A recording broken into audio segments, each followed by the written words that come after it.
I need to know if you'll give me a second chance. They don't come around often, but please, you know I can't stand it when you don't talk to me. When you don't talk to me, yeah. There's something inside, yeah, there's something inside that brings me back to you, yeah. No, I can't hide it, no, I can't hide it anymore.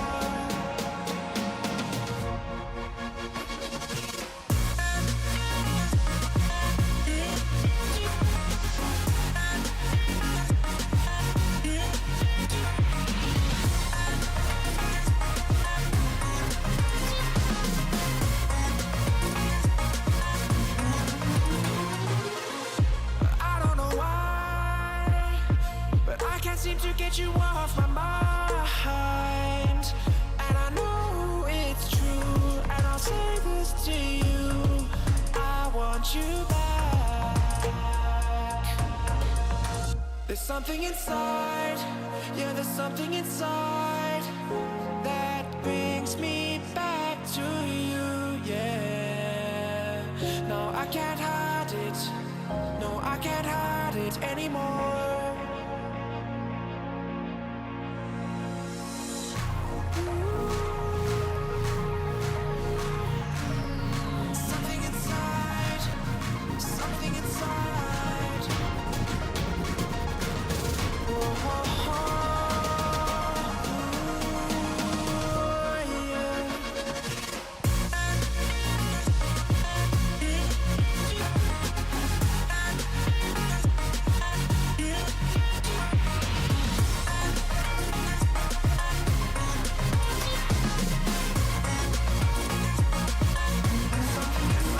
Something inside, yeah, there's something inside that brings me back to you, yeah. No, I can't hide it, no, I can't hide it anymore.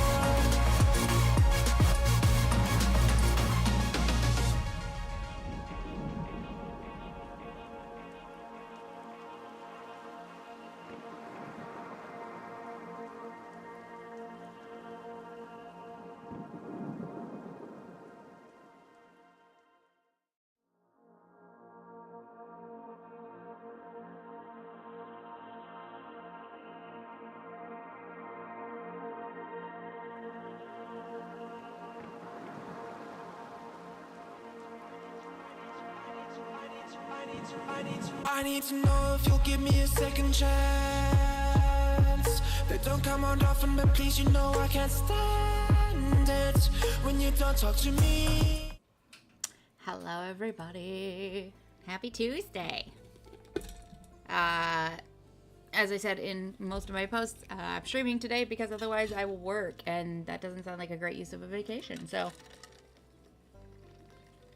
I got myself an ice London fog because it's the slightest bit of heat and I turn into a whiny baby.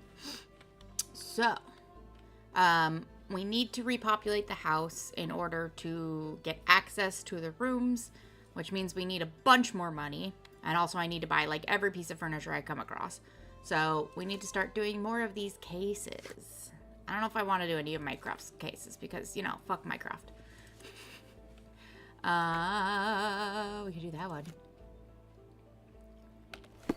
Okay, let's see.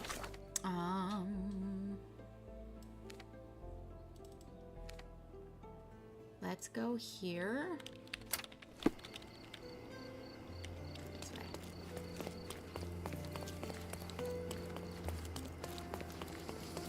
I like that they populated the streets with all of these horses and carriages and then didn't make any of them move.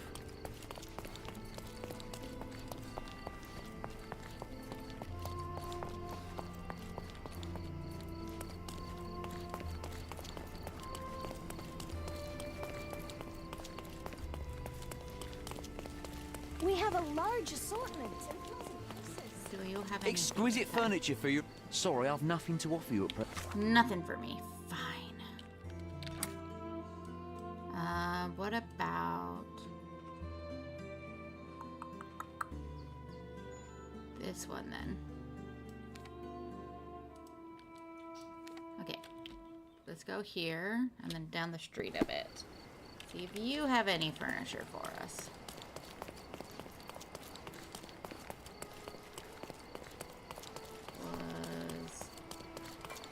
Was this shop, right?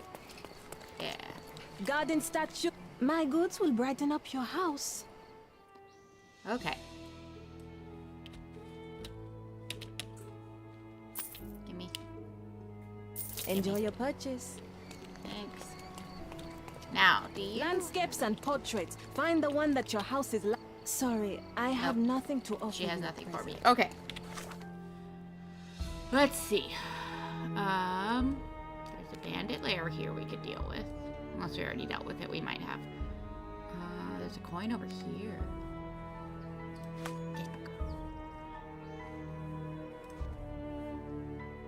All the items that were once in our front yard. Now that the space has been restored, I wonder if it'll bring back some memories. Ooh, yay! Okay. That is... That's the manor, right? Yes. So we could go to the manor and then go to this coin. And then there was something in Miner's End that we needed to do, I think. Let's find out!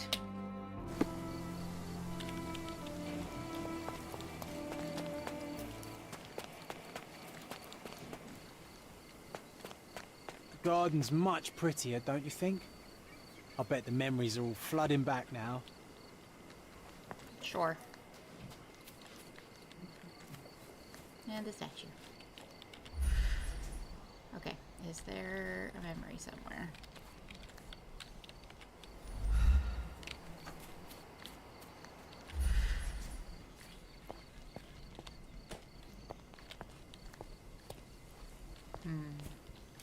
Maybe we have to go inside?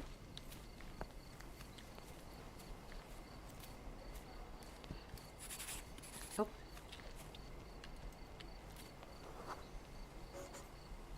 Ah, yes. We were sword fighting in this very spot. And that time, I was the winner. So, as your victory prize, you asked me to fulfill a wish. I remember we did something the very next night, John, but what was it?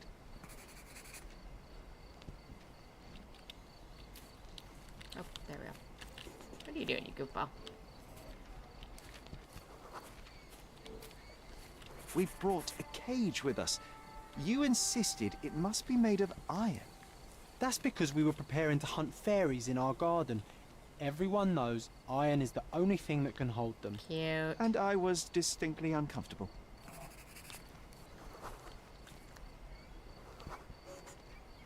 It was a disguise, of course. Fairies are easy to scare off, unless you're incognito. And every trap needs bait.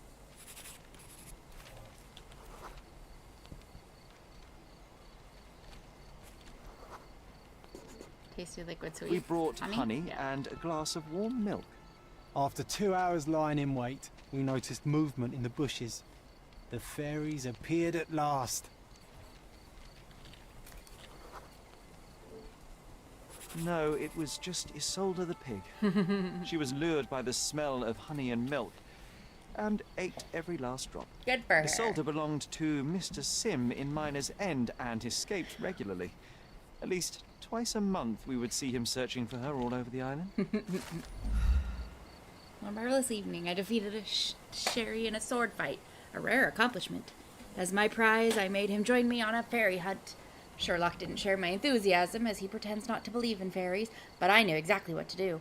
We disguised ourselves, found an iron cage big enough to capture a sprite, and laid out warm milk and honey as bait. And it worked. After 2 hours lying in wait, we spotted movement in the bushes. The fairies had appeared at last. Or that's what I thought.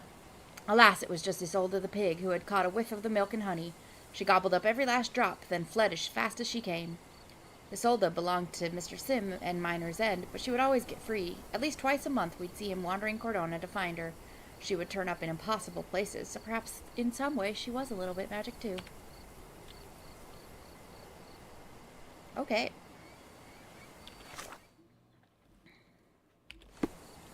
Now what? Hey, is anybody at home? Hello? Did we do everything?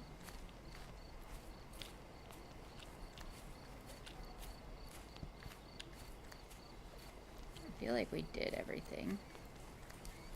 But maybe not. Maybe there's more in the house.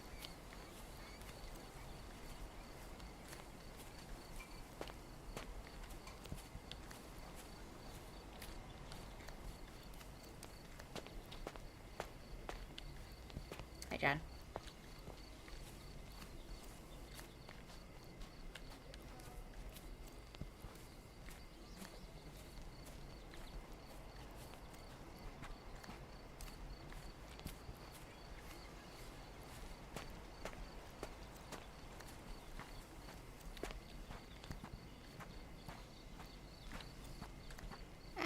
Stuck.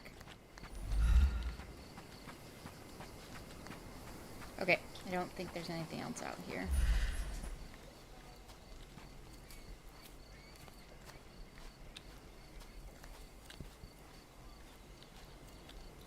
Alright, let's go take a peek inside the house just to be sure.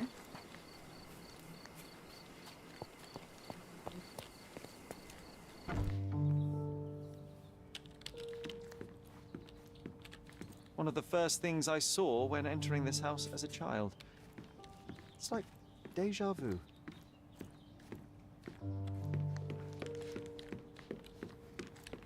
Okay, nothing seems to be different in here.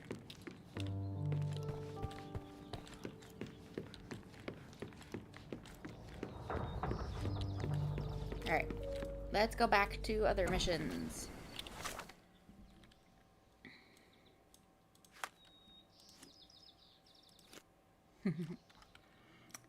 Okay.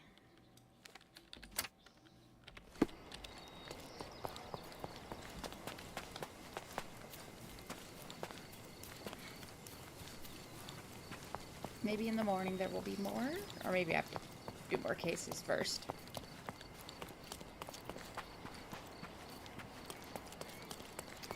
Oops, I can't go in here. Silly me.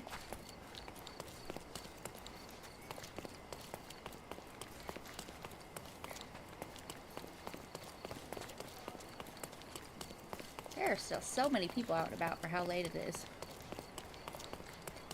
This is the island that never sleeps, apparently.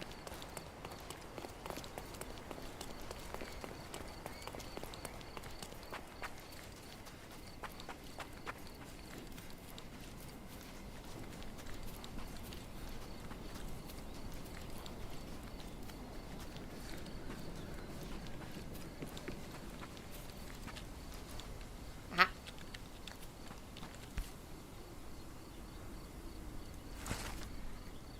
On 18th of August at 10 p.m., Agent D of the British Crown, posing as an Italian spy, met with a mole. The meeting took place where you are standing this minute. The mole was intended to give a letter of a confidential nature to the Italian spy. At 10:03 p.m., the mole suspected something. He shot our man twice and fled from the cemetery down the side wooden staircase into the streets of Southern Miners End. At 10:04 p.m., Agent A, watching the crossroad near the main cemetery entrance, reported all clear. At 10:05 p.m., Agent B at the crossing of Ripper Street and Harbor Avenue reported all clear.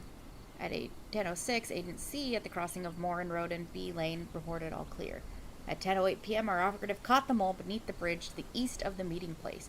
They searched him but found no letter. At 10:09 p.m., I arrived at the scene.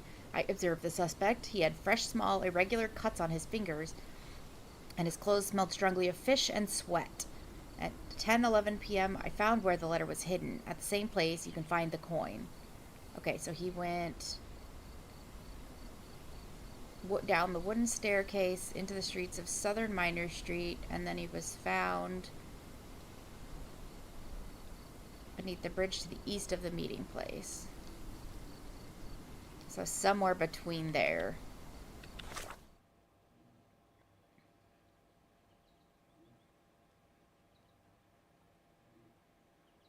So somewhere over here, I don't know, maybe this bridge.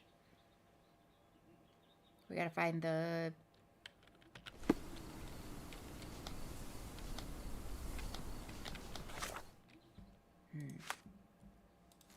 Getting for a penny.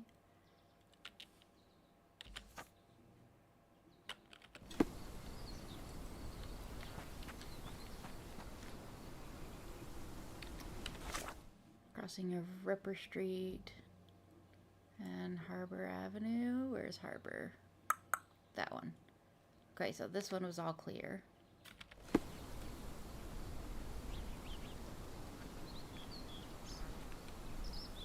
Southern Miners and Crossroads. Down these stairs? Yeah.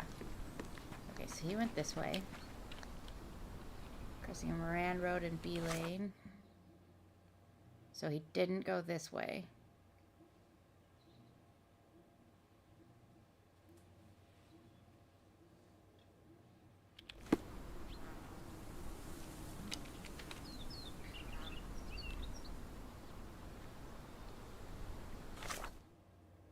He didn't go this way, he didn't go this way, and he didn't go this way. So I'm assuming he went down this little road here.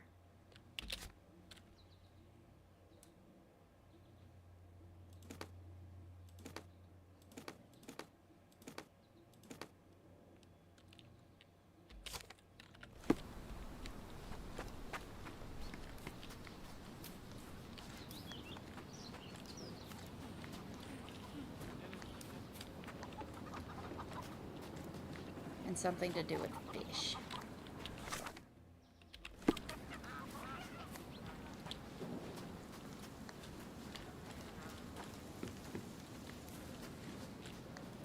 Hey! Antonio Manuel de That was Vilhena, fast. the Grand Master of Malta, one of the first to mint his own coin. They were rather short-lived, unfortunately. 12 zucchini, first ever minted. This was part of Father's original collection. He won it at an auction in Barcelona the same year I was born. Great. We did it.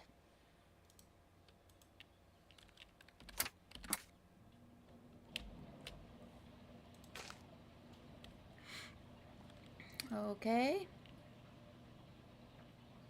There's another coin up here. I bet there's also more furniture people in Miners Market, maybe?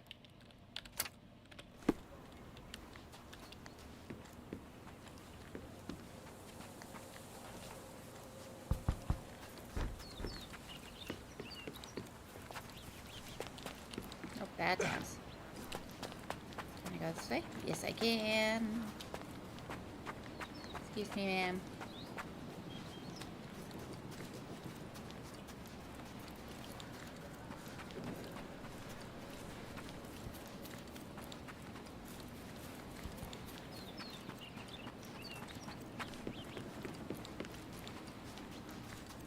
Excuse me, coming through.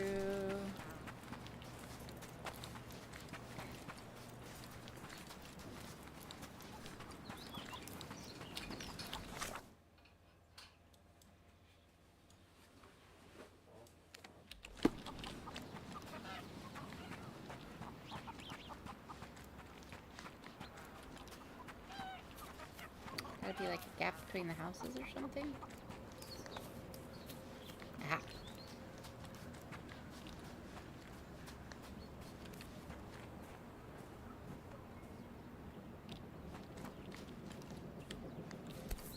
Ooh. Again, how has that been sitting there for like 10 years? You might be surprised by how much speech can differ from one group of people to another, even if they all reside upon the same small island. Success or failure of a mission can sometimes depend upon whether you use the correct terminology in front of the right people. For example, there is a curious place in Miner's End where the 3 uniquely named streets share the same common nickname, Bloody Road. Aristocrats call one of the roads Bloody because a certain woman lives on it who assists with the issue of unwanted children. The Wolfgang call one of the roads Bloody because they were unable to extend their territory past it and were always repelled by the righteous. The fishermen call one of the roads Bloody because a great many of them died on the cliffs near it. There is a city block between 3 roads. On the porch of one of the buildings there, you will find your coin beneath a loose board.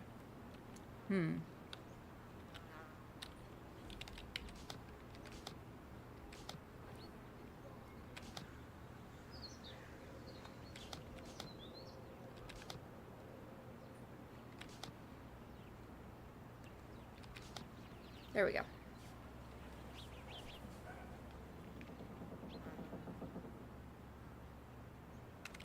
No. There we go.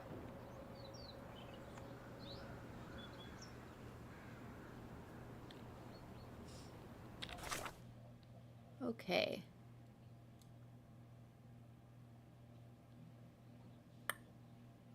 I have no idea where these roads might be.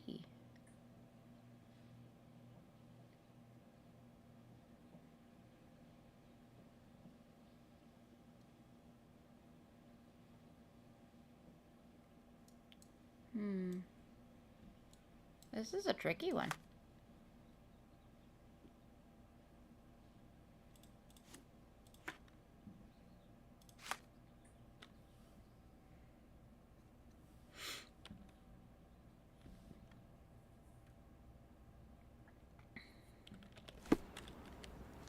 Maybe this is one of those that I gotta ask the locals about. Is this familiar to you? No, sir. I won't talk to you. Fair enough. Merhaba. Hiç vaktim yok. Could you help me? I don't think I'm rich enough to talk to you, sir.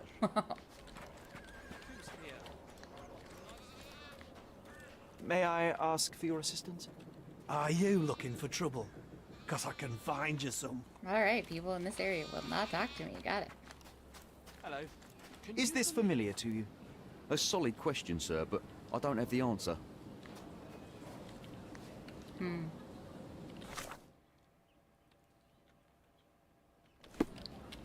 Okay, whatever.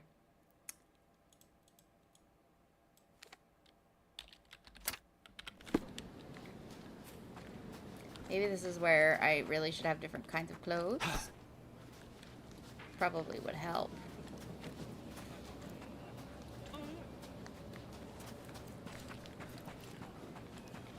Uh-oh.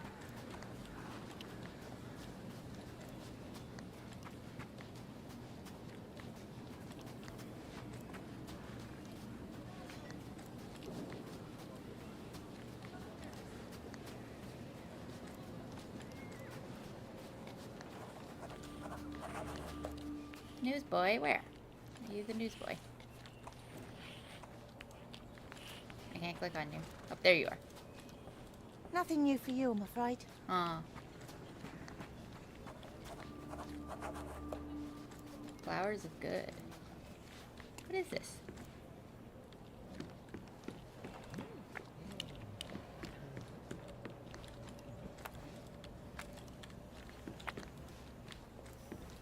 Only one guy's highlighted, but I can't get over to him. May I ask for your assistance? Don't be angry with me, sir, but I don't know. Okay.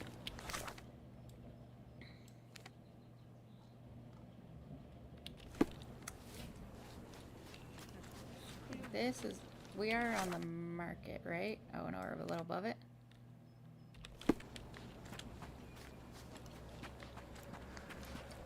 Over here, maybe? Clothing trader. Buy some clothes and help me feed my family.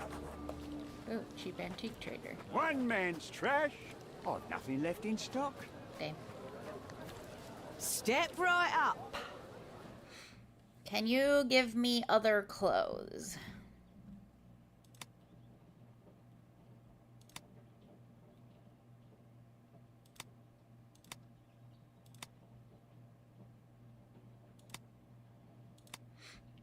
I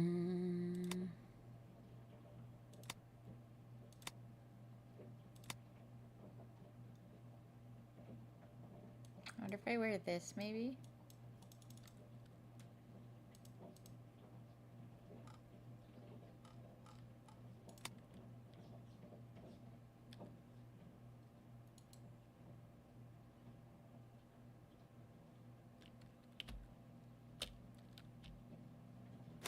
I can rent stuff, I forgot.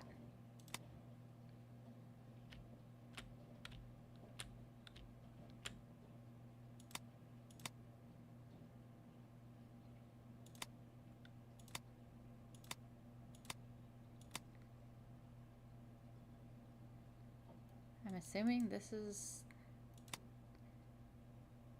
sailors? Not sure. That's sailors.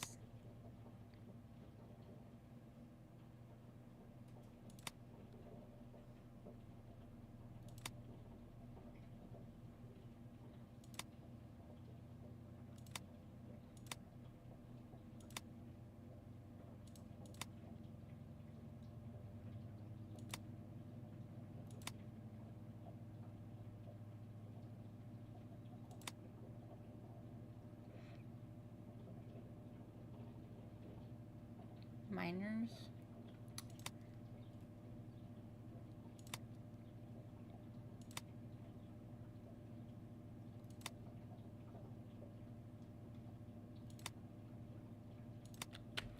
Bring it back in one piece, or you'll have to buy it.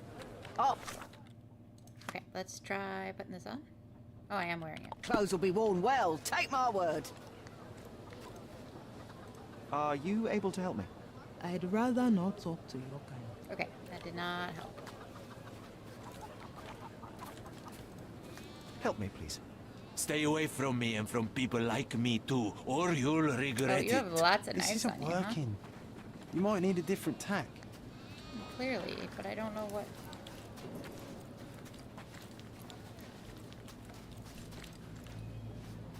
Can you satisfy my curiosity? Interesting. But I've never heard of it. Okay.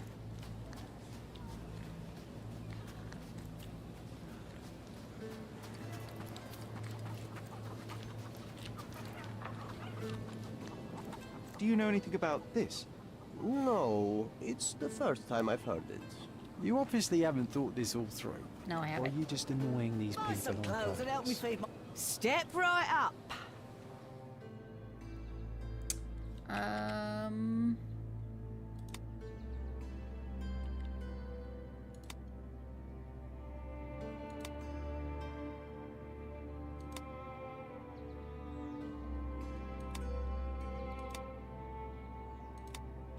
This might Why be a would you even flawed come here, then? thing from the beginning because.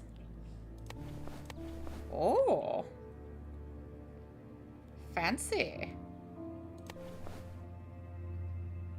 You came to the wrong neighborhood. That could work to go ask the man with all the knives. Top of the morning to you. Ice cream man suit? What? Bold, black, and brilliant. Okay, let's try this and go find the guy with the knives again. May I ask for your assistance? Brother, you found the right person to ask. Bridge Road is called Bloody by the Wolf Gang. Yes, that worked. Thank you. Okay. Now I need to find a fisherman. Hi, Oliver. How's your day going?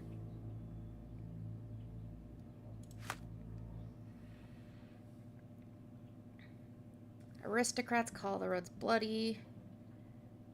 I've got the wolf gang. Fisherman. So I gotta find a fisherman. And then I don't know where to find an aristocrat on this map. Do I have anything that's appealing to fishermen? Doesn't look like it. Oh, clothes will be worn well, take my word. Doing some Step art? right up. Nice. Okay, what would do well with fishermen? I'm assuming fishermen or this last one. Miners.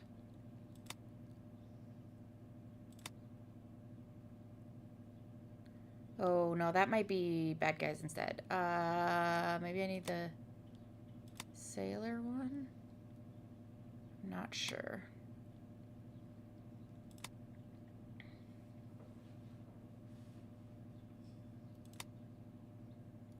There's no, like, legend to explain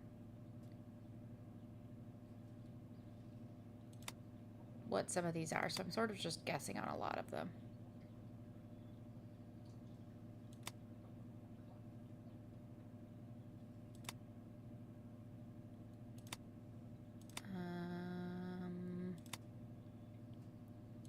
Trying to ask people where these roads are. And I think I have to be dressed up to do so. Because otherwise people won't talk to me.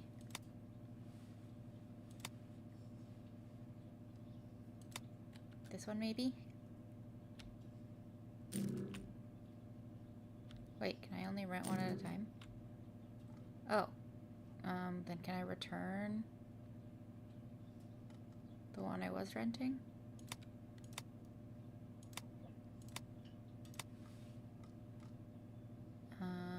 What one was that again? Shoot.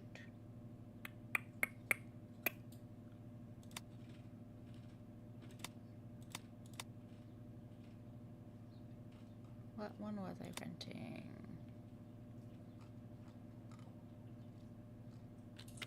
Why would you even come here then? Because I don't know which one to return. The Emerald Ottoman outfit. That was the one I was renting. Step right up. Do you even have it in your list anymore? How do I return stuff?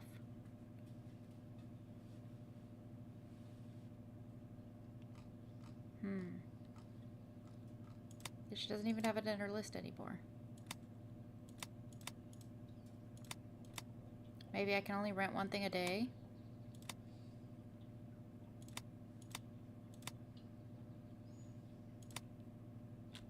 Why would you even come here then? Yeah.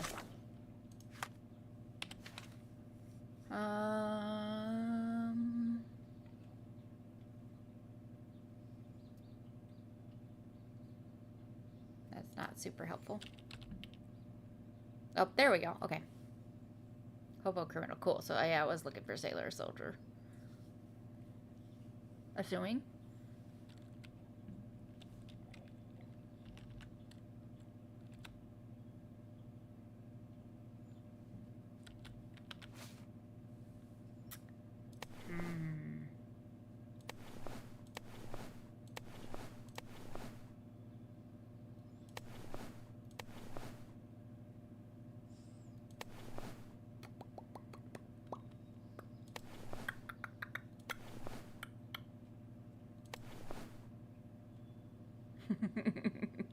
Fucking ice cream man suit is so funny. And I have the ice cream man cap. Okay. Our clothes will be worn well, take my word. One man's trash is another man's furniture. I've nothing left in stock. Curse you. And don't call out to me. Are you able to help me? Doesn't remind me of anything. Someone else can help better, sir. Where is a sailor?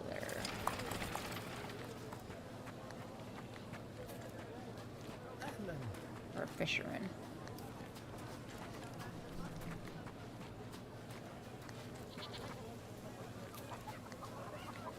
I'm not sure where to find one. Probably need to go closer to the... That's an interesting marking. Closer to the water, I'll probably find one.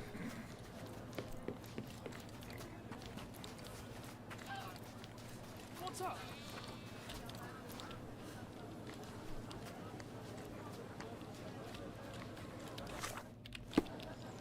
You. May I ask for your assistance? That's not something I know, sir. Someone else might know more. Okay, not helpful.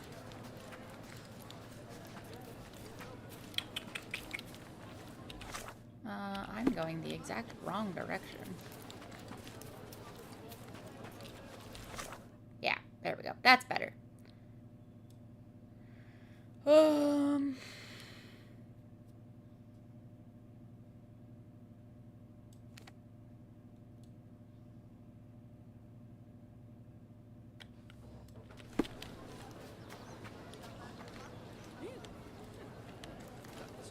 Can you satisfy my curiosity? A solid question, sir, but I don't have the answer. How do you do? Maybe one of the children will know?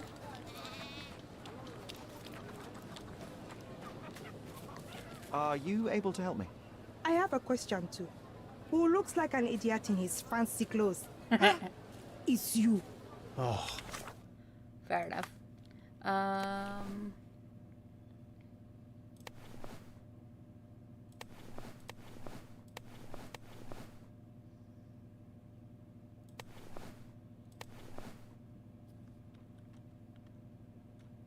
What was the symbols again? Cordona local.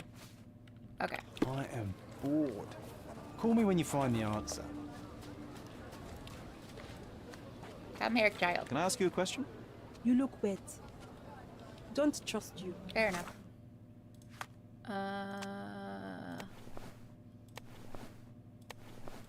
You don't have any ads for that. Or facial hair. No makeup either. Grrr. I can put John in the ice cream suit.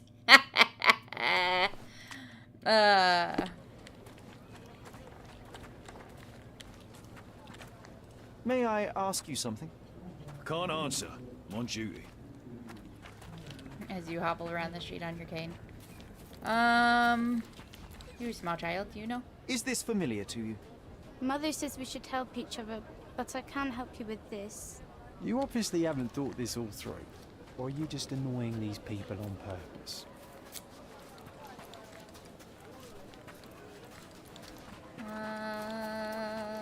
Doing my best, John. Always a critic.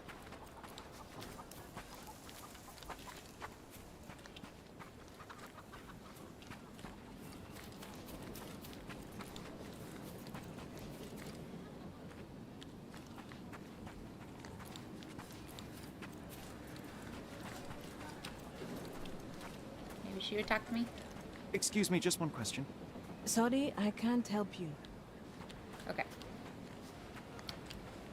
Is this leaving minor? Yes, it is. I don't want to go that way then. Do you want to go up or down? Yeah, this road.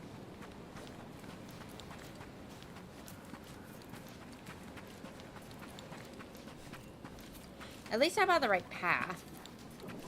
I just have to find the right people to talk to. Again, I love that this game is like, no, do the work, think about it. Use the mechanics we've given you.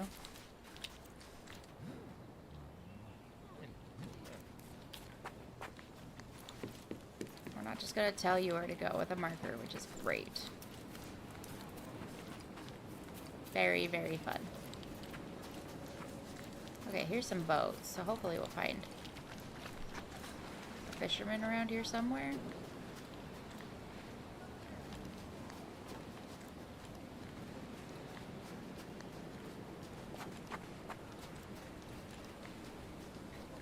You look like a threat.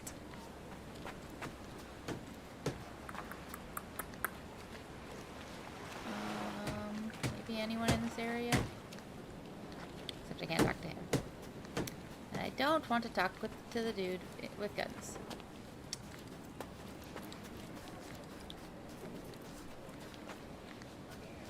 Is this familiar to you? I'm too tired right now. Leave us alone. Okay. Is this familiar to you? I'm on a break. I don't want to think. Everyone's looking at us, Sherry. You sure you know what you're doing? No. Can you satisfy my curiosity? Can't answer. I'm on duty.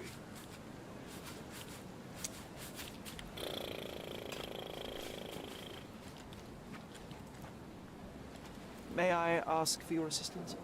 If you ask that again, I will find where you live and break your windows. Everyone's Okay, looking at us, Sherry. You sure you know what you're doing? No, I'm trying to find a fisherman, and I'm not having any luck.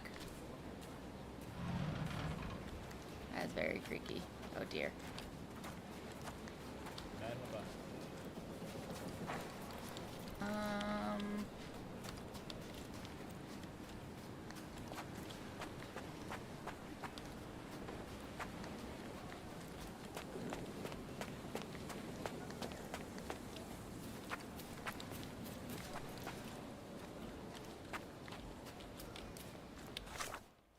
Maybe if I change... I don't have a sailor's outfit.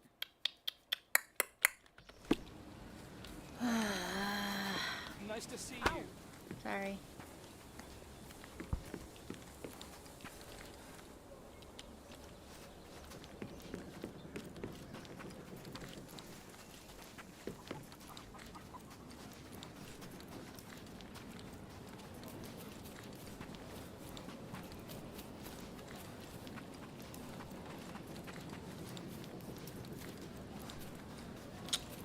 I might have to come back to this when I own more outfits.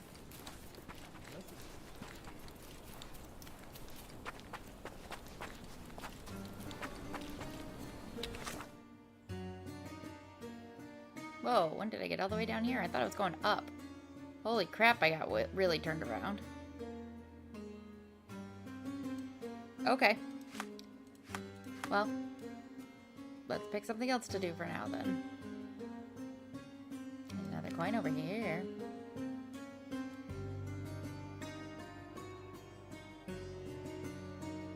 And a coin over there. Okay, let's leave the coins for a bit and do northern end of Silverton in the backyard on Engineers Lane between Evernote Street and Colpit Street. Okay. Silverton, northern end of Silverton, Engineers Lane between Evernote and Colpit.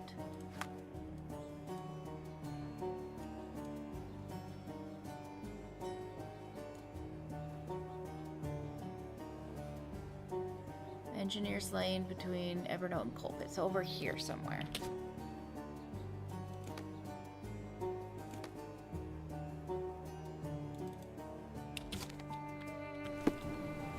Okay. What's my closest fast travel point to that? This one over here, I think.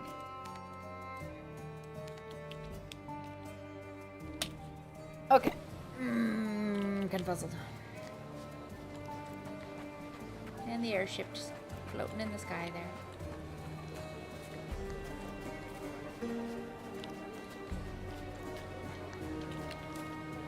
Which road do I need to take? This one, right?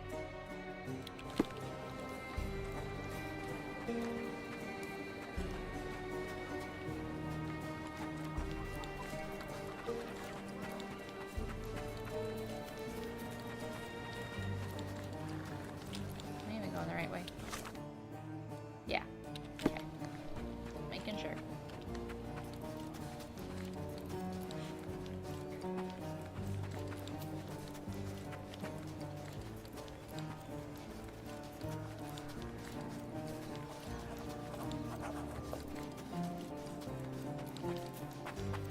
Oh, we could also go find the ghost hunter at some point. That would be fun.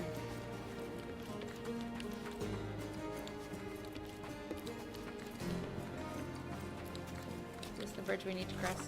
Yes.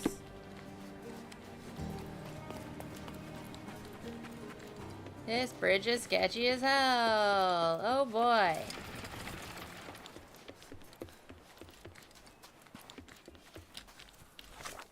Need to go up this road.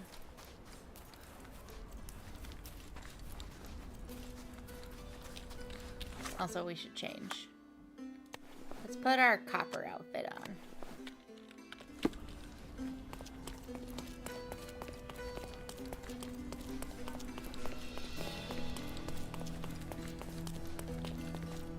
Okay. Yep.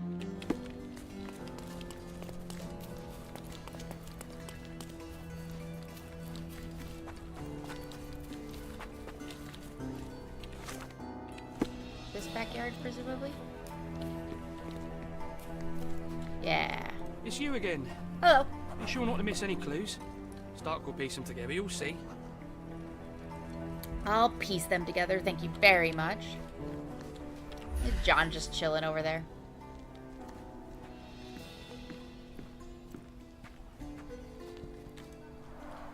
Pieces of brass tacks. Piranha rounds.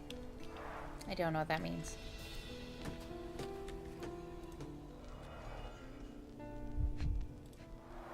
Bent glasses with cracked lenses.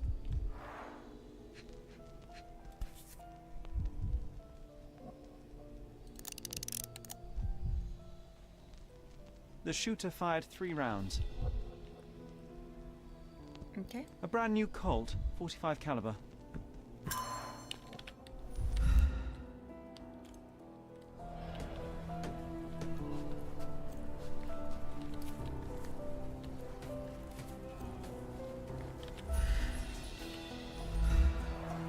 The man with the shotgun fired only 2 shots. Mm-hmm. Seems he was too busy bleeding to reload. Yes, thank you, John.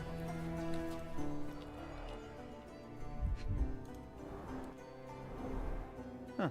Some loot has been left behind. Whoever took it must have been in a hurry. Greed and booze got the better of them. No wonder it ended in violence.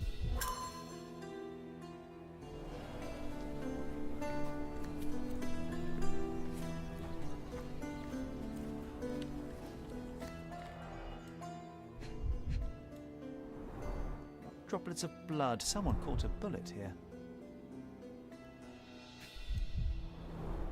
2 bullets hit the cart. No traces of blood, though.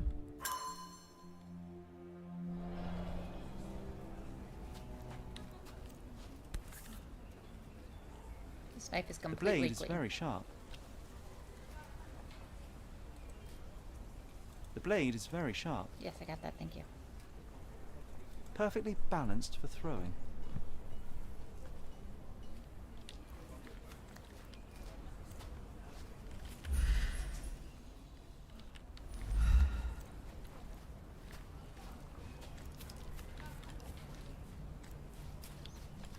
Okay, not this way.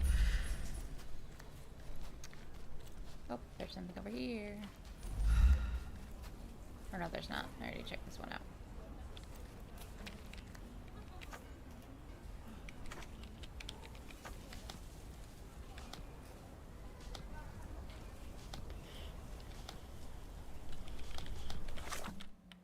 Okay, let's see.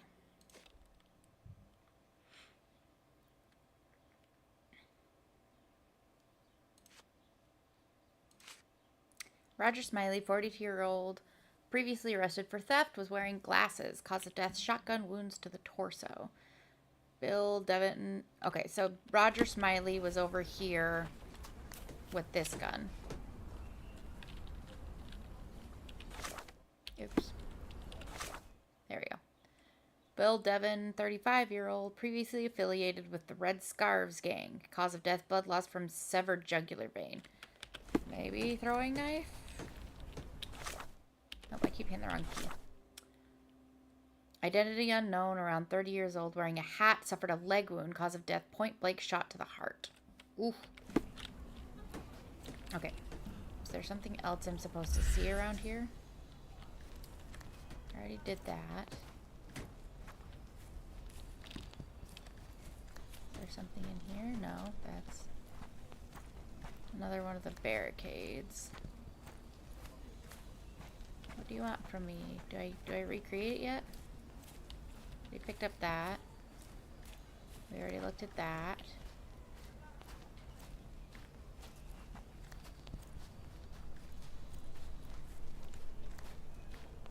We already looked at this. Okay. So let's see. We did 1, 2, 3, 4.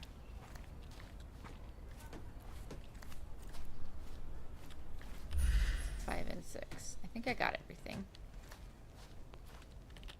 Do I need to go to the Mine Palace or something? No? What do I do?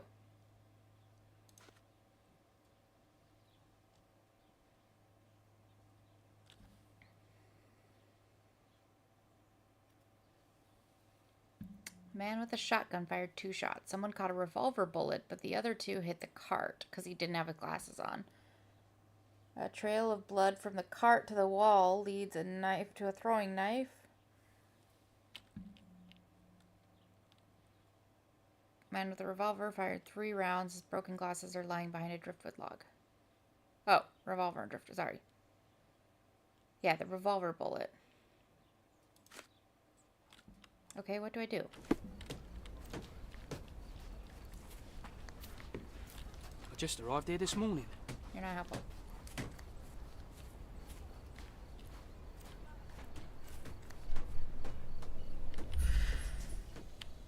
I got them all. Why are you still... The man with the shotgun fired only 2 shots.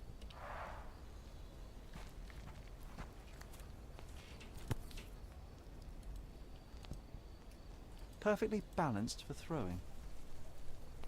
The blade is very sharp.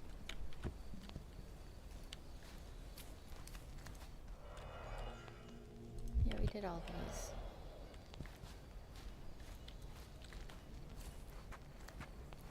So I just need to go back to the station then?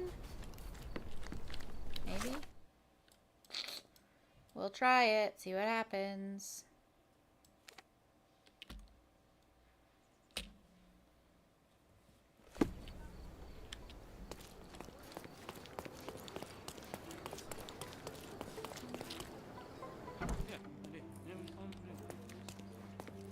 Any progress with the case, Mr. Holmes?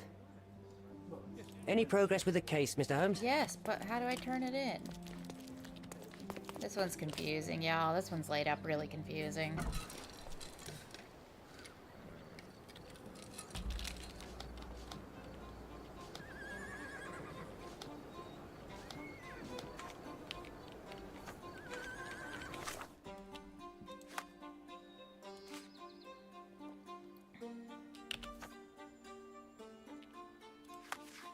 Looking like something I should be doing in my mind palace, but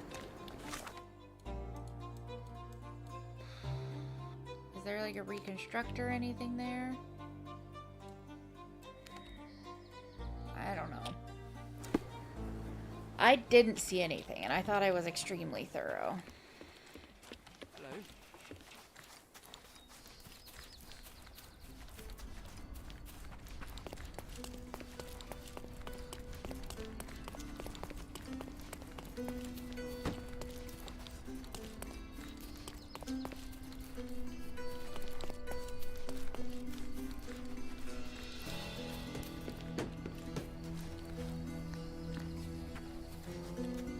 Interesting place to shoot one another.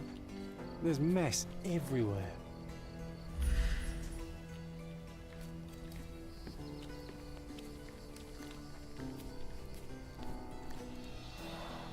Pieces of brass tacks, runarounds.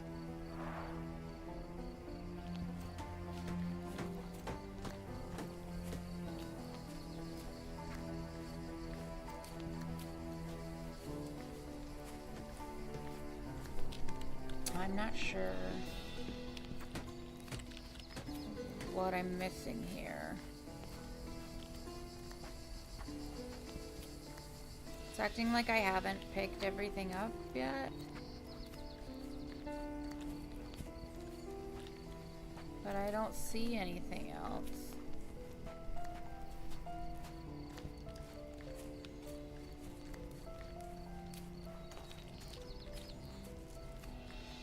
I might have to look up online what I'm supposed to be doing here, because I don't see anything else.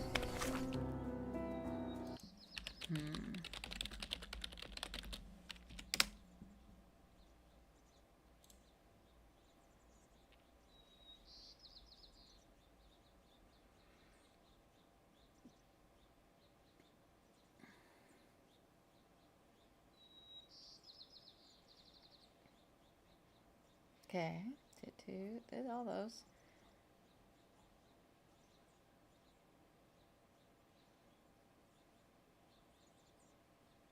Apparently I missed something, because now I should be able to interact with a white orb, but that's not showing up.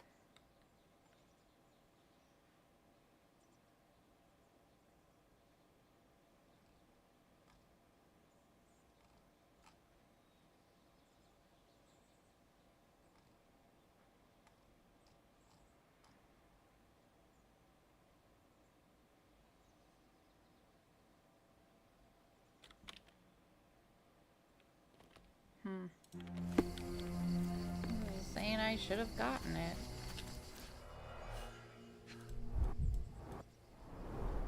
Two bullets hit the cart, no traces of blood though. Droplets of blood, someone caught a bullet here. Okay.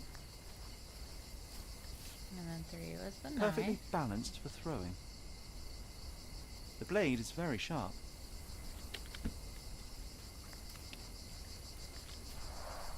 The man with the shotgun fired only 2 shots.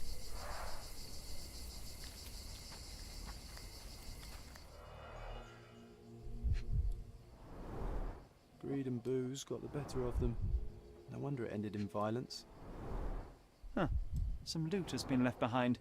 Whoever took it must have been in a hurry.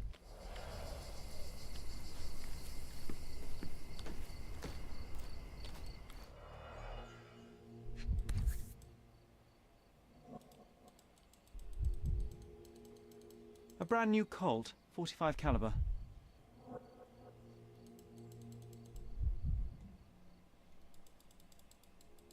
A brand new Colt, 45 caliber.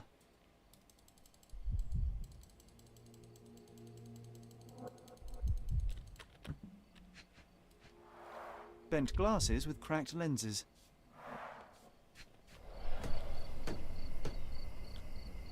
Okay, where's the white orb? Hello?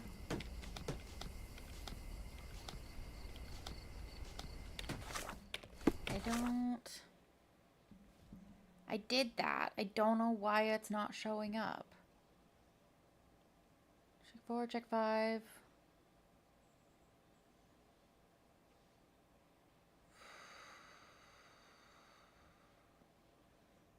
Check 6. Now you can interact with the white orb. I cannot, actually. Because it's not appearing.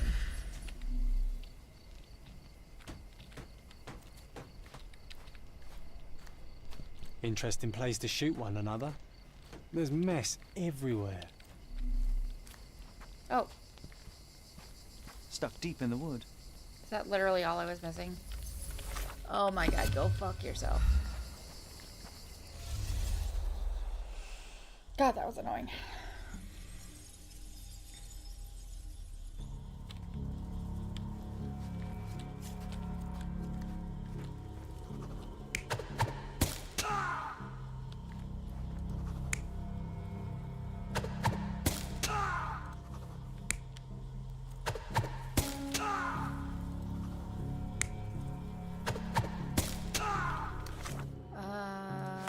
Casebook. Wearing a hat. Like, okay, so it wasn't him. So it's not the guy with the glasses and it's not the guy with the hat, so it's the other guy.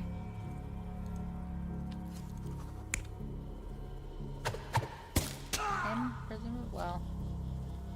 Except he's also supposed to be 35? I'm not sure about that one.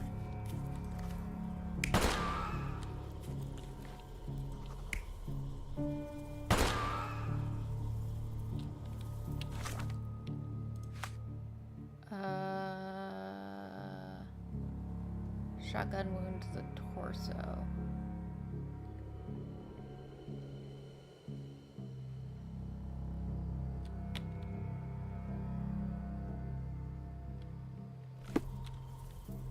That one I don't think. This one I'm pretty sure is.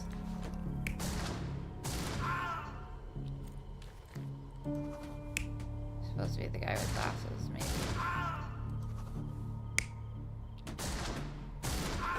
Yeah. Like this one is supposed to be wearing glasses, shotgun is to the torso, because he was across from the guy with the shotgun. And he had the glasses on, and the glasses are over here. So I feel like it's him.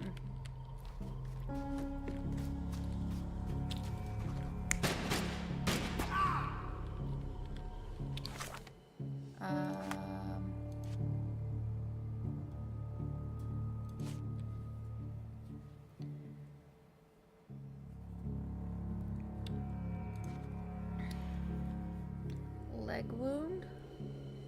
Wearing a hat.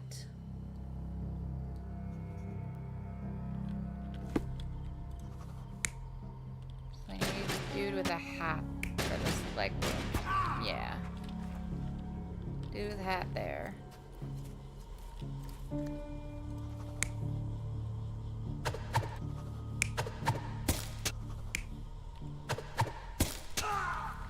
Okay, if my only options are glasses, hat, and other guy, then that's who it would be. Glasses was over there and hat's over here.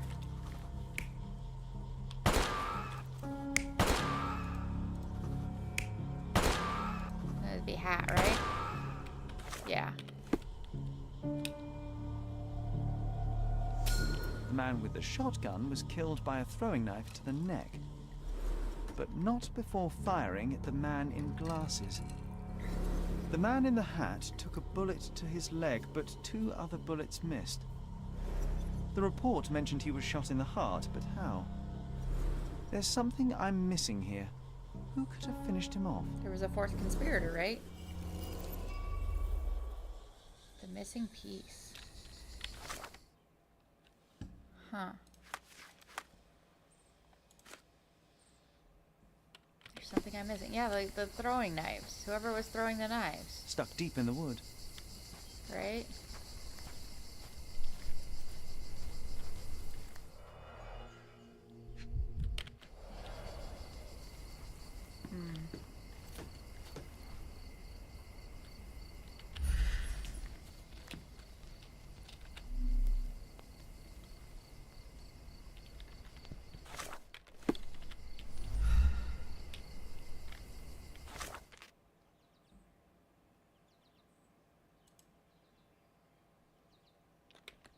Okay, did that right.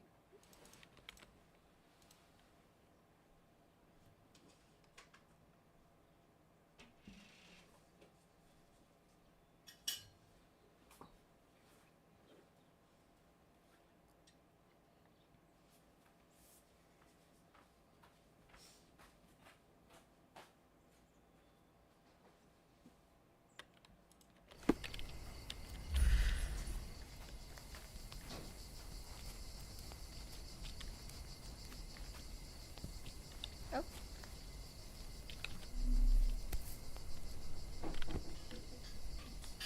There's a footprint here.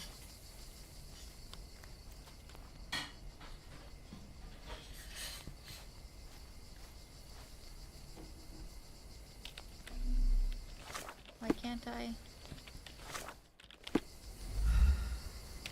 Oh, I think maybe I need to have the... There we go.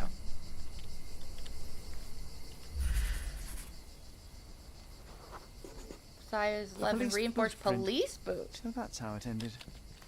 Oh, snap. There's a policeman. Of course it was. Okay.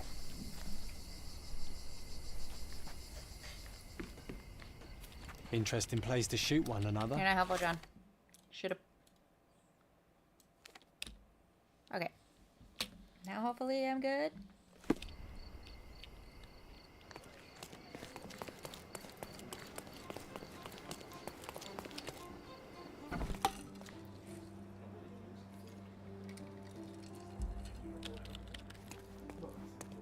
I visited the location where the three robbers killed each other over some stolen loot, but I wasn't the first to inspect the scene, was I?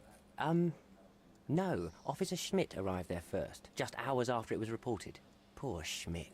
That same day, he received news that his dear old grandmother in Austria had died. He had to leave for the funeral immediately. He is anything but poor. I doubt he'll be coming back. It was he who killed the last robber and took the loot for himself. Blast it. I knew he was acting suspiciously. He may be beyond our reach now, but I'll be sure to expose the little weasel when I write my report. Good. Nice work. Feel free to take another case. We make a great team, you and I. You do nothing, but sure, take credit for my work.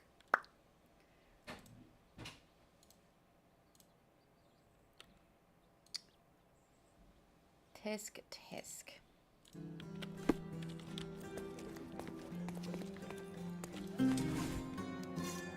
What was did in the shadows?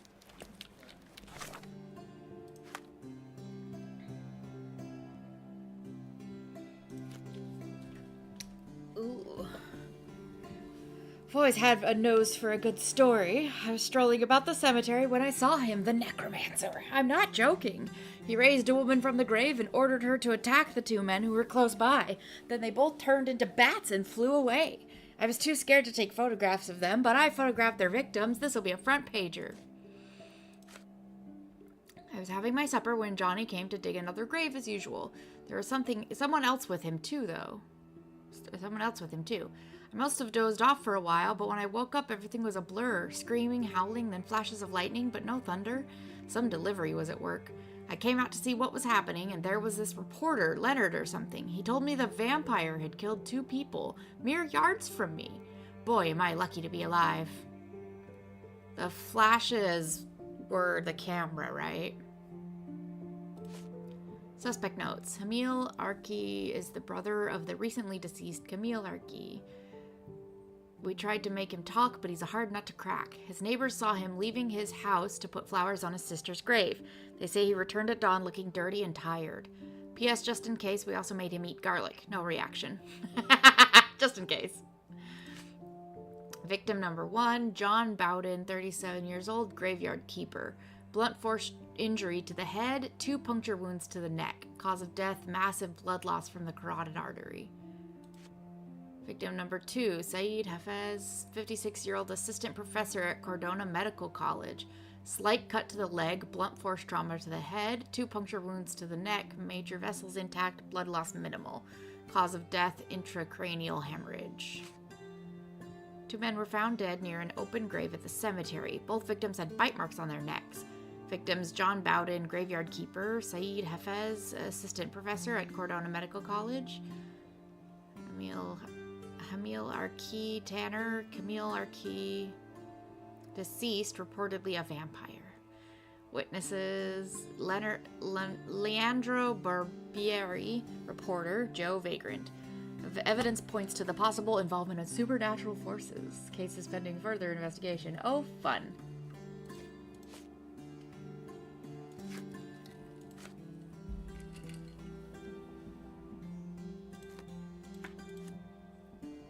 Okay. Map.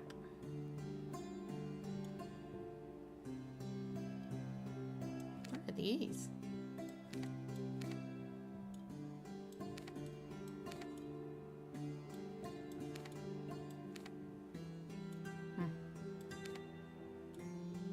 Okay. So we need to go to the cemetery.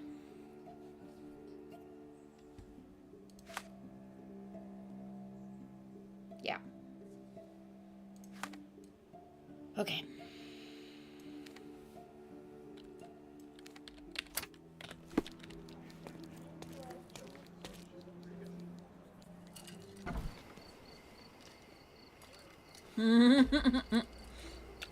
I got a real talented moonwalker there.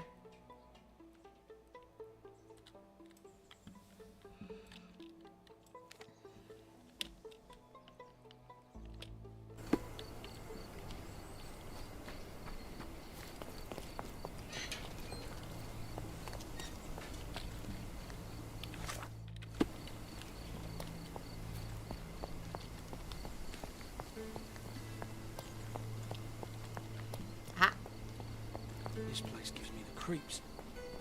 What if the vampire comes back?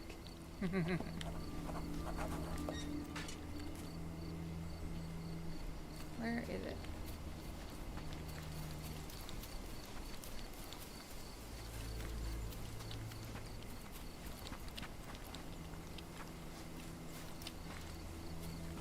Is this spot up here? Yeah. The flowers are still fresh.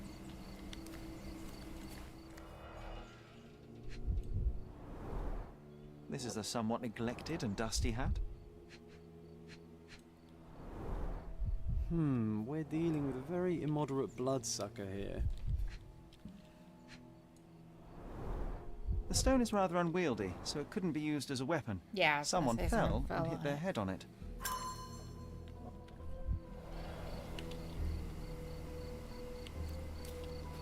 I believe, without gathering evidence just yet, that the reporter bullshitted everything.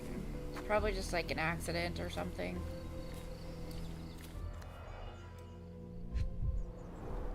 An expensive hat with a few grey hairs stuck to the brim. Someone tore their trousers here.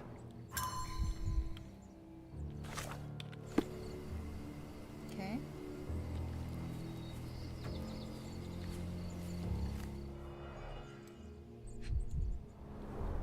The bleeding wasn't severe, there are just a few drops. The blade is bent from the impact. Yeah, someone hit someone with a shovel.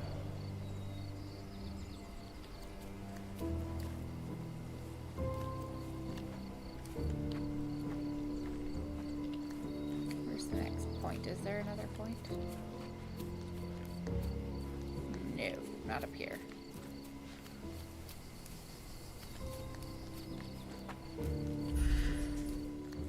Where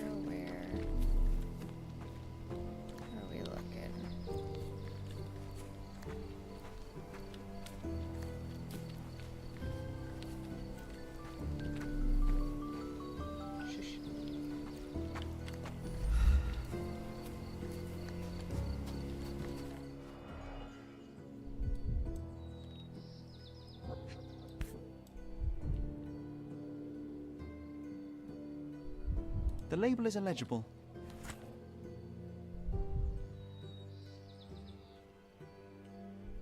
John, what are you doing up there?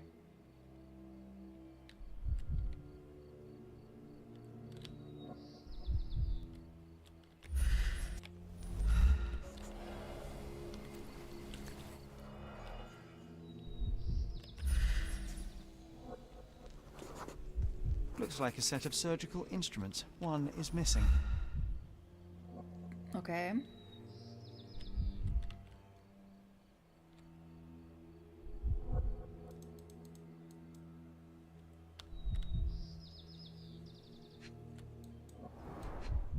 There we go.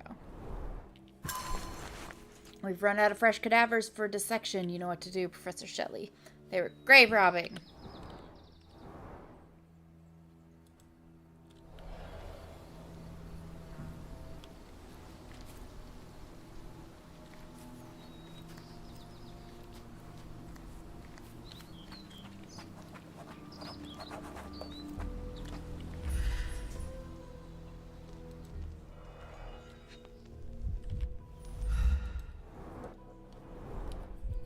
Nicely roasted. Psilocybin mushrooms. These are powerful hallucinogens.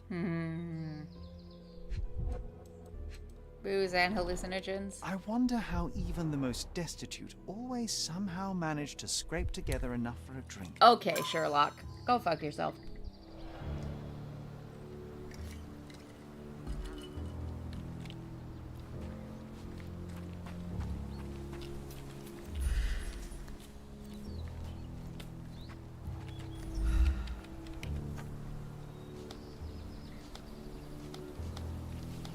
Ooh. Yeah, can I... Chemical analysis! Alright, we need 3, -5, and 4.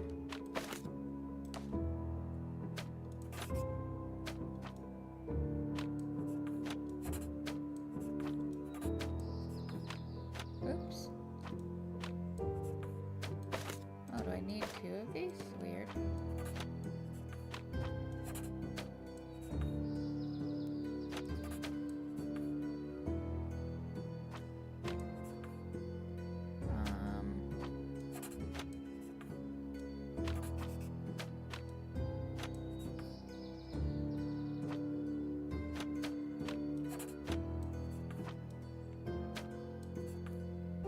What?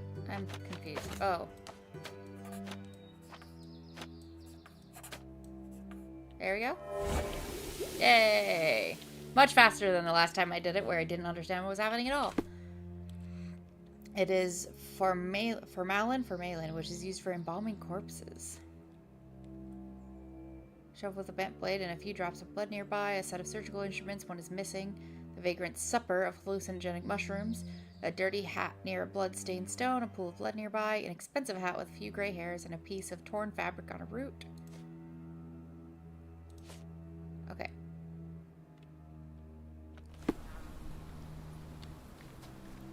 Oh.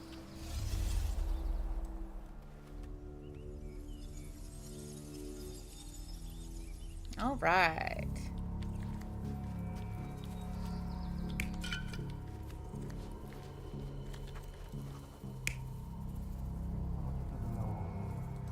Definitely not that.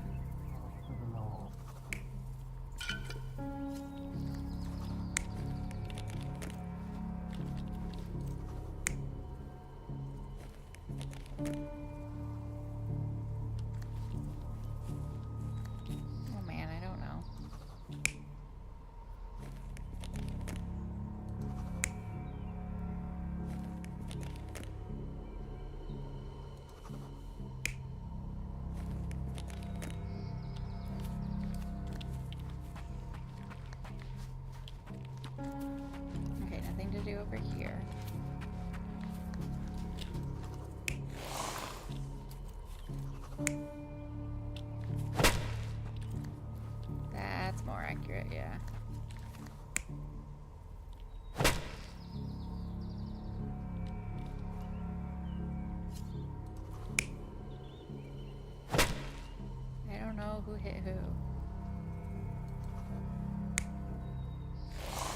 Definitely not that one.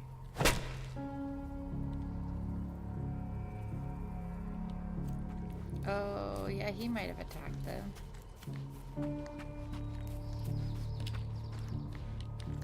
Okay, he's the one wearing that hat. Got it.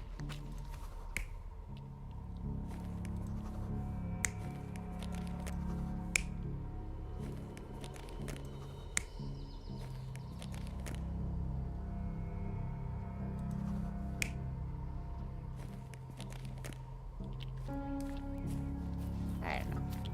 That's probably wrong. We'll find out.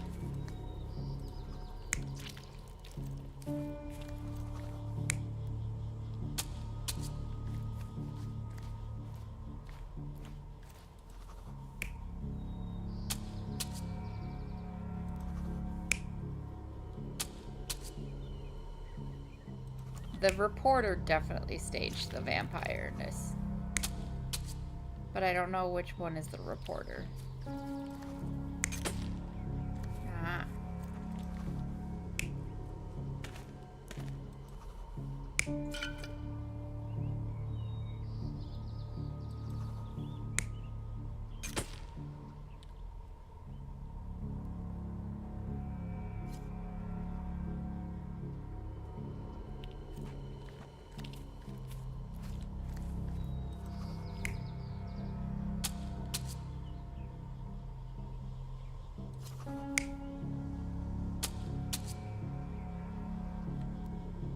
Because he just conveniently didn't get a shot of any of the... Oh.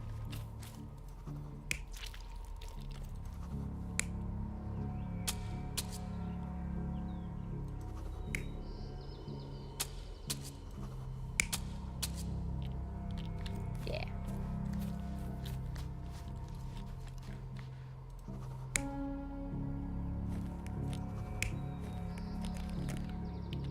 Try that.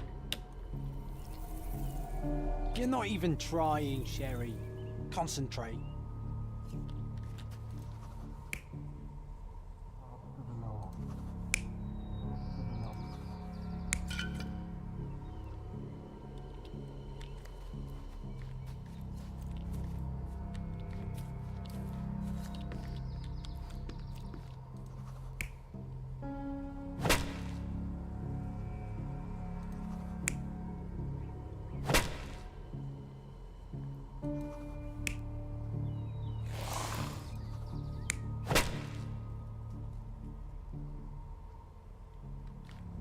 I wish it would tell me what I was getting wrong.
You're not even trying, Sherry.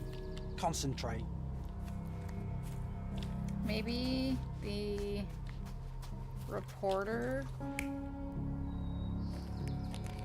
was with him,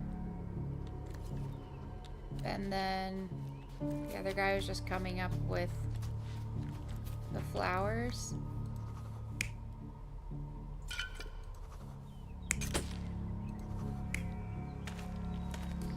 And then Joe having a hallucinatory episode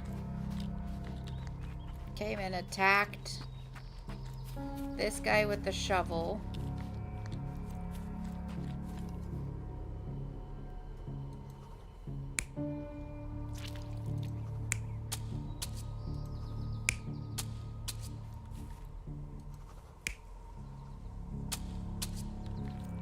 And then the other guy tried to run.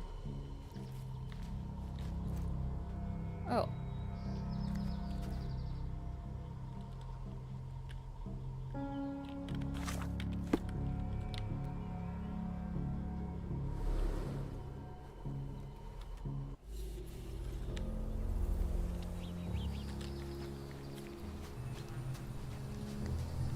Okay, so this person was wearing a hat.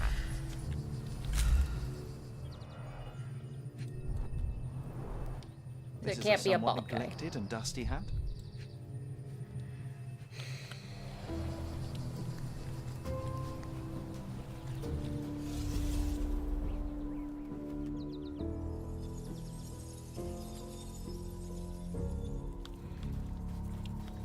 So it's this guy. Yes, the grave digger. That died down here. Right? Yeah.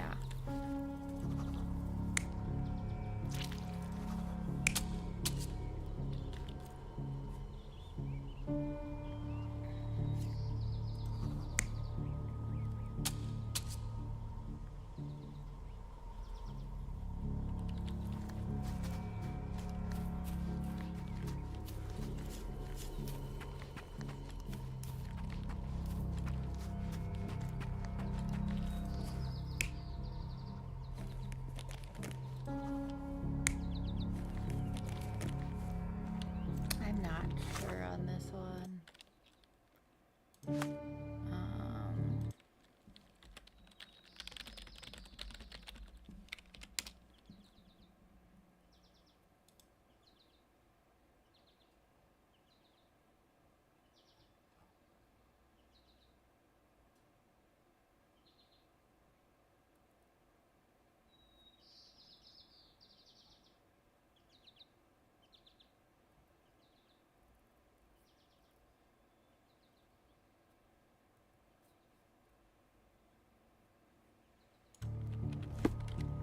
Oh. Maybe he wasn't just running. He killed them because that's his brother's grave, or his sibling's grave. And he killed them for defiling it.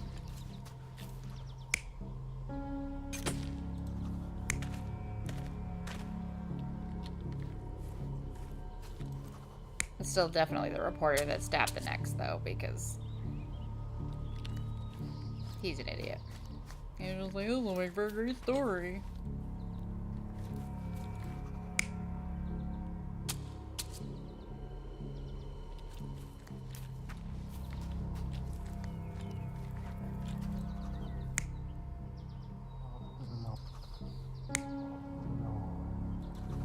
Ugh. Here.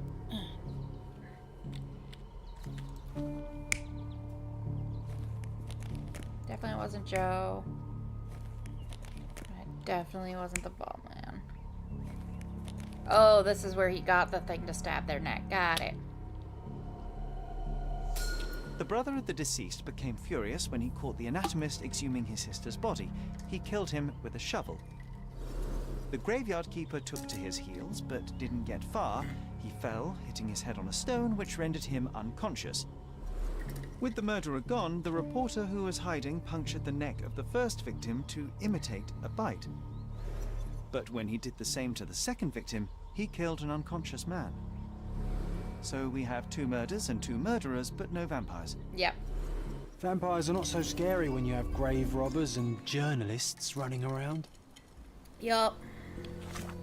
They're all a bunch of idiots. Dumb, dumb, dumb, dumb, dumb.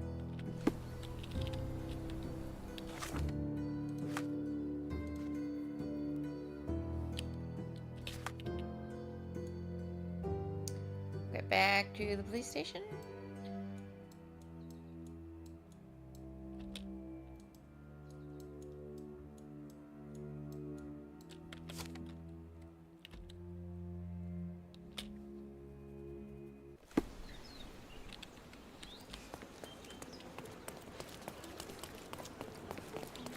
Hello.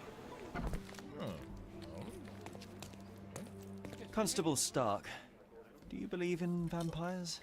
Eh? What do vampires have to do with anything? Oh, that's exactly what I thought while looking into the murders at the cemetery. The primary suspect is indeed the murderer, but he's not the only one.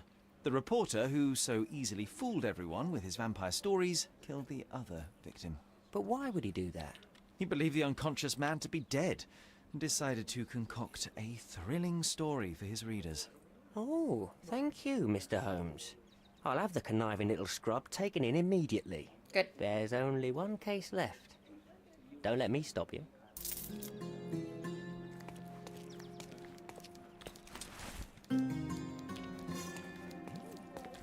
Okay. But most importantly, can I buy more furniture yet?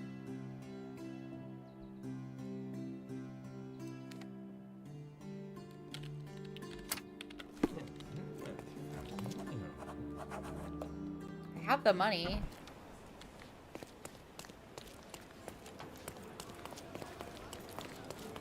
Why won't any of them sell me my furniture?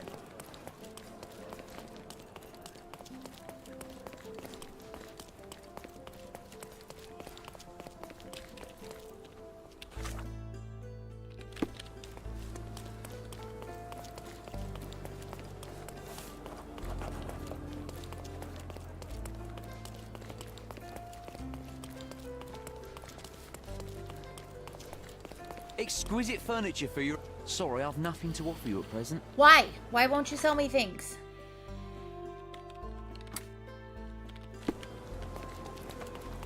Let's go. Take a look. Try it on. It'll be a nice purchase. The finest clothes for the finest citizens.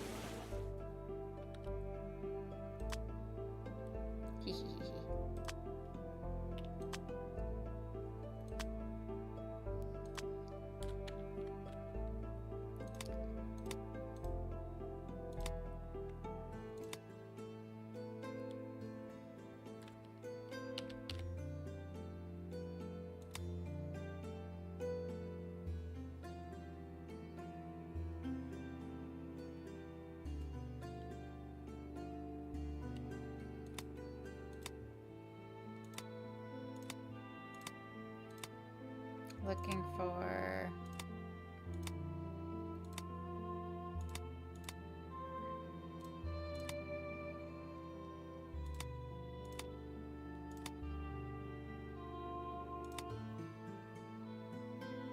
Which one does better? The sailor uniform or...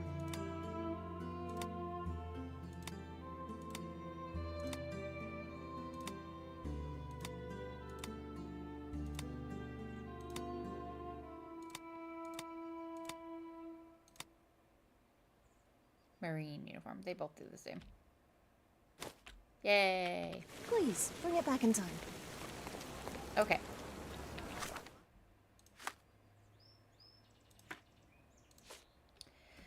The scapegoat. 4 persons were arrested for theft, property damage, and debauchery. The four comprised of 3 women dressed in robes and animal masks and a priest. The suspects have been charged with stealing and slaughtering a goat in the forest ruins of the west of the cemetery. For this cruel act, they will be prosecuted accordingly. However, the victim has requested to specifically identify who stole his goat. The testimonies of all parties involved are attached to the case.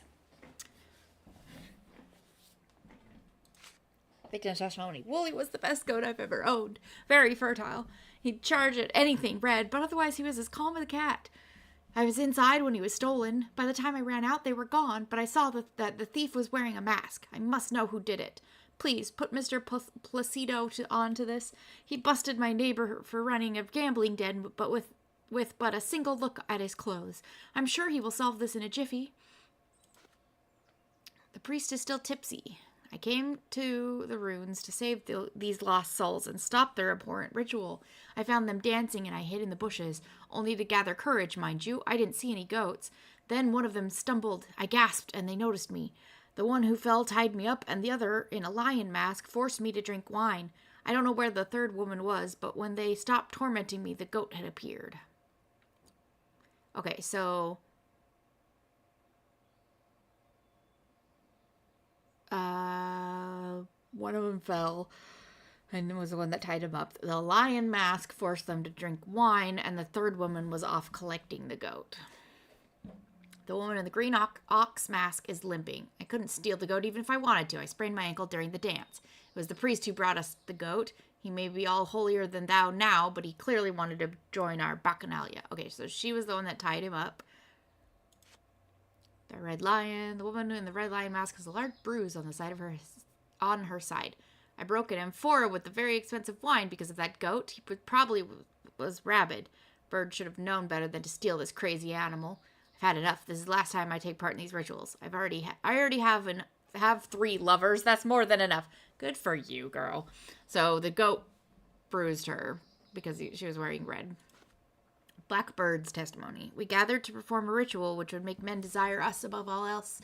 We were dancing when we noticed someone spying on us from the bushes. It was the priest. I ordered the others to get him drunk. No one must witness our ritual while sober because it insults the god of rapture.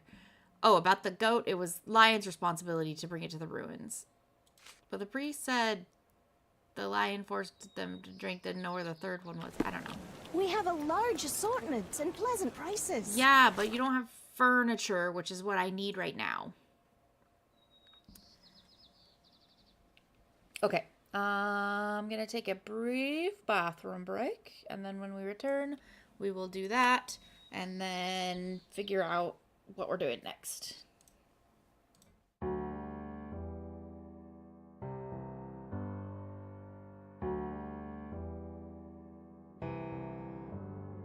Feelings. It's like I can't walk on the ceiling. Oh yeah, got me dreaming, driven in colors I never dreamed in. Oh yeah, I let you in deeper than I let anyone else before. Fell in love with my broken pieces, took them all and made them yours. Didn't know what my heartbeat needed, skipping out, no I can't keep score. When I lose my breath, boy, you got me breathing. Oh, every little thing you do, every time you hold me, take me higher, higher. Every little thing you do, every time you hold me, take me higher, higher. Oh.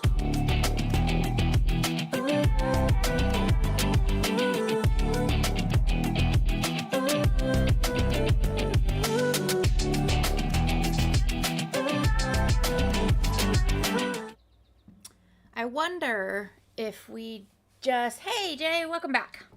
Or welcome. How's your Thursday going? Plans haven't kicked off yet? Or Tuesday. It's not Thursday. Tuesday. How's your Tuesday going? Plans haven't kicked off yet? I wonder if we finish this batch of cases, then maybe people will restock furniture. I need to get you out of that hat. There we go. Respect the quiff. Okay. Also, we're gonna run over here to the marina really quick and see if maybe someone over here will tell me.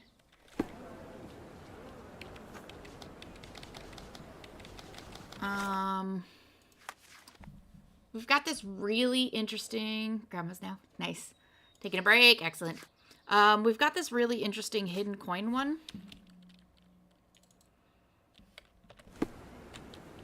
That we have to find.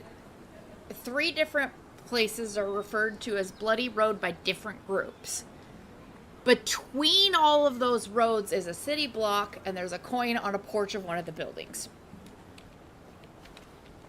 We got in some, like, gangster clothing and talked to one of the wolf gang and found out what they call Bloody Road. So I need to find an aristocrat and a fisherman. I was running all around Miner's End looking for those, but I couldn't find anybody. So I'm going to come over here to the harbor and see if maybe we can find a fisherman around here somewhere. There's like nobody here. That man looks like an aristocrat.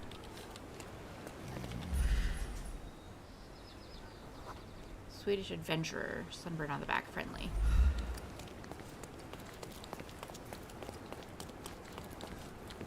Yeah, so I'm in a little sailor outfit because different groups won't talk to me. Cobbler, sympathetic and myopic. Major. Aristocrat, there we go, okay. Let me get out of their line of sight and change.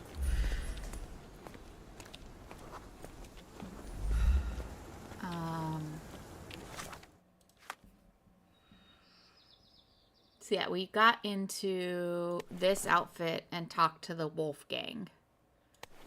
Put that on. Yeah.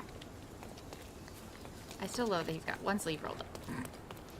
Oh, where'd they go? Ladies, you were just sitting here.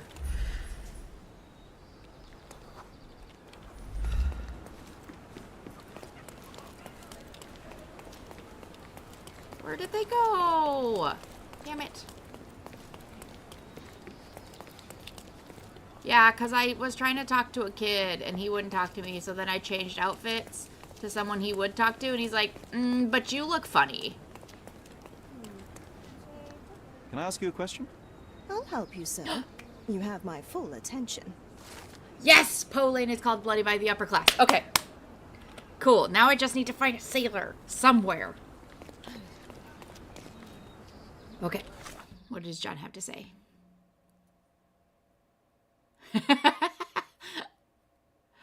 I love John's random little thoughts. You cannot trust anyone on Cordona. Even a policeman could be a wolf in sheep's clothing. We found a bunch of robbers who supposedly all killed each other and ran off with the loot. But actually, they all killed each other and a policeman showed up and finished them off and took the loot and claimed that there was a fourth one. A vampire hunt that turned into a story of 2 grave robbers and a killer journalist. Pure pulp. I never wanted it to end. There were supposedly vampires in the graveyard, but it was actually a guy defending his sister's body from being grave robbed. And then another guy like tripped and fell and knocked himself unconscious on a rock. And a reporter came along and was like, I'll stage this as a vampire. And so he stabbed holes into their necks, and one of them wasn't dead. So stabbing his neck is what killed him. Does Sherry use clues and deduction to determine who can answer his questions, or is it merely luck? Either way, a great success. I am using deduction, sir, but I'm not great at it all the time. Okay. Now I need to find a sailor. You're an officer. I was hoping there would be a sailor down here by the dock somewhere, but there don't seem to be.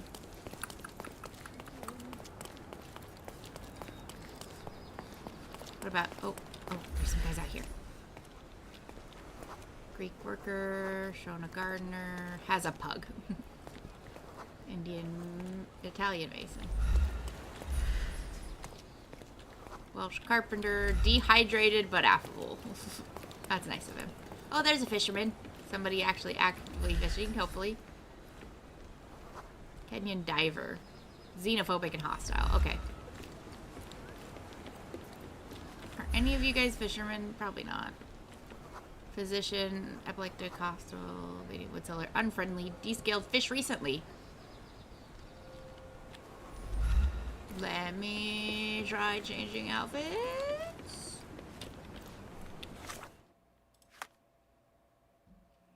Oh no, I don't have that outfit anymore. Curses. Curses.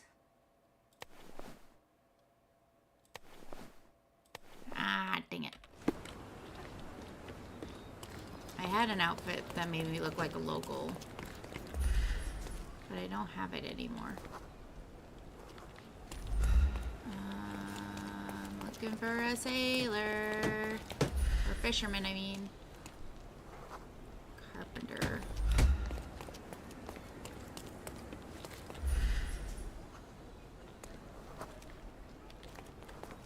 Both shoes. Yeah, poor guy. German gardener friendly. English baker friendly. Nighthawk. I don't need a baker, I need a fisherman. Smuggler hostile, lives in wet climate. Cutthroat hostile, knits with what? Knits with seaweed. Fascinating. Uh-oh, am I stuck down here because I can't jump?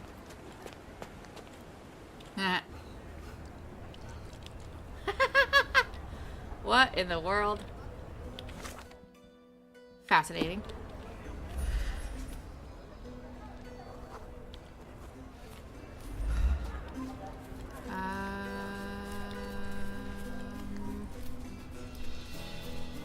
I need a fisherman.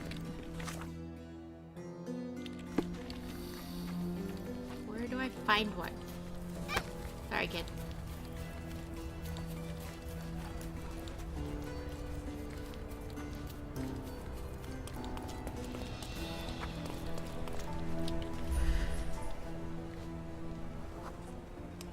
Wine merchant. Hostile has 4 children. Irish gardener. Can you tell me? Bookmaker. Why are you in a fishing stall? Wine merchant. Bookseller. Gardener.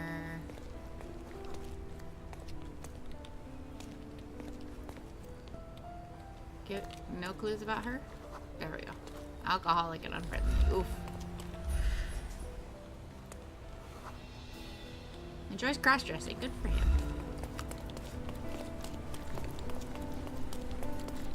Anytime they're like, oh, they're hostile to you, I'm like, that's fair. I am an Englishman in syphilitic. Oof.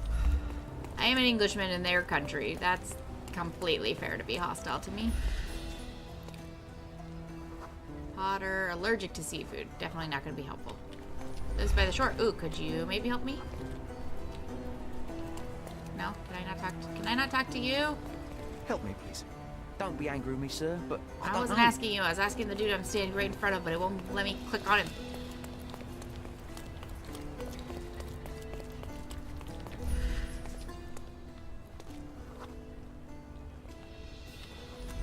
Excuse me, just one question.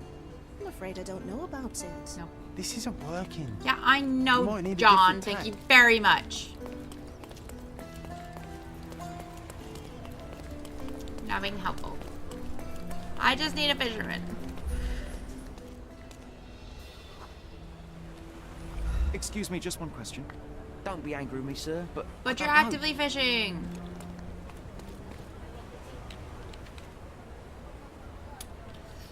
Urgh.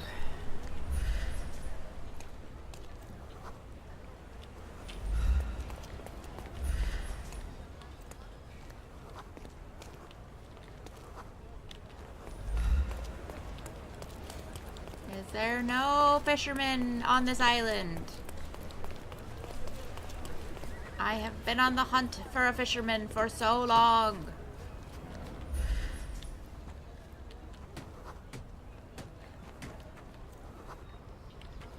Hides a gun. Oh boy.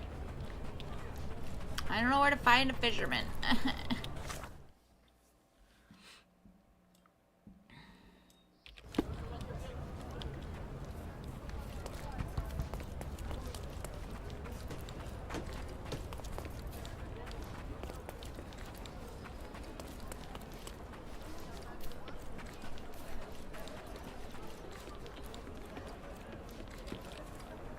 Well,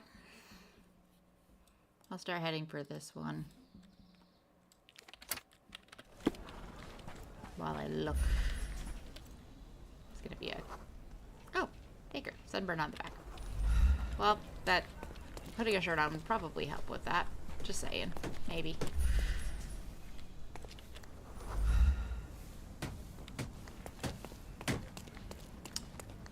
I don't know where to find any fishermen.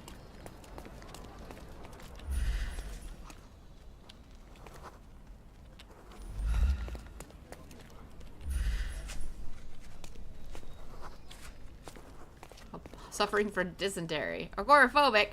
This is a terrible place for you, sir. There's so much open space where you're standing. I hope none of these people mind me getting up all in their face. Scanning them. Welsh lowlife. What a title. Drunkard. Beggar. Non-religious. I'm glad that he can tell that by looking at him. Enjoys fishing. Oh, but I don't have anything. I don't have any clothes that will make you talk to me, right?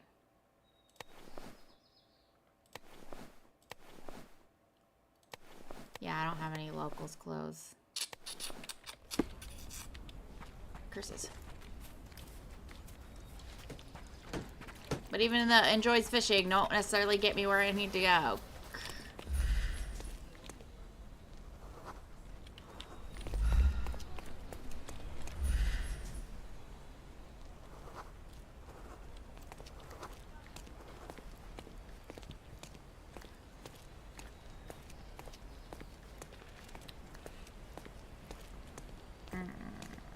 Itchy nose. Corporal.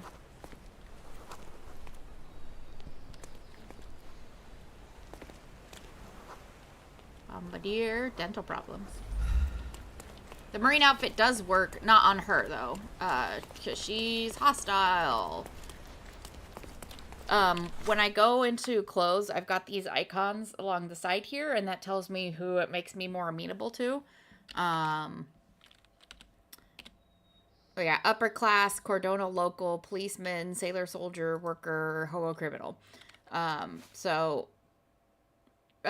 this outfit right now makes me amenable to aristocrats, but not to minors and the vagabonds and the bad guys. That lady was hostile to me, and the Marine uniform actually makes it worse. So she probably wouldn't talk to me unless I was wearing a local's outfit. But I don't have one on me.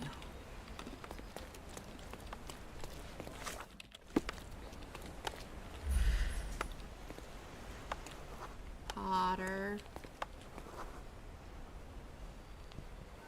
Taylor. Mason. Suffering from food poisoning and you're still affable. Wow.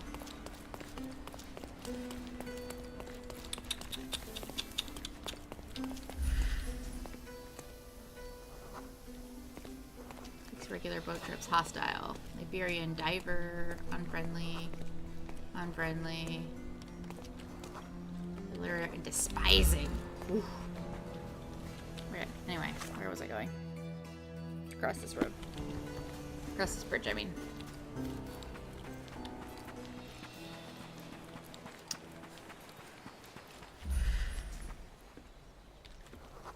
Spice merchant, pyromaniac. Oh boy. Has a pug. Would you know, sir? Maybe, but I can't fucking talk to you.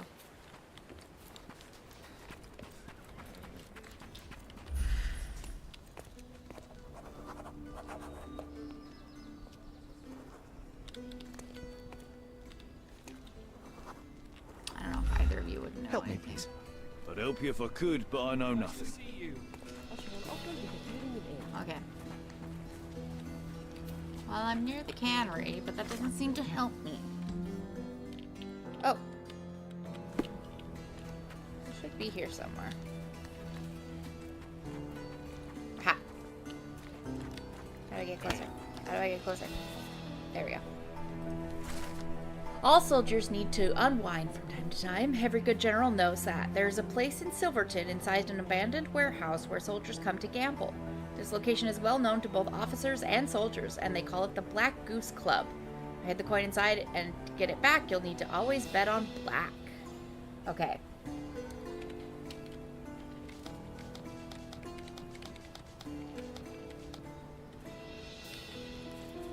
Well, you guys are soldiers, right? What's up? Could you help me? Ah, I know this, yeah. Let me help you. Yeah. club used to be in a warehouse on Grange Street, northeast from the crossing with Evernote Street. However, it was closed a long time ago, after General Ridley allowed the local garrison a little more freedom in choosing their entertainment. Okay, Grange Street, northeast from Evernote. One question, one answer. Bravo, Sherry. I'm working on it. Okay. Grange Street, Evernote.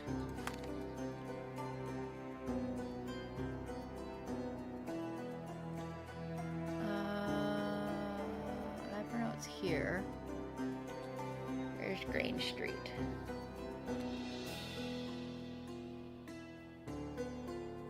Aha, Grange Street. So over here somewhere?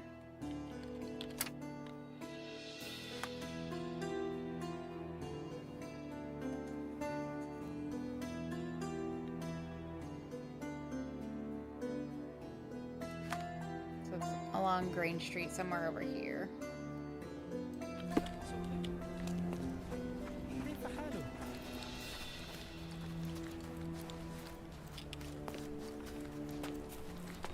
Since I can't for the life of me find a goddamn sailor in this town, apparently. Fisherman. I need a fisherman. Even the people working in fisher stalls are not helpful. Oh. Yeah. Okay.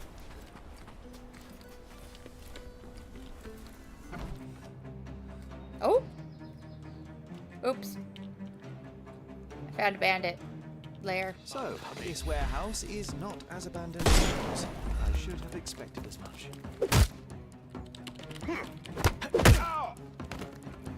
No more crime for you until next month. Until next month. You're so funny. Oh. Oh. How do I crouch again? I forgot. Ow.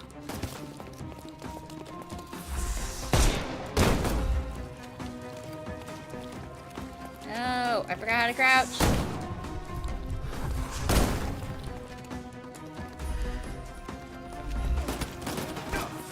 Ow! They're gonna kill me! I don't know how to crouch! Oh, there you go.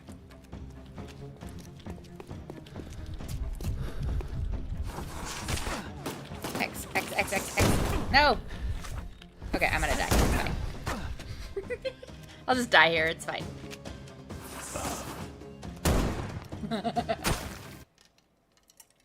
Thanks for the luck, enjoy your fireworks. I'm ready for the fireworks season to be fucking over, personally. Okay, let's try this again. Control is crouch. I keep wanting to see, which opens my casebook. This warehouse is not as abandoned as it was. I should have expected as much. You gotta stop shooting him. Not trying to shoot you, sir, I promise.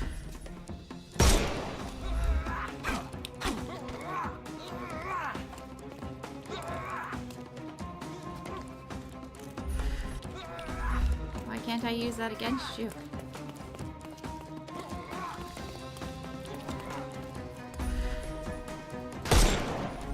There we go. Damn. Too slow. I'm coming for you. How are you, though?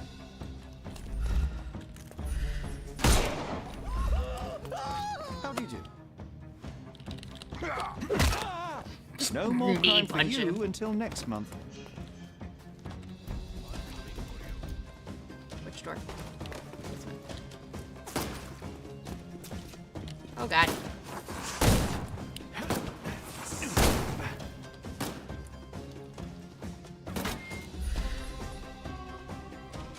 Get ready for something. Just die. Ow.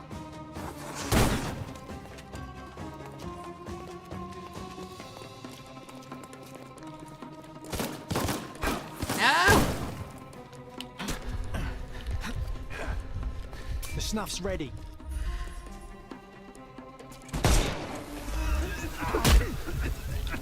Oops. Wrong gate. Fuck. I'm I'm coming. Do it again. Where's the other one?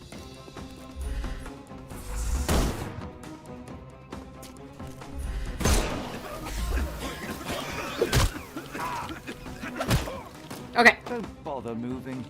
Give him the pepper snuff. Where is he?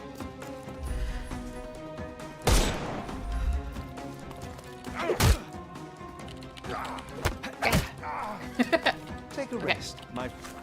The snuff's Should ready. be one more somewhere. Ah! There's 3 of them! Ah, no fair!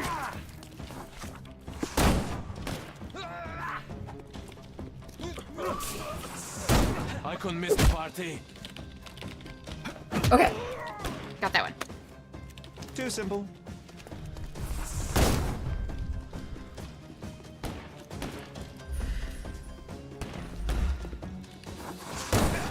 Ow. I will end you. Fuck! Fuck! I'm gonna die.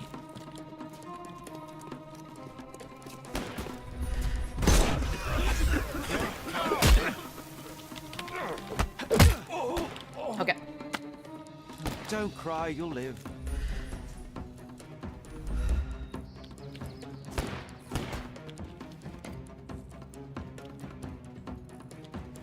Give him the pepper snuff.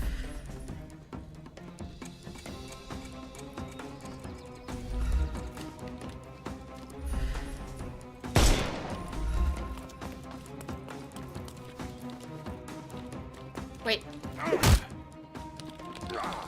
There. Oh. Too simple. The snuff's ready. Where are you coming at me from?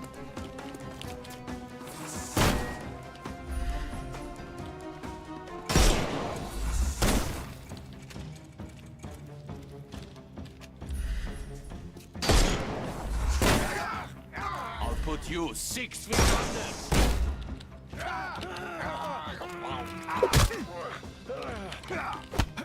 Okay. Don't cry, you'll... Give him the pepper snuff. Where? Where's the next guy coming from? There. And here. Not that easy. Oh shit, he's got gloves. He's got a mask on. Fuck. I couldn't miss the party.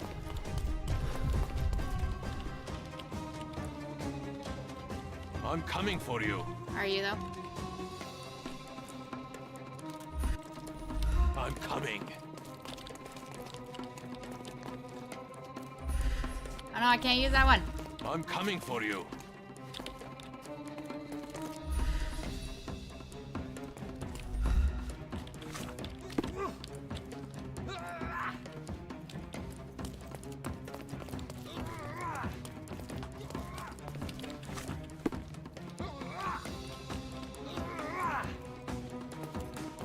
You need me to get maybe behind this guy.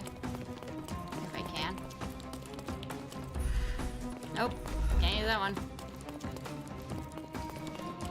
Which ones can I use? I couldn't miss the party. There we go. Shoot him in the foot. It's fine. Take a rest, my friend. That one's just like lurking there. It's all yours now. Go for it. Why is this broken? He's just broken and stuck by the door. Too simple. The snuff's ready. Thank God, finally done. Jesus, I'm like, stop. Right, now, back to the coin. Oh, this was where I needed to go. Okay.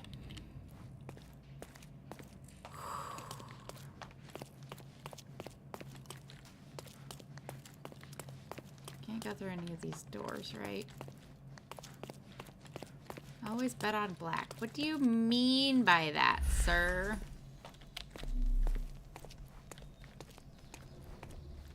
Ah.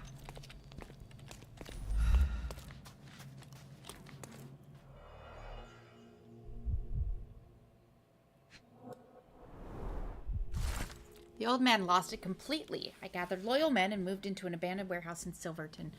We'll restart operation from here. Need some time to regroup and recruit more men. Think I will start with the Big Fish and Slimy Joe. They were always good to do business with. Maybe also Big Han. He was good with numbers. Found an antique coin in one of the chests. It looks like a sign of good luck. Wonder who lost it here. There it is. Gimme. The governor gifted this coin to Mycroft for his invaluable help. My brother added it to my collection, but the sight of it always made him frown. Cordonian Mangear, one of the last to be minted from local silver. Great. Great. Another victory on the board, and all our foes live to lick their wounds. I'm so proud of Sherry. No one can stand against us.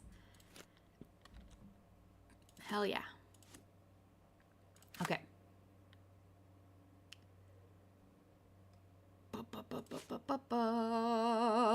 I can't find a sailor, a fisherman to save my frickin' life. Was that all the coins? Other than the one I have to find a sailor for. Oh, nope, there's one over here. In Old City. Can I fast travel anywhere? No. Curses. That's gonna be a long run. Whew, that's gonna be a very long run. Okay. What else was I doing? Might as well do this one since I'm actually over here.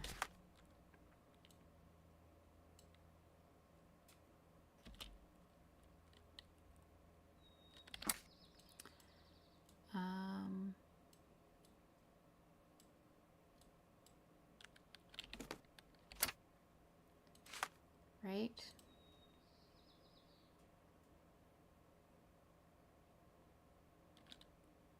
West of the cemetery. Forest ruins west of the cemetery.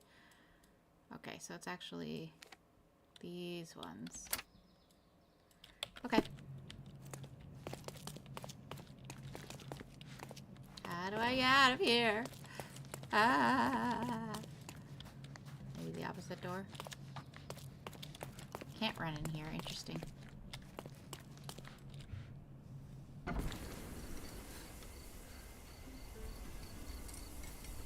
Okay. Now I can fast travel places, right?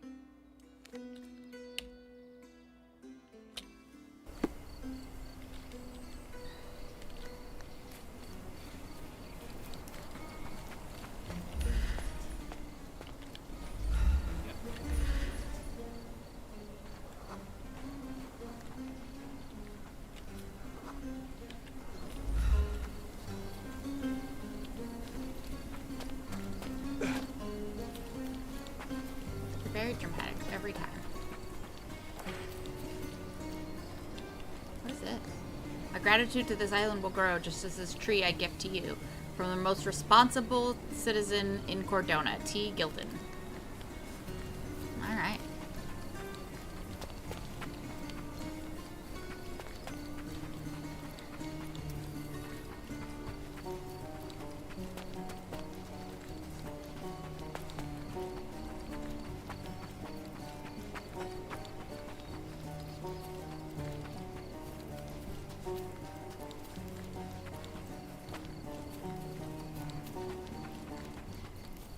This is where they were having their bacchanalia, right?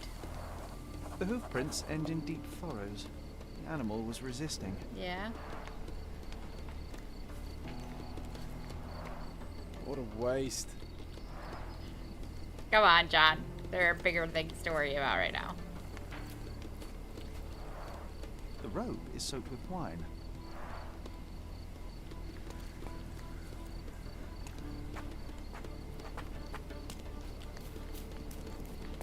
Aw, poor goatie.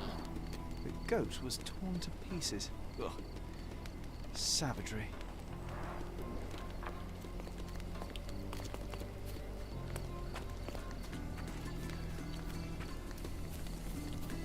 Multiple bare footprints. I should examine them more closely.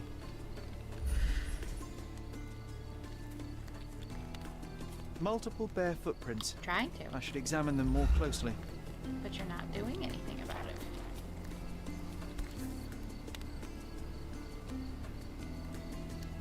The priest said that he came here to stop the ritual.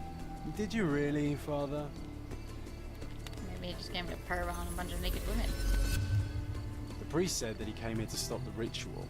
Did you really, Father?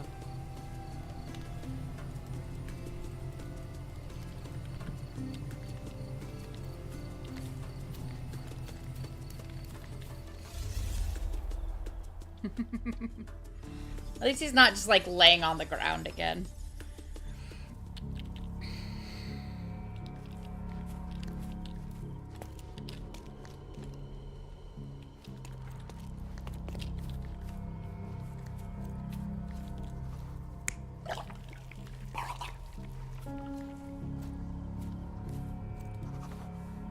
I'm not sure what she's doing.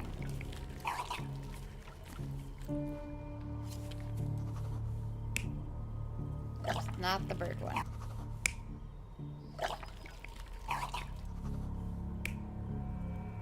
Yeah, those are my two options. Okay. And not the bird one. That would be the red lion. Is that the lion? Looks like a lion to me.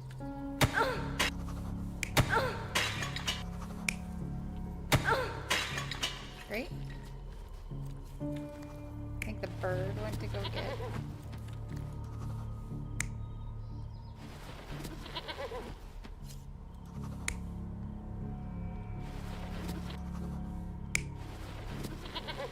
Oh gosh.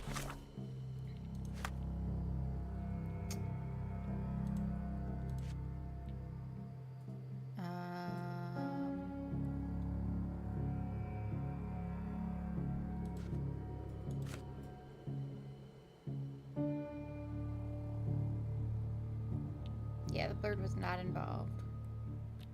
She says the lion brought it, but the lion is what charged. What if they saw it, so...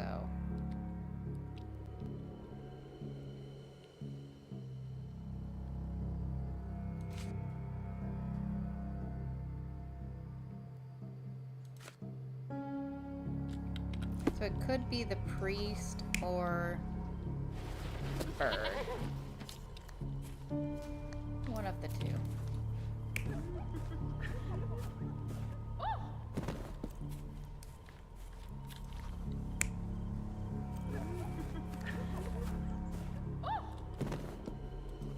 It's the ox that tripped.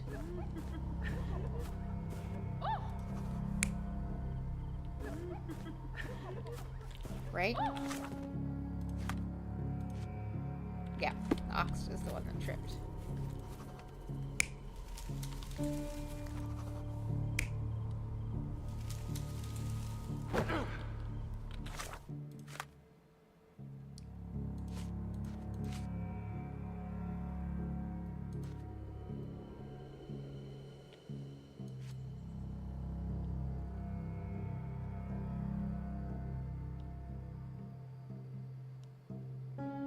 Bird is the one that stole the goat. Okay.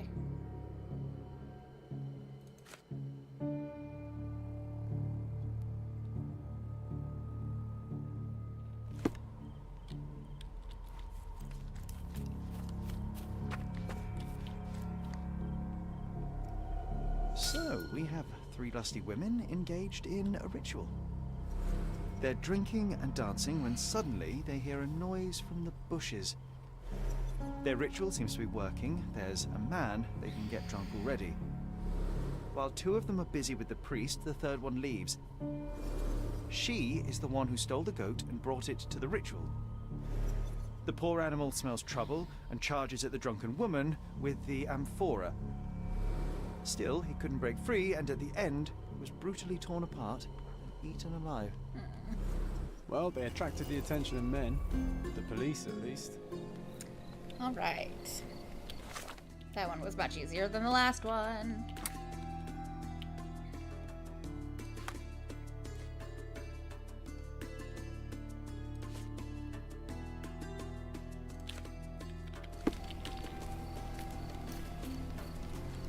Can't can't wait to get back to the station away from this smell. I bet. So where you're standing, you'd be smelling the wine more than you'd be smelling the dead goat.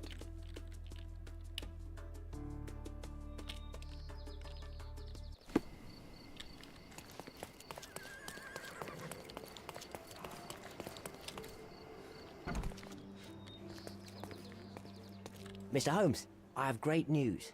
Our recent accomplishments have earned me a promotion. Sergeant I'm so Stark. happy for you. It has a nice ring to it, hasn't it? Please accept my congratulations, Sergeant. Your part in solving those cases was invaluable. Come, Mr. Holmes. Your part was just as important. Not without my guidance, of course, but you did an excellent job. Anyway, I'll be moving back to the office space. You completely missed my days at this sarcasm. blasted desk are almost over. I won't be scapegoated now. Good for you, I suppose. Speaking of scapegoats, I've solved the last case on the board. The goat was stolen by the lady in the blackbird mask. As if that makes any difference, judging by the atrocity I witnessed at the crime scene. Yes, I heard about that one. The things women get up to these days. Ugh. Well, I'm glad to have been of service. Now I have other matters to attend to. Mr. Holmes, if I may be so bold as to make one last request. Do you remember that I told you that our chief inspector has been missing for a few months now? Uh-huh. My current task is to establish his fate. I've tried to make sense of his last case, but it's a convoluted mess. I would really appreciate your help. Fine, you have me intrigued. Thank you awfully, Mr. Holmes. Why doesn't he do it himself? Because I'm better than him. Tell me everything you know. Well, I don't know much. Just that it's connected to a gang called the Hive. Placido has been after their leader, the Hive Master, for years. But otherwise, I can't make head nor tail of it. Here, take the key to Placido's office. You might find some leads in there. So is it Chief Inspector Placido who has vanished? From what I've gathered, he was a good detective. Ain't that the truth? He was solving cases like shelling peas. Without him, things have gone downhill. Until he I was arrived. a crotchety sort, always grumbling, fussing, taking his snuff by the handful, but I, for one, miss the old boy. Very well. I'll see what I can find out. One thing is certain. It's a dangerous business. Be careful, Mr. Holmes. Child's play. Solved all the cases for the police. You're welcome. Plan B.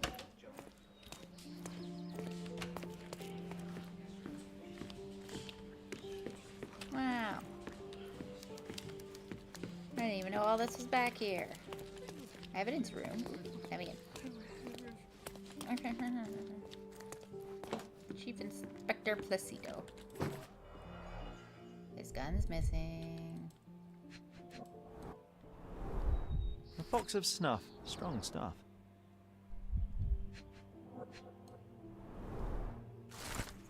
Hive Gang Police Raid. Is the Hive Master dead? For Police Inspector Luciano J. Placido, the night of May 13 ended in gunshots, a blazing fire, lost comrades, and the label of hero. After investigation lasting several years, Inspector Placido led his squad on a raid to shut down the operations of the infamous Hive Master and his crime syndicate, the Hive. The largest of the gang's warehouses, also dubbed B-Yards, was raided in Miner's End. Although the operation was thoroughly planned, the police encountered serious opposition and were outnumbered. The gang set the warehouse on fire, ambushed the officers, and engaged them in a gunfight. We have received confirmation from several sources that Inspector Placido managed to corner the Hive Master, the gang leader subsequently perishing in a failed attempt to escape from the burning warehouse. As a result of the operation, Placido was promoted to the position of Chief Inspector. We congratulate the hero and are already preparing an exclusive interview with the governor that will include an official statement on the operation.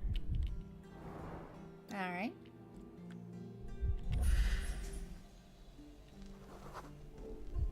This must have been an award for long and faithful service. Comfy, John? I can almost picture you as an inspector, Sherlock. You'd lie on his sofa all day and still solve more cases than arrested the police. Probably.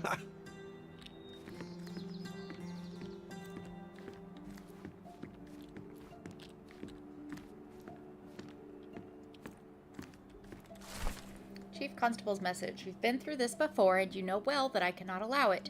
You are an indispensable asset to this department, Placido. Sorry, but your retirement is out of the question.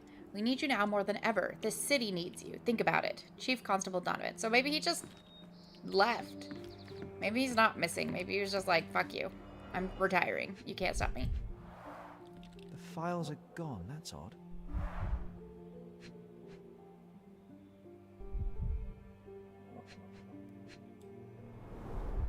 Hive Master.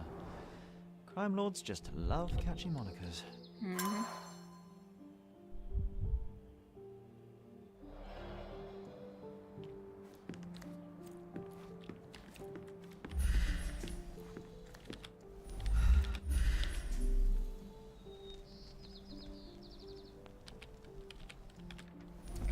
I got everything. Poor goat. Those women already had the priest. Why such cruelty to an animal?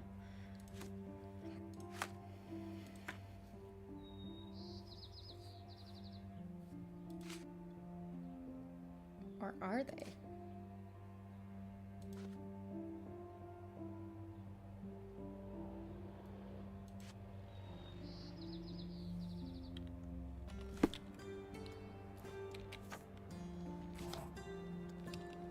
Oh.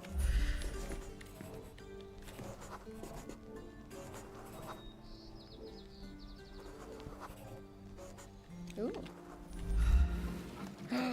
Ooh.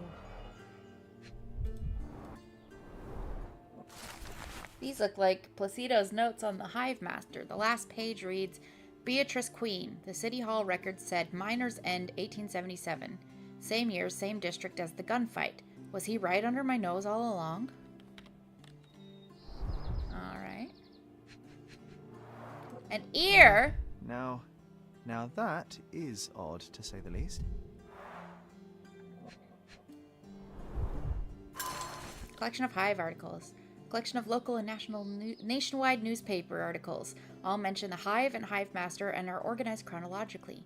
Chief Inspector Placido had been collecting information on this gang for years. May 1875. Exclusive. New crime syndicate sweeping Cordona. January 1876. Buzz off. Elusive weapon smugglers. The Hive supply Irish nationalists. Again, good for them. October 1876. Hive Master mystery. All we know about the underground gang leader. May 1878. Police corruption controversy. An officer spills the truth. 1878. No more free speech. June independent newspaper raided by police. February 1879. The Hive stings again. 5 civilians dead, 10 injured. April 1879. Former Cordona Chronicle reporter missing. We will not be silenced, pledges editor. December 1879. Police corruption charges dropped. Let's Hey, Cap. take the ear, Sherry. It'll bring us luck. You'll see. Good lord, you can't be serious. Nice. Always play it by ear, pal. John's challenge 1. Ear in a jar. Oh, John, you're so weird.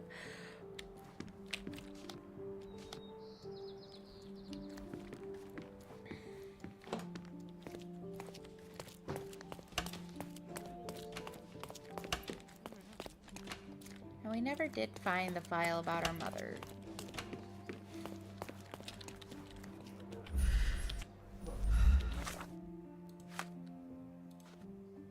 I've taken the ear.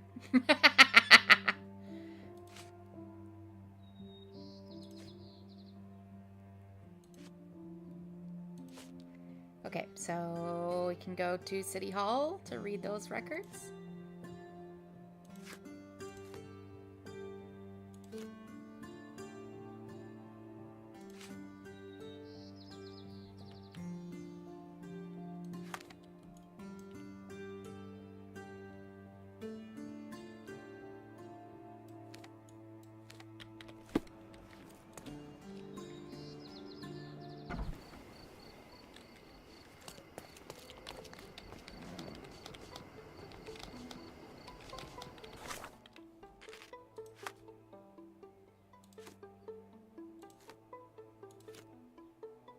I literally have all of them except for this one.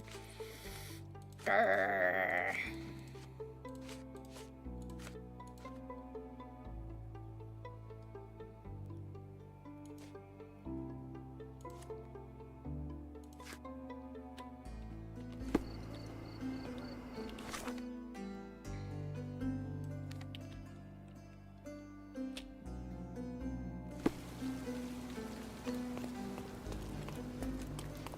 contest for the guests of Cordona.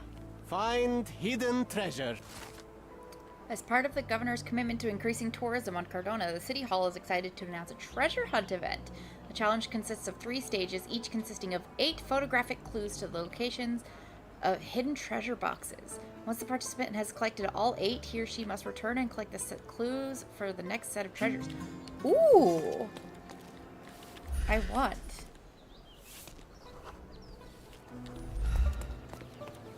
Lots of people with dysentery, huh?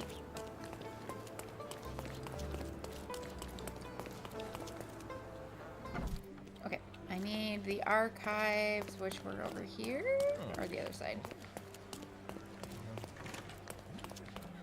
Other side.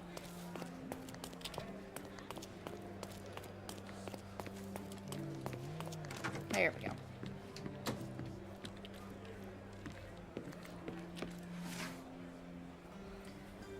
Okay.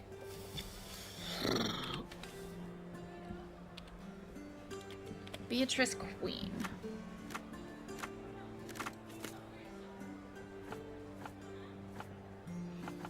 District Miners End, period 1877. Property of B Queen. Queen Beatrice. Business entity registered in 1877. Documents filed for closure in January 1880. Property registered in the name. Warehouse in Miners End, sold in February 1880. Distillery in Miners End, shut down in February 1880. Villa in Grand Saray, auctioned off for charity in March 1880. Warehouse in Miners End, currently for sale, located on Clay Street by Stephenson's Bridge to Silverton. Okay, so we need to go to Clay Street by Stephenson's Bridge. Sherry found the file so quickly that I couldn't investigate an odd sound I heard. It was probably a banshee, but now we'll never know. Okay. Clay Street by Stephenson's Bridge to Silverton.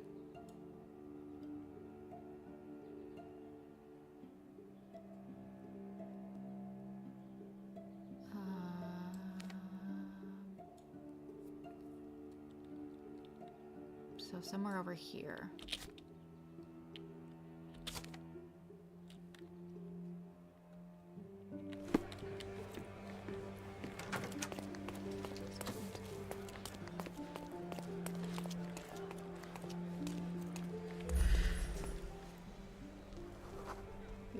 Miner. Probably not anybody useful in here. As a pug. Constable, blister feet, lawyer. What did it say? Police snitch. Ooh, do you maybe know? Can you satisfy my curiosity? No, sorry. Better ask someone else. I wanted to have... Where do I go for this? Do I just have them? Cool. In for a penny. Great. About that. This is what I wanted to ask. Excuse me, just one question. You better ask someone else about that. Oh, I am bored. Call me when you find the answer. No, you are, you big whiner. As a pug.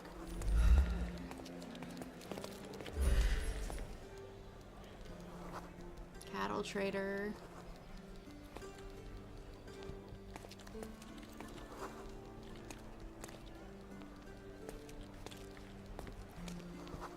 Shoemaker. Was beaten recently. Aww.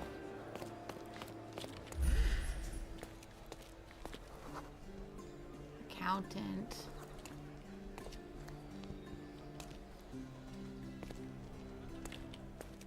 Apparently I can't deduce any. A lawyer.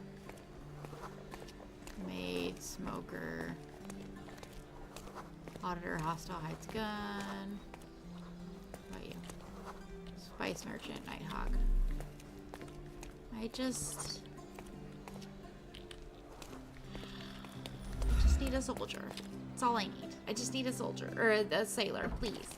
A sailor or a fisherman. Please. I'm begging you. Bookseller.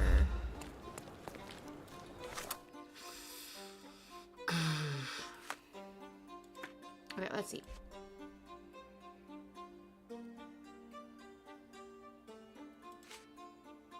Okay, bench on a pier. Lion monuments. Is that somewhere around here?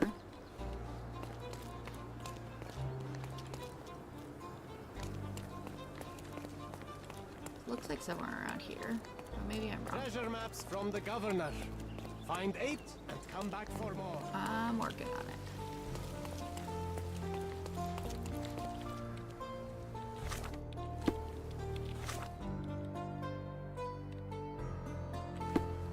Okay, it's not here.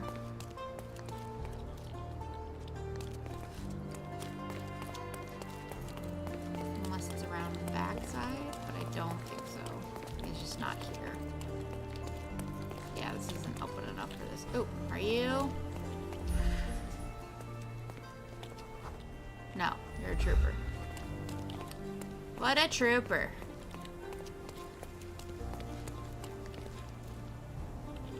Okay, I'm not sure about the monuments. I don't know where that tower would be.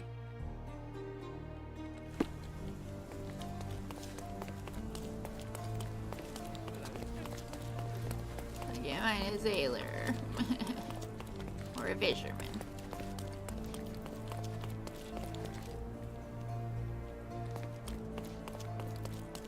Where's the clock tower?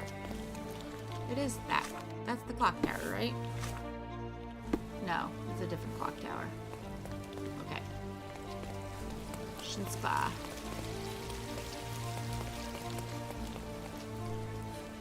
Where even is a clock tower? Okay, bench on a pier. So that one is over here.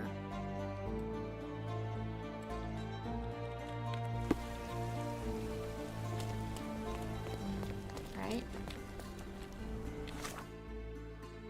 No, you turn around. Go. Ooh. This way? Yes. I assume it's one of these ones. I keep hitting the wrong key. Round pavilions. Is there one down here? Might be a different pier.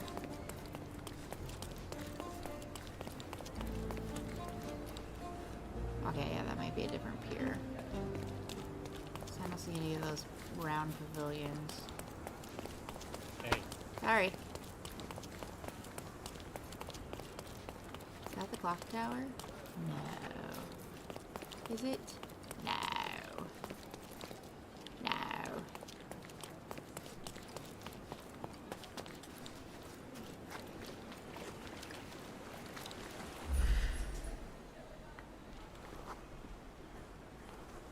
Genius, huh?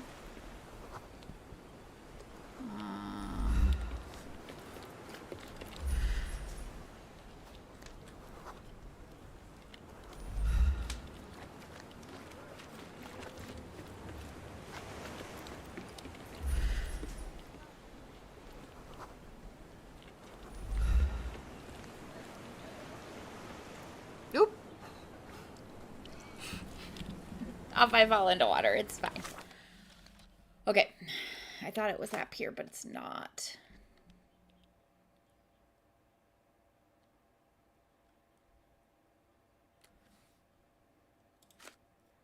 Carriage in a yard. Where is this one?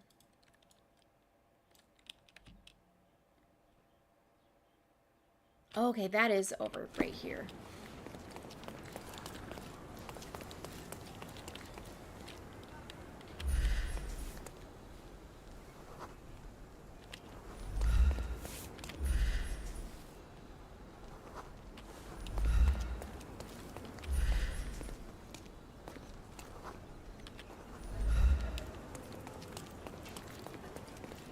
Make you look comfy.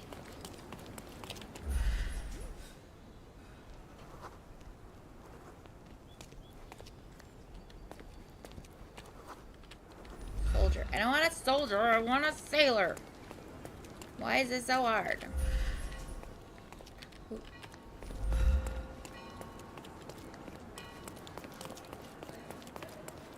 I'm not sure. Okay. That is... I don't need that. That's that one. So it's over here, and then there's a car.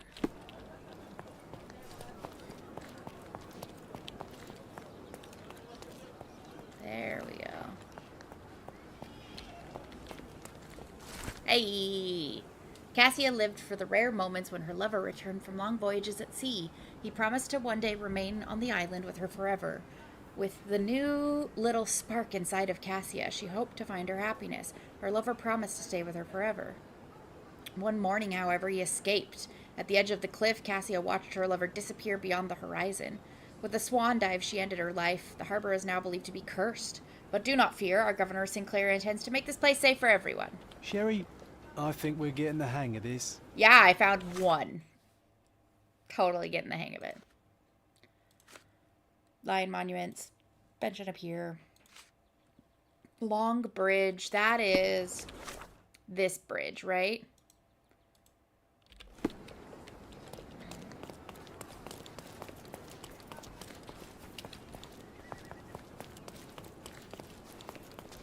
Why are fishermen so hard to find in this town? Okay. Pretty sure this one. Is there a way down over there, actually? Excuse me.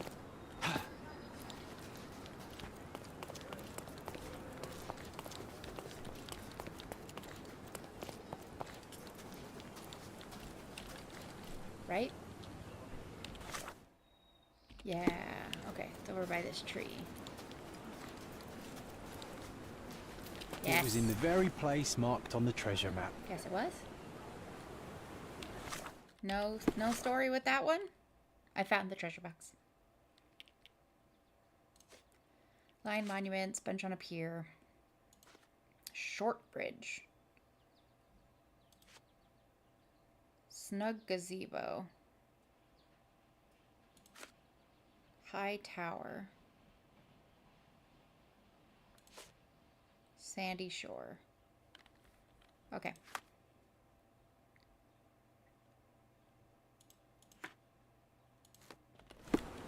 I don't know. Let's get back to doing something else for a little bit. I wonder...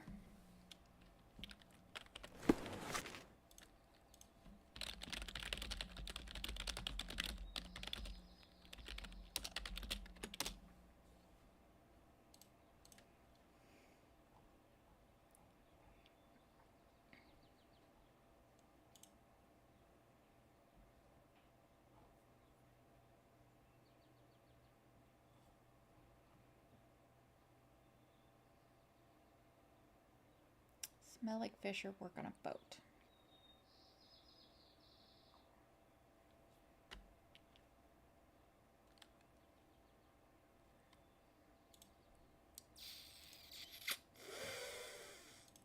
Tricky, tricky, tricky. I'm not sure.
Secret society member. Fascinating.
Sometimes it pings people so quickly, and other times it's like, nah.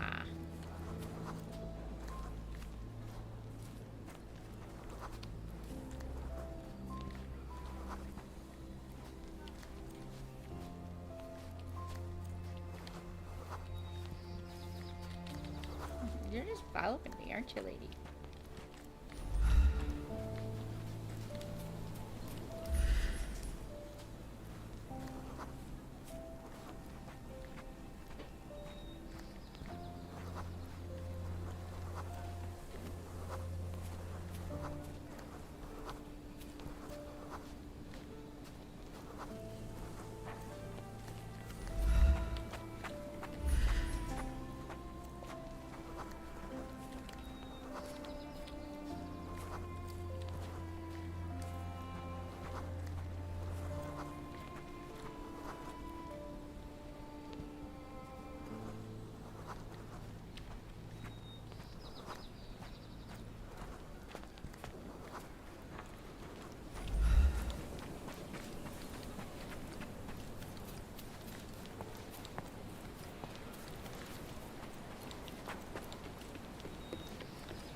No one down around here.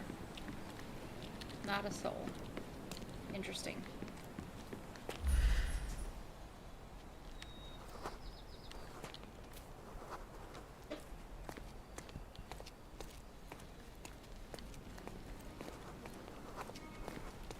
Aw, suicide attempts. That's really sad.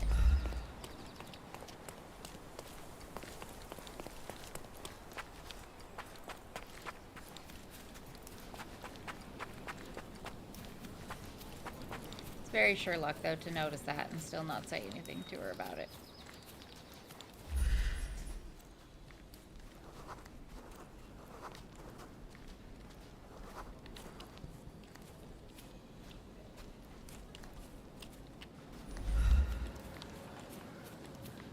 Anybody. Looking for anybody. Do you know anything about this? I'd help you if I could, but I know nothing. That's not the right coin. That's the one I wanted. Is this familiar to you? I don't know, but I'm sure there are others who'd be glad to help a fella in uniform.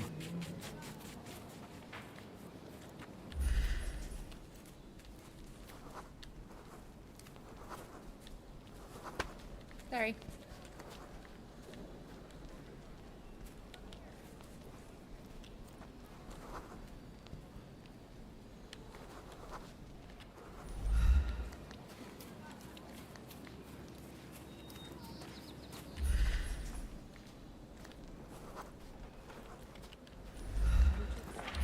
Have anything to wear for you, huh?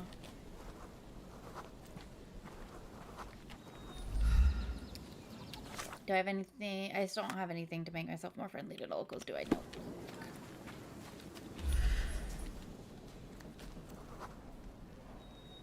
Hydrophobia, definitely not useful.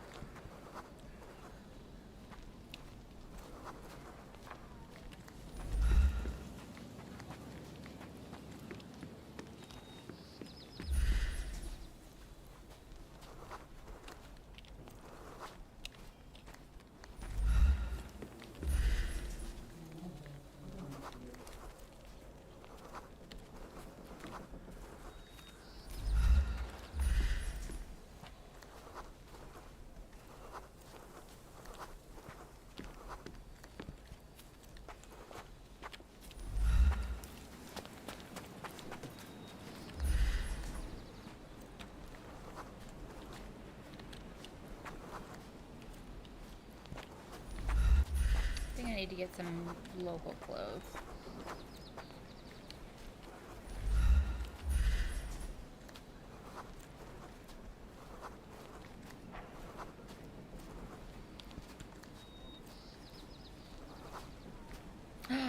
A fisherman!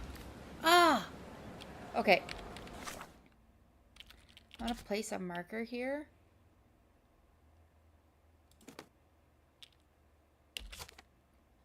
And then... Okay, I I can jump here to go to the clothing place.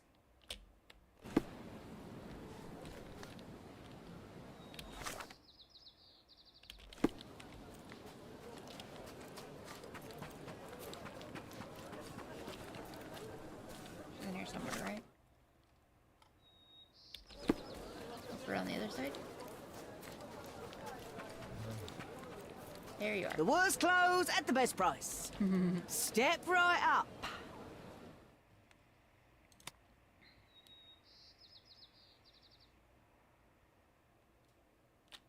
Just gonna buy it because I keep. I hope you'll be comfortable in it. Despite being you, I've nothing left in stock. Okay. And then we're gonna jump to here and run down this way.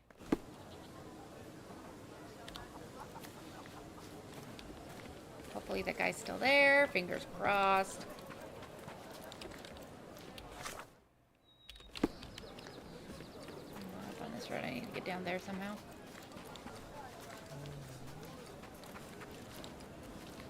How do I get down there?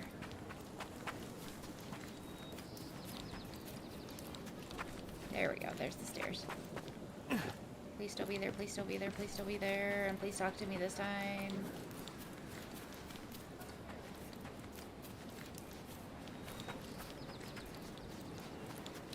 No!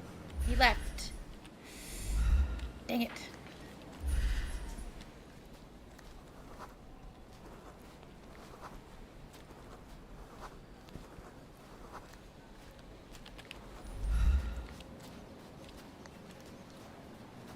Oh. Did he come back? Do you know anything about this? Yes, Fred. Yes! Explain. Finally! Hound Road. Okay. Thank God. Oh, that took way too long. Oh. Okay. Bloody. Sorry. Poe Lane, Bridge Lane, and Hound Road. Hound Road, Bridge Road, and Poe Lane, right? Was that it?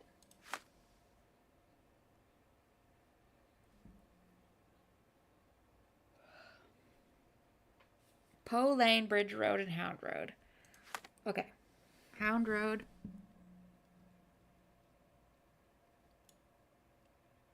Bridge Road. Where is Poe Lane?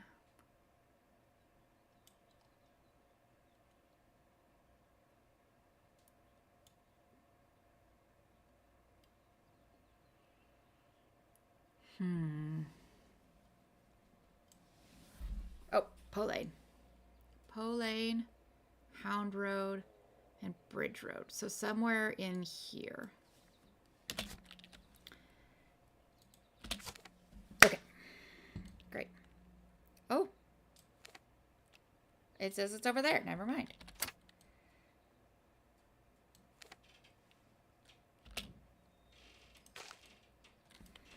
Poe Lane, Hound Road, Bridge Road. It's up there. I don't know why that's...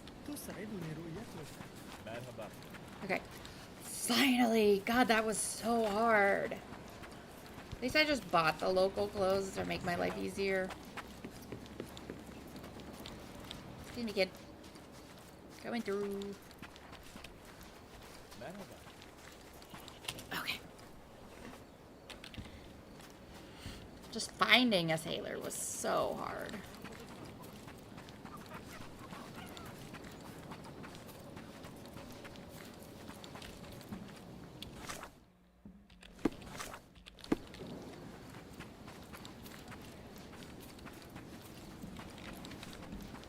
On the porch of a building, somewhere on this block.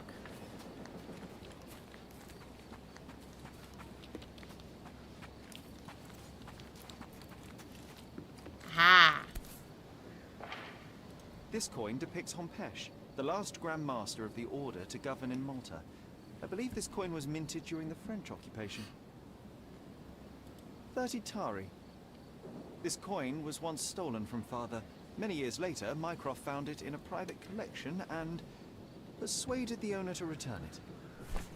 We did it! Okay.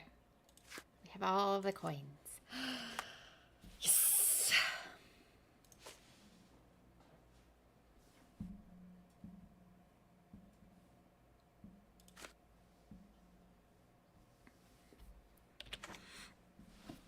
We did it. 2, 10, 1, 2, 3, 4, 5, 6. So we're missing 7.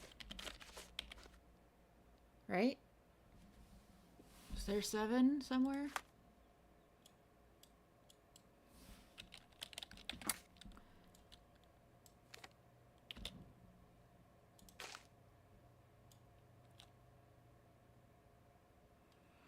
Is there a 7 somewhere? Ooh, over here. Okay. We haven't done them all yet. We're close, but not yet. I'm gonna another potty break and grab lunch really quick. And then we'll do that last coin just for my own satisfaction.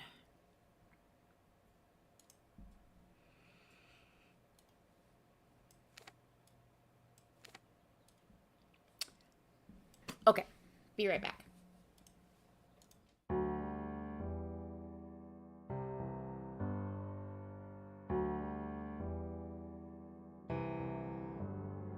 Feelings. It's like I can't walk on the ceiling. Oh yeah, got me dreaming, dreaming in colors I never dreamed in. Oh yeah, I let you in deeper than I let anyone else before. Fell in love with my broken pieces, took them all and made them yours. Didn't know what my heartbeat needed. Skipping out, no, I can't keep score. When I lose my breath, boy, you got me breathing. Oh, every little thing you do, every time you hold me, take me higher, higher. Every little thing you do, every time you hold me, take me higher, higher. Oh.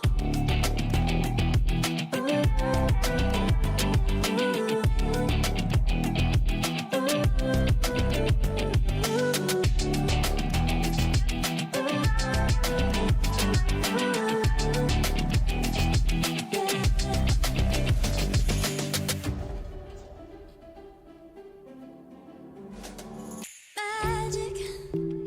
No, I'm never letting go. Now that I have it with you. When you kiss me, it's like the stars fall out the sky onto my heart to cover up what I don't wanna show. I let you in deeper than I let anyone else before. Fell in love with my broken pieces, took them all and made them yours. Didn't know what my heartbeat needed. Skipping out, no, I can't keep score. When I lose my breath, boy, you got me breathing. Oh, every little thing you do, every time you hold me, take me higher, higher. Every little thing you do, every time you hold me, take me higher, higher. Oh, you take me higher, you take me higher, baby, you take me higher, you take me higher, baby, you take me higher, you take me higher, baby, you take me higher, yeah, you take me higher, baby.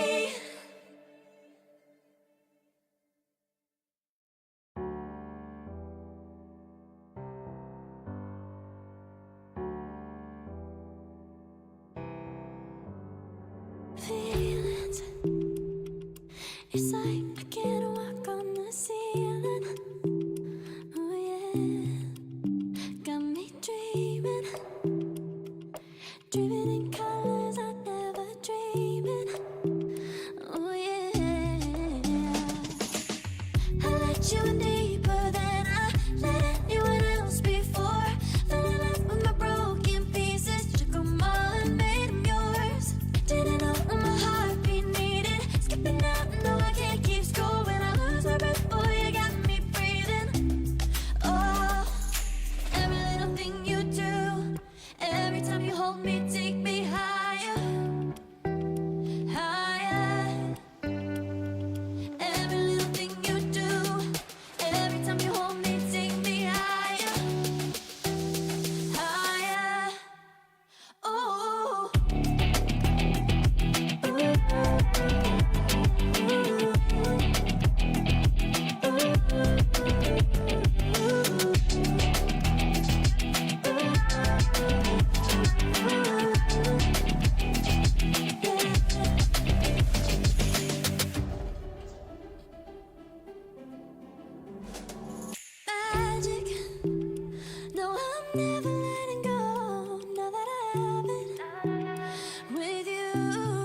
out the sky onto my heart to cover up what I don't wanna show. I let you in deeper than I let anyone else before. Fell in love with my broken pieces, took them all and made them yours. Didn't know what my heartbeat needed, skipping out, no I can't keep score. When I lose my breath, boy, you got me breathing. Oh, every little thing you do, every time you hold me, take me higher, higher. Every little thing you do, every time you hold me, take me higher, higher.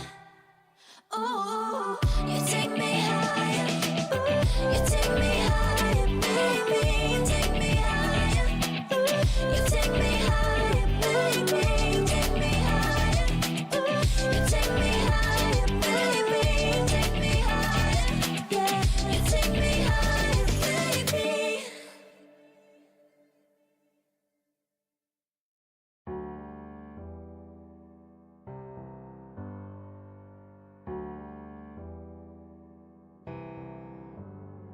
Feelings, it's like I can't walk on the ceiling. Oh yeah, got me dreaming, dreaming in colors I never dreamed. Oh yeah, I let you in deeper than I let anyone else before. Fell in love with my broken pieces, took them all and made them yours. Didn't know what my heartbeat needed, skipping out, no I can't keep score. When I lose my breath, boy, you got me breathing. Oh, every little thing you do, every time you hold me, take me higher, higher.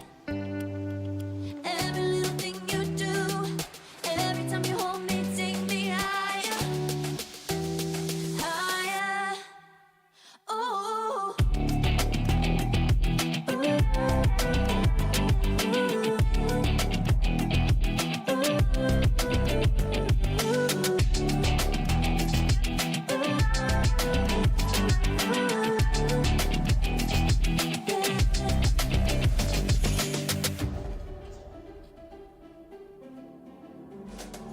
magic. No, I'm never letting go. Now that I have it with you. When you kiss me, it's like the stars fall out the sky onto my heart to cover up what I don't wanna show. I let you in deeper than I let anyone else before. Fell in love with my broken pieces, took them all and made them yours. Didn't know what my heartbeat needed, skipping out, no I can't keep score. When I lose my breath, boy, you got me breathing. Oh, every little thing you do, every time you hold me, take me higher, higher. Every little thing you do, every time you hold me, take me higher, higher. Oh, you take me higher, you take me higher, baby, you take me higher, you take me higher, baby, you take me higher, you take me higher, baby, you take me higher, yeah, you take me higher, baby.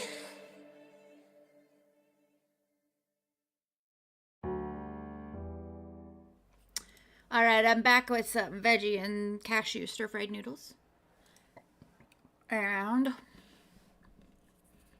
we're going to stick with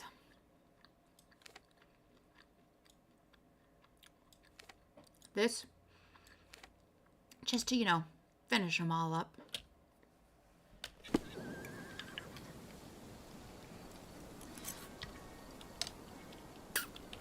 Who doesn't love noodles?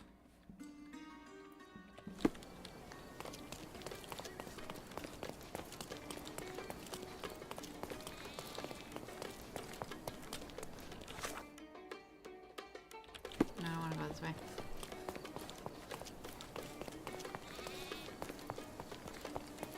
This is the way I want to go. Thank you.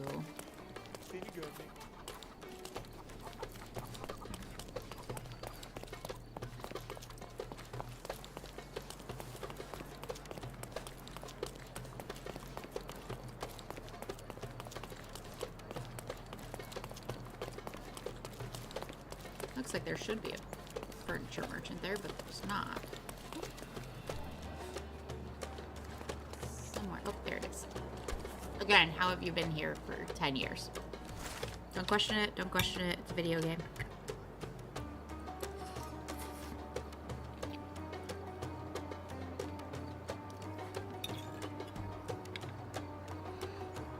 The East is a delicate matter, Sherlock. It took me some time to work out the old city people, as they are not especially welcoming towards outsiders. Take, for example, the House of Bromir. They lost their superiority to the House of Eagle, who adapted to the British rule, and they still refuse to change. It's such a shame. They make the best coffee in the whole of the Mediterranean. I would frequently pick up my morning brew from the coffee shop frequented by Bromir workers and visit a street nearby that has a direct view upon the big tower. I need to go to the big tower for the treasure hunt. I'd walk it slowly, enjoying the quiet bustle of a waking city. A little further, in front of a large wooden gate that blocks the road, I'd turn left into the archway. Through it, there's a yard where I'd sit under the big tree, enjoying my coffee and listening to the covert conversations from the balcony above. And find your reward in the roots of that tree. Okay. Get coffee from the House of Vermeer. Street nearby that has a direct view upon the big tower. Walk along it in front of a large wooden gate, turn left through the archway, and there's a yard. Okay. Do I have the House of Vermeer?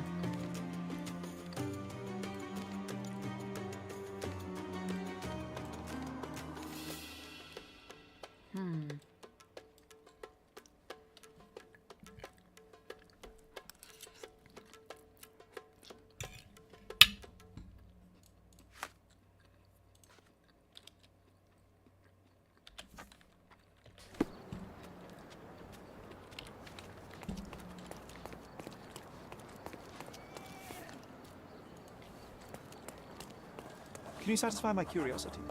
Brother, you're fortunate I know something about this. Coffee shop used to be on Bazaar Road between Gul Afshar Caravanserai. I'm sorry, I'm terrible at these. And Imam Zahir Mosque. Bazaar Road between these 2 points, which I do have. There's the mosque. And we're here. So it's somewhere along this road.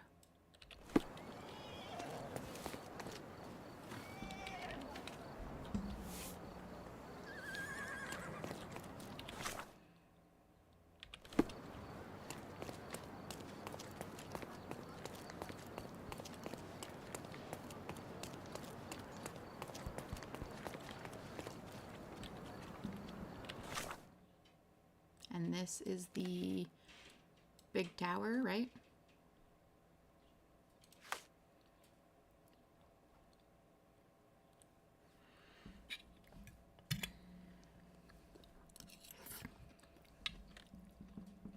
Because we are about halfway between the two.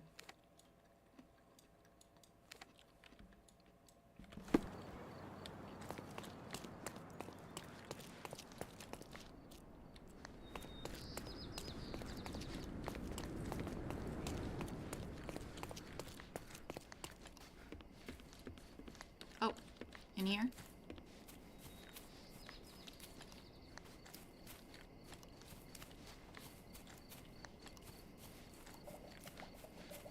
Maybe not. Aha! Mycroft returned with this coin from Venice. It was a long trip, but I don't remember any stories. Mycroft never talked much about any of his trips. An ancient silver grosso. It was first introduced under Doge Enrico Dandolo and quickly became a dominant coin of Mediterranean commerce. We've got them all, Sherry. Let's get back to the manor. I know just the room for our coins. Sweet. I hope you're not suggesting my room. We did it! Okay.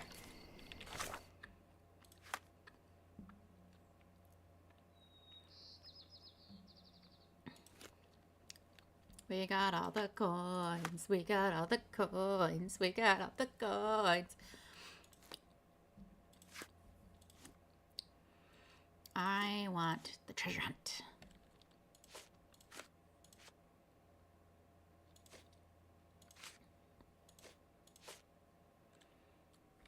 Okay, somewhere around here.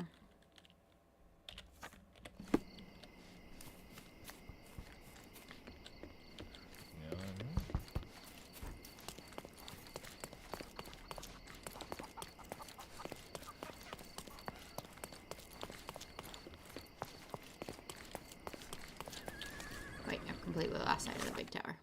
Oh, because it's behind Can me? I ask you a question? You look wet. Don't trust you. Oh, that windiness is in the game. Damn.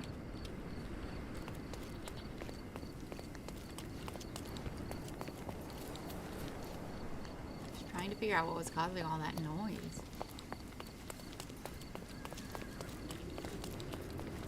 Yes, this is totally the spot. Okay, we gotta go up these stairs. Or is it farther up?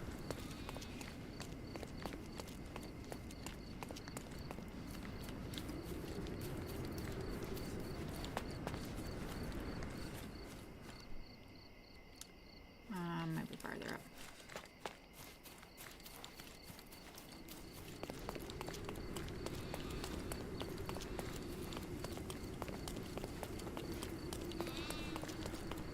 These stairs?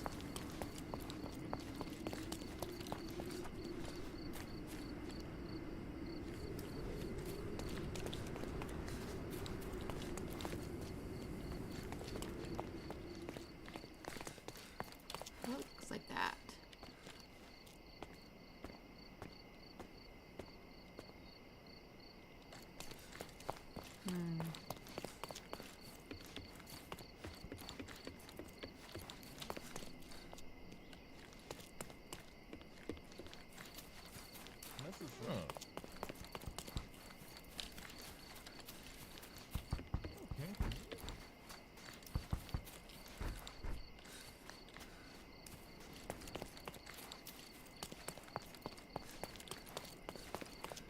Okay. Whoa. Why I'm way from where I thought it was.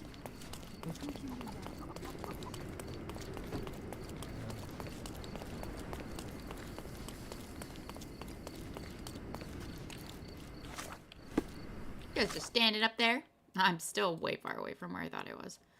Oops.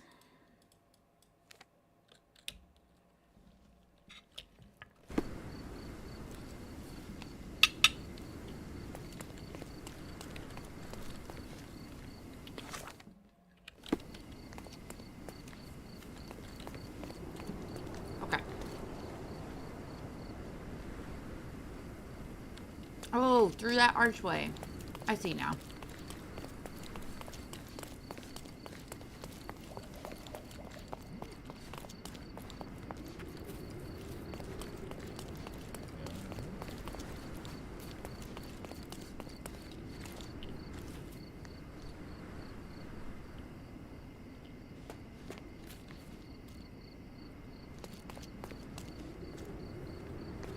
This way?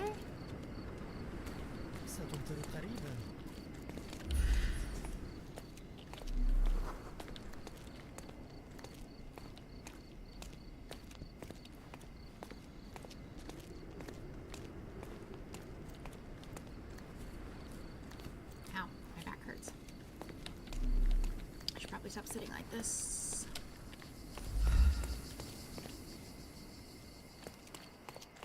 Oh, that's a person.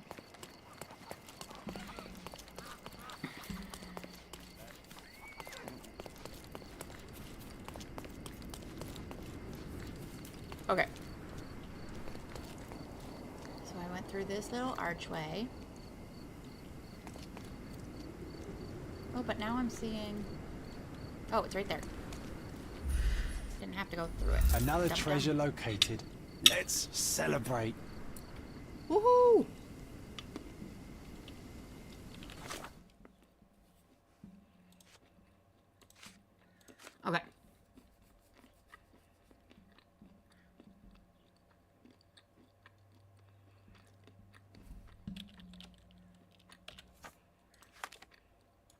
Do I have a clock tower as any of my...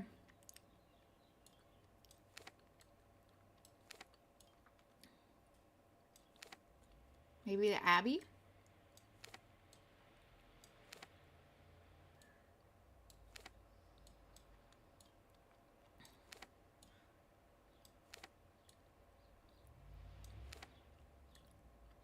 I'm gonna jump over here anyway. See if any of the merchants are selling anything.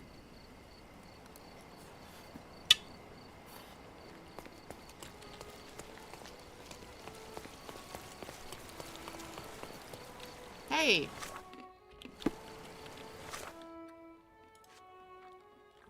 Should be that one.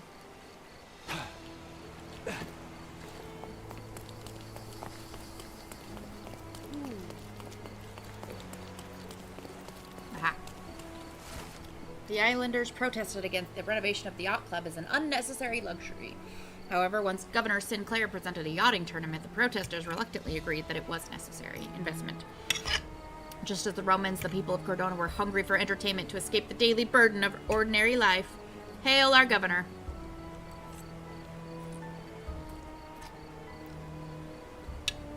Sure. Another treasure located. Let's celebrate. Okay. So we just have the lions, a short bridge, snug gazebo, and sandy shore.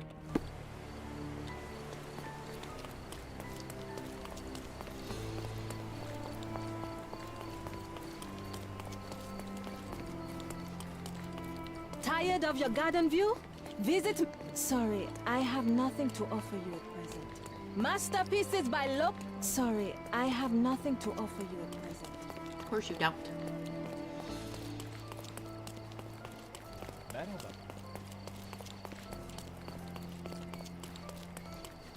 Isn't there a gazebo up one of these spots here?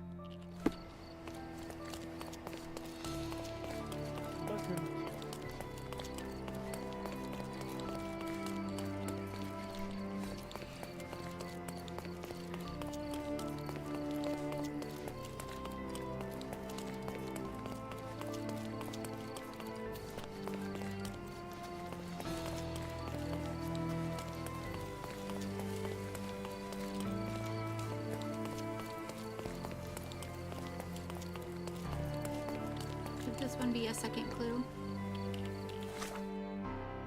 No, it's not that one.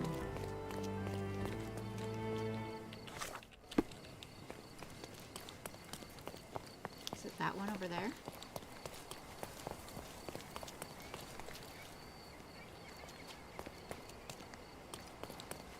No, I can't get to that one.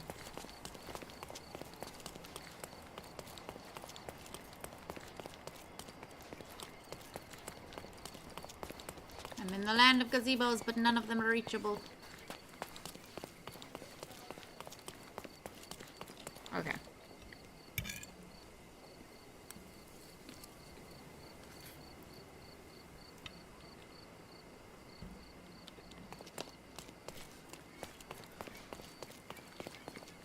Anyway, I was on the hunt for a clock tower.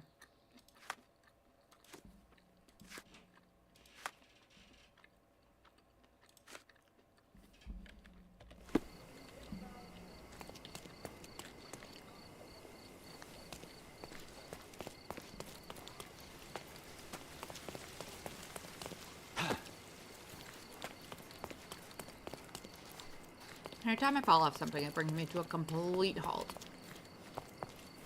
How do you do?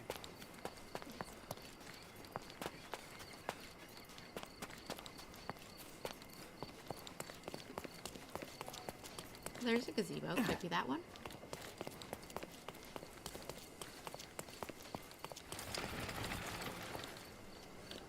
Ooh, short bridge maybe? Yes. Aha!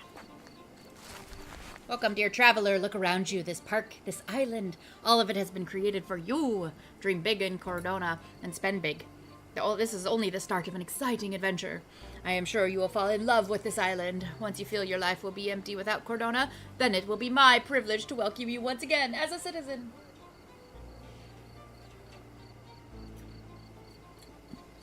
Sure. It was in the very place marked on the treasure map. Hell yeah.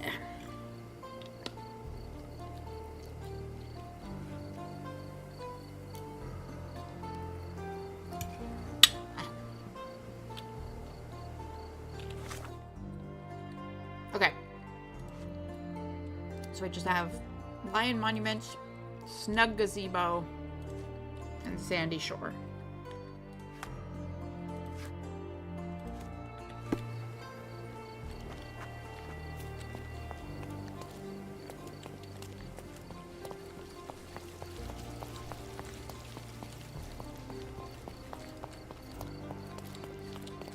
I would love for the clock to go off again. But maybe give me some kind of hint as to where to go.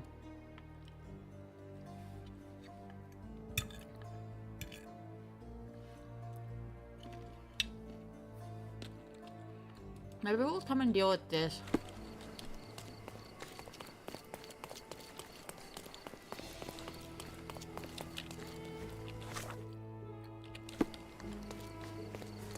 While we're here.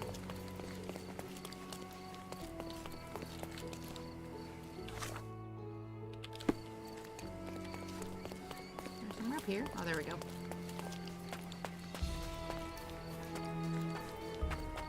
Thought we dealt with this one already.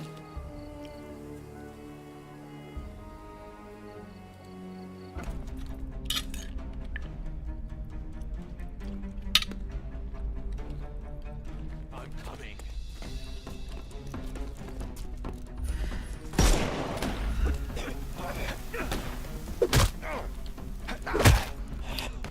Don't bother There's moving. one guy. You've lost.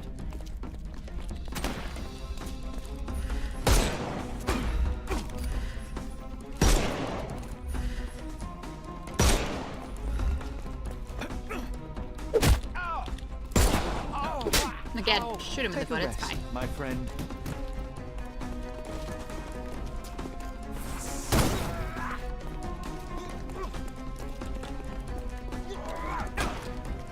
Run.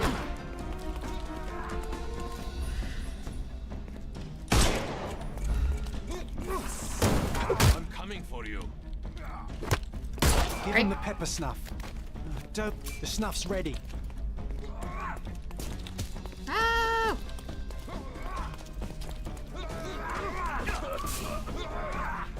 I couldn't miss the party. Great. I couldn't miss the party. Goodbye.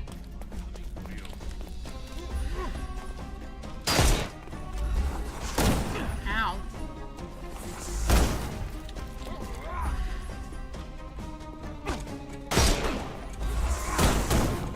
God damn it.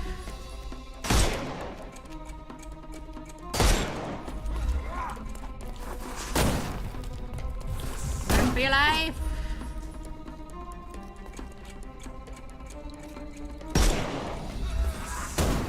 I'd rather not kill you, so if you would stop jumping like that, please.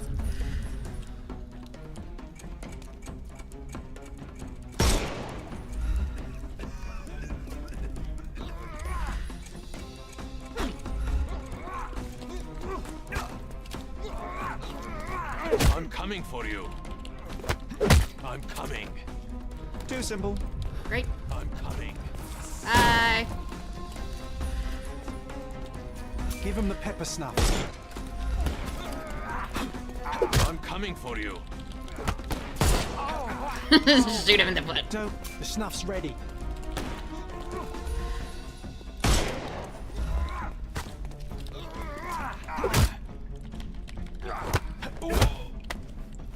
No more crime. Give him the pepper snuff. I have to shoot his mask off first. You can overcome.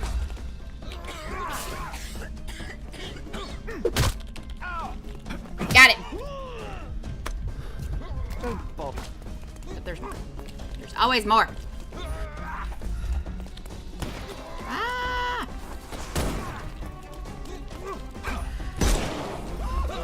I couldn't miss the party. Why are there so many of them?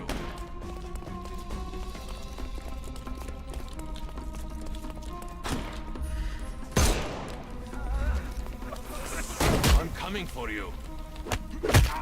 Got him. Take a rest, my friend. The snuff's ready. Got him. Oh. Great. No more crime for you until next month. Give him the Another one pepper somewhere. snuff. Where is he? Where is he? Where is he?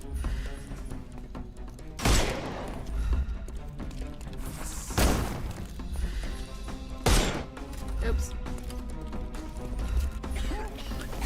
Great.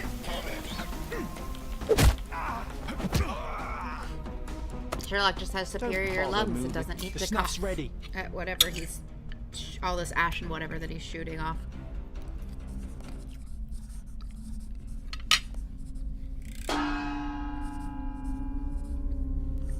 Rank 3! Discombobulator.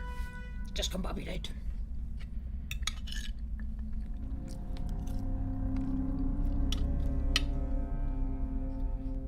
I didn't kill anyone this time.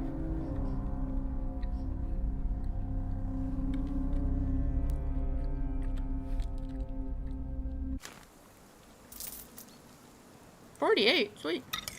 I got muns. Okay. Could it be Founder Square? Possibly.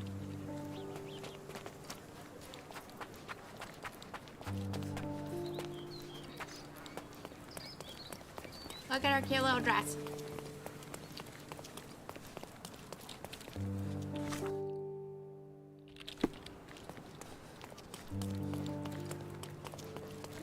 Again, I would appreciate the clock going off so I can hear it.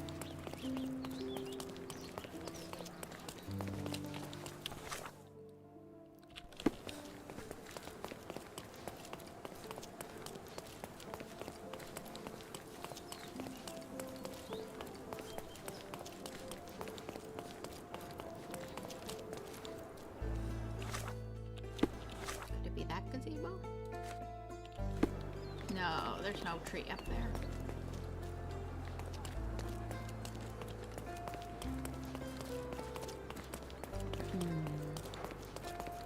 Okay. Sorry. You're in my way. Is that the clock tower?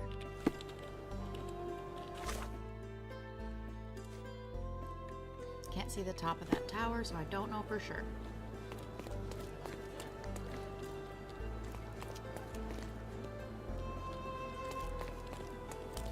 Go towards that one.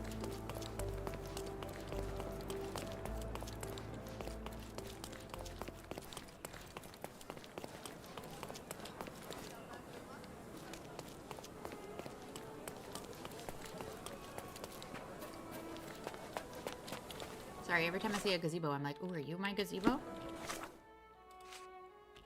Maybe.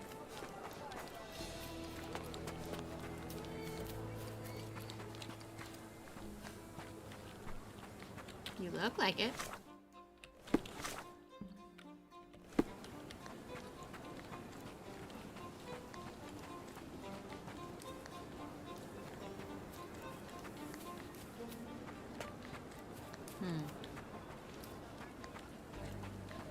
I'm pretty sure this is my gazebo.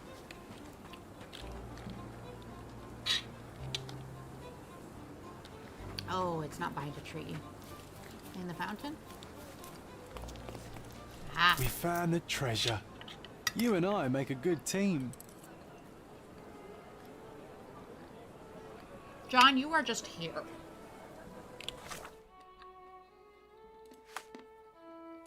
That was mean. Okay, I'm still trying to find this Lion Monument and then the Sandy Shore I haven't even looked for, but I feel like that's going to be easy once I do go looking for it.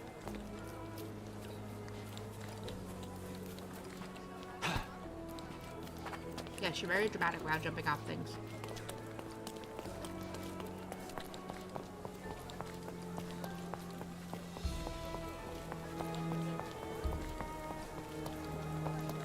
There's a balloon!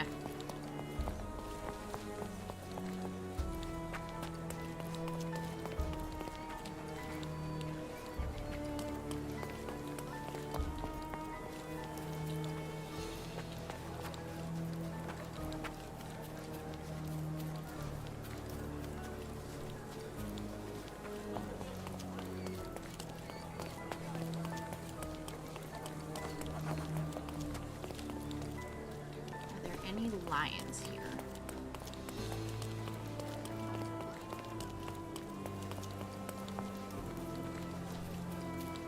There do not seem to be, no. Okay.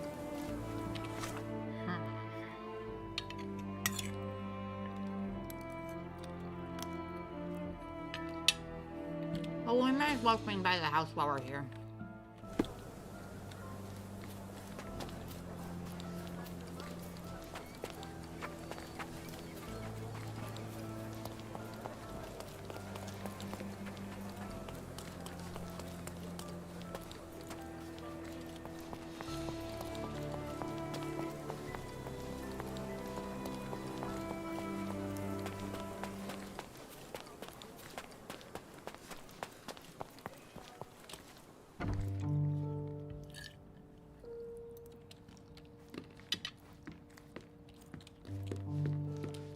Another one.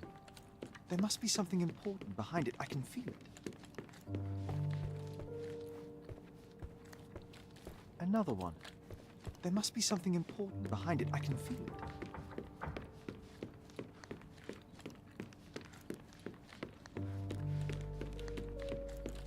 Another one. There must be something important behind it. I can feel it. I know you can, buddy.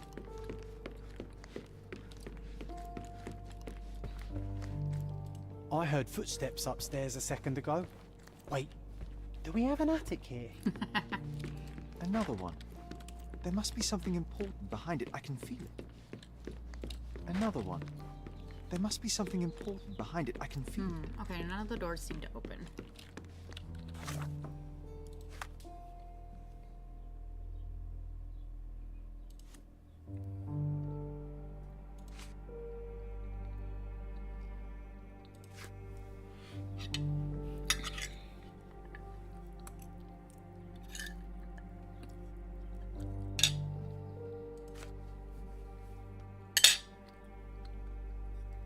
I feel like I'm missing something on this.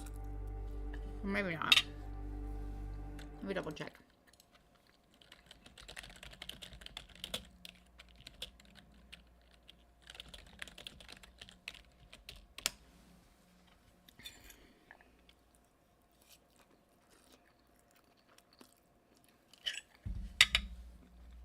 Because I have like a bunch of money now.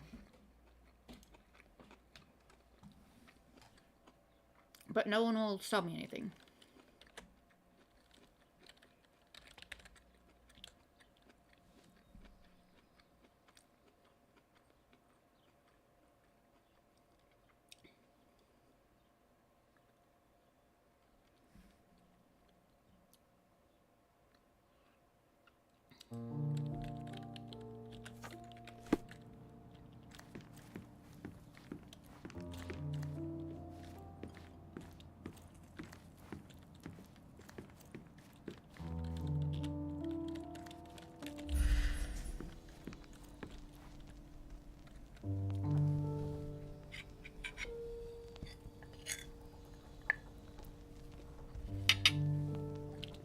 No, I feel like I did everything in here.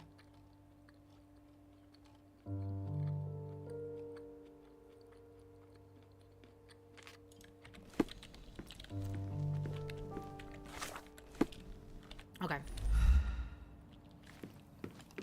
don't think I'm here yet. Mycroft's umbrella. The only outgoing thing in his wardrobe. Another memory incoming, Sherry. Strange. I struggle to recall anything about the day we moved in. The only detail I'm sure of is that it was raining early that morning.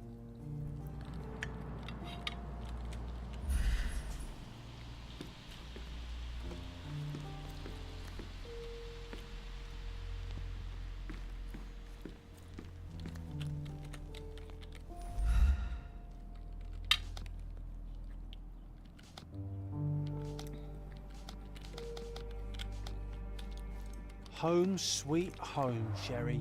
Mycroft's umbrella. The only outgoing thing in his wardrobe.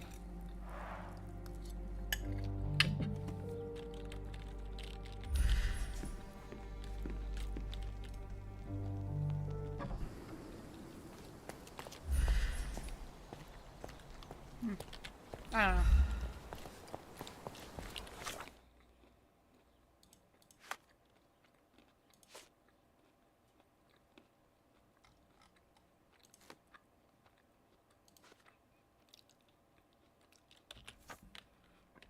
Oh, maybe I can. Aha!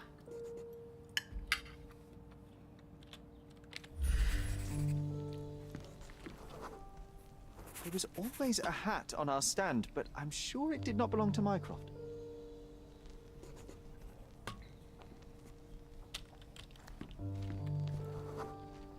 Our mother brought a slew of belongings with her. She refused to leave a single thing in London. Mycroft had to spend the whole day dealing with it.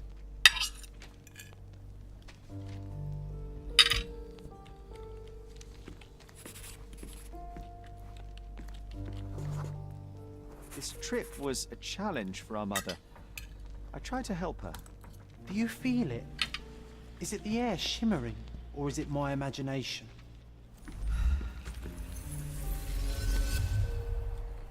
There we go.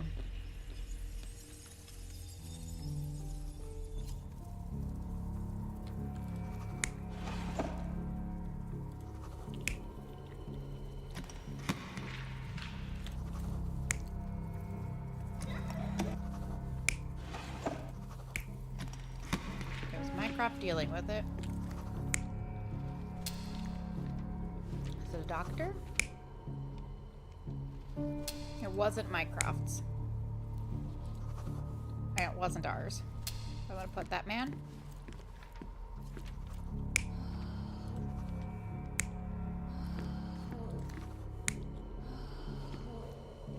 Of course you fucking would be there. You're not even trying, Sherry. Concentrate.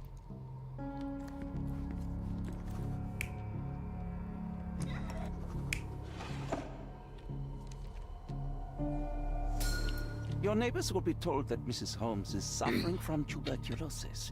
It is common to move closer to the sea in such cases. Your neighbors will be told? Dr. Richter. No, Sherlock, step away from her. Upstairs. Go to your room. Lean on me, Mother. Take your time. Actually, I never heard her coughing. I remember now.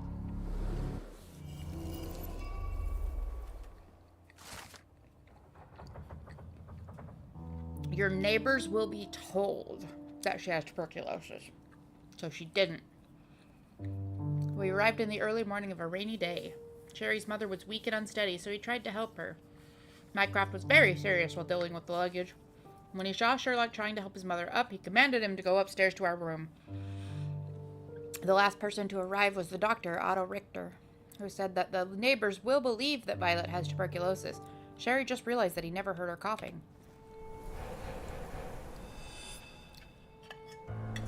Oh, snap! Oh, I feel dizzy. It's stuffy in here, isn't it? John, are you all right? I'll be okay in a minute. Are you okay, John? How about we find our room in the meantime? Let's do it, Sherlock.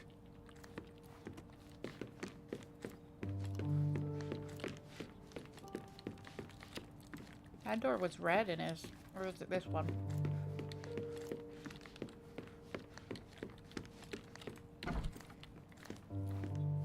Look at this. It's like traveling 10 years into the past with a single step. Oddly satisfying. John's just chilling. Sharp and well balanced. It would be a pity to leave such a tool behind. Sharp and well balanced. It would be a pity to leave such a tool behind. Then take it. Need to repeat this one day, but with bullets. Are those darts? VR. One of John's first pictures. I think this was supposed to be Mycroft. He really has improved his skills since then. This brings back memories. We used this old diary to keep track of our adventures. I think it was my father's. John, do you think we can visit some of the places mentioned in the diary for old time's sake? Why not? Nothing like a stroll down memory lane. Note down the places you'd like to visit, and I'll add what I remember of them. Okay. I'll never forget how challenging it was to obtain this simple sketch. Missing claw. Scary teeth, torn ear, short tail. I'll never forget how challenging it was to obtain this simple sketch. Oh, these must be the notes of my earliest observations. We wanted to locate a particular dog we'd spotted, and we met it, didn't we? I love this! Oh, it reminds me of our neighbour. He had the same balloon in his yard, only bigger. There's still a balloon in You the remember? neighbor's yard. Yes. We visited him several times while living here. Coal dust from Miner's End, sandy dirt from the old city. We scoured the island top to bottom for these soil samples. This is adorable! The first chemical laboratory I ever made. I almost miss its elegant simplicity. Man, we just left everything, Look at this, didn't John. we? Remember how desperately I wanted to learn the violin? I never had a proper opportunity. Such a shame. I always hated the rule about being silent in this place.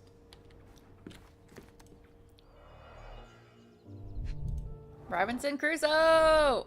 The only fiction book on my table. I can still hear my mother reading it to me. So many pleasant evenings were spent here with the Encyclopedia Americana. Americana instead of Britannia, or whatever, the one we all read as a kid. Or I read anyway. Interesting. What's that over there? A key that looks like a knob. This doorknob has a cross-shaped end. Too intricate to be merely a handle. You know what? That definitely looks like a key. Let's poke around and see if we can find any secrets. Okay. A magnificent tool made for a spurious purpose, staring into the sky. I've definitely found a better use for it. Did we spy on our neighbors? For spying on people? I was like, we spied on our neighbors, right?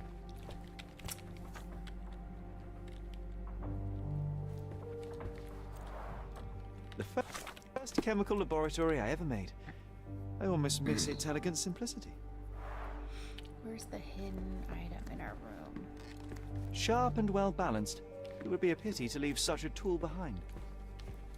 I'll never forget how challenging it was to obtain This time I was simple first to sketch. pick beds. This one's mine now. Need to repeat this one day, but with bullets.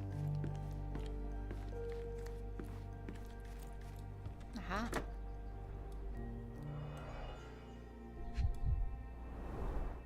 Cannot believe all my toys are still here. Hey, they were not just yours. They were half mine too.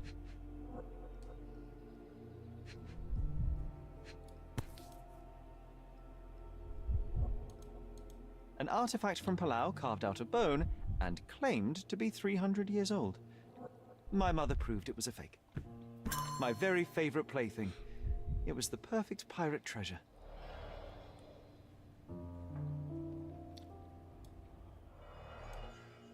There's nothing in here that the knob could be used on?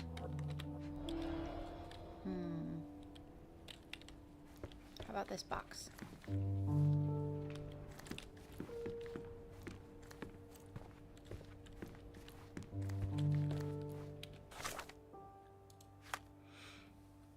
Jerry keeps getting better at combat. The day will come when he surpasses even me. It won't be very soon, of course.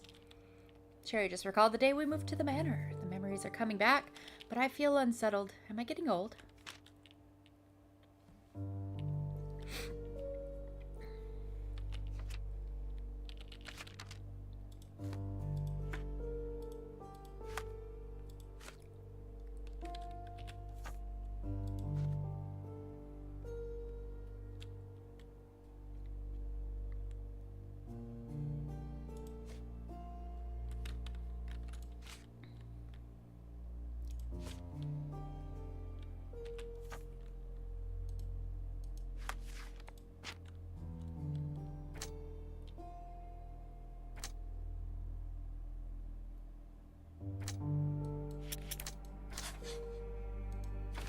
Mycroft lied. Mycroft hid the truth about the death of our mother and lied when he told me that she had died of tuberculosis.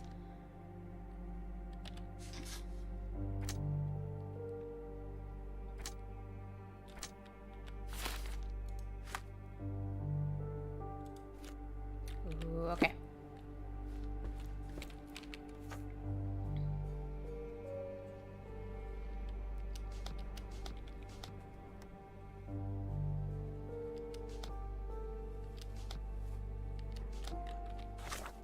Wait. One of our adventures was in the police station when we set about rescuing our childhood friend Matthias. He was an urchin from Miner's End and only arrested for a misdemeanor. John tells me that we should start in the archive room. John and I once found a real dinosaur bone. At least John remembers it that way. It happened on the Miner's End shore under Caesar's Bridge at the western end of Harbor Avenue near the Fisher's Huts. John claims that an article he wrote was published in the local newspaper 10 years ago. He claims it was on the front page, but I should check other categories as well, just in case. John remembers that we used to visit an old shipwreck in northern Old City on the shoreline to the northeast of the bridge. I bet that's where the thing is. But I want to find...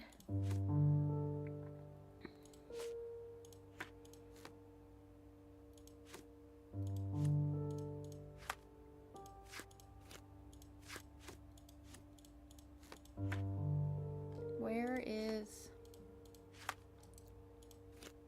Yeah, this one.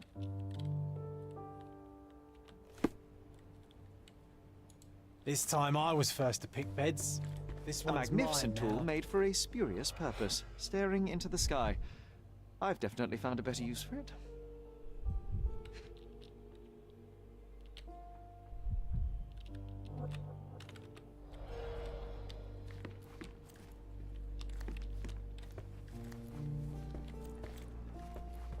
The tricky thing is I can't interact with anything else. Sharp and well And I balanced. can't, It would be a pity to leave such a tool behind. like, move anything.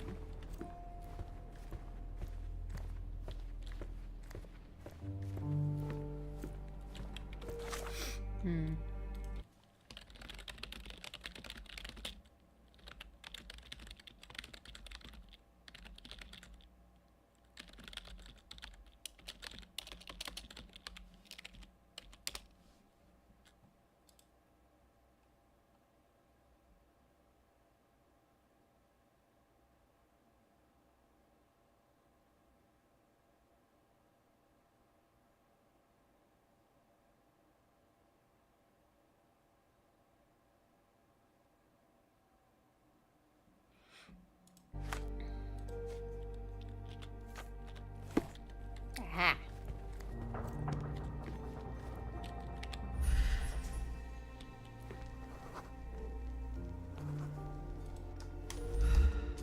Perfect match. Hey. My small archive of crime clippings. Maybe I should pick up this habit again. Still has a faint odor of tobacco, one of the few things on this island that smell like home. Made of cherry wood, father's favorite. The pipe of Sigurd Holmes. A small, straight smoking pipe made of cherry wood that belonged to Sherry's late father, Sigurd Holmes. We had to hide it from Violet as she didn't know we stole it from his cabinet in London. The wood is old, its surface is worn from frequent use, but it has been well maintained. A faint scent of tobacco lingers. Sherlock has taken his father's pipe with him. I sense it carries considerable sentimental value. I knew you'd find it in no time. Yay. Mind Palace. Ooh, what else did we find?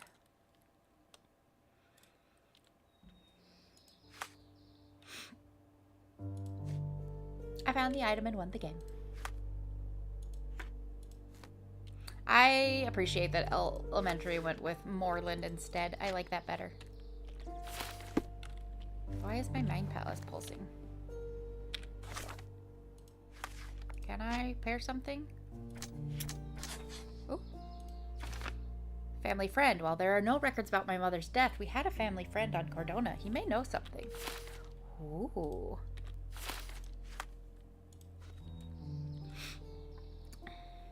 One of the neighboring houses near the Greek bridge, and he had a gas balloon in his yard. He still does! Wasn't that neighbour missing a finger? That does sound vaguely familiar. Wasn't his name, Theodore? Theodore Gilden, perhaps? It's the perfect time to investigate. Let's go find out!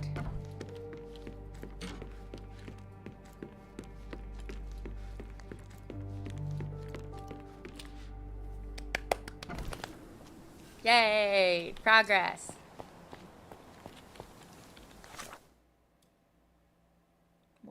marker do I have? Oh, Art Trader has stuff, finally!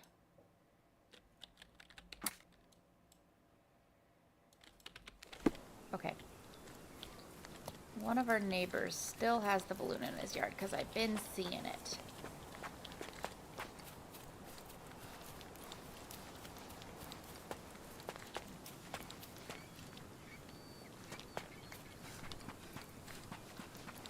Yes, this one. Oop.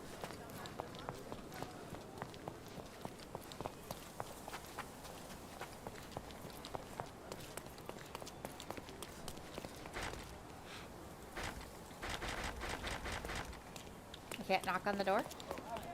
That wretch Goliath would murder us all. Mark my words. Oh no.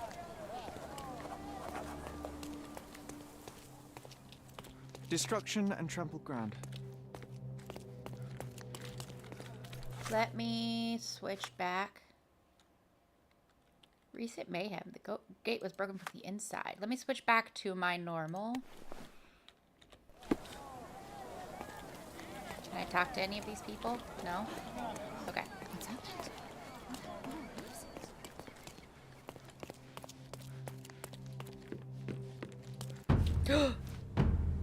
Oh, God.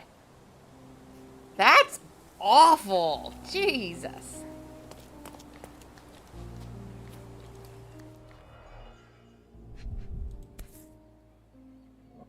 A sailor's knife useful for cutting wet and thick ropes. A sailor's knife useful for cutting wet and thick ropes. It's seen a lot of use. The blade is worn from grinding. A coal gas tank. Enough to pump up an airship.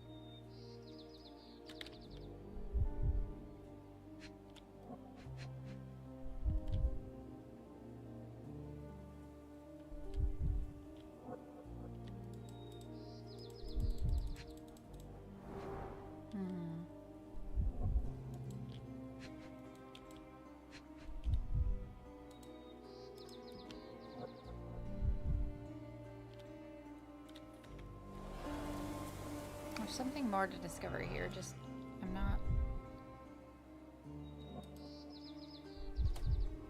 Oh. Fresh signs of impact. A rough landing led to an altercation with this shed. There we go.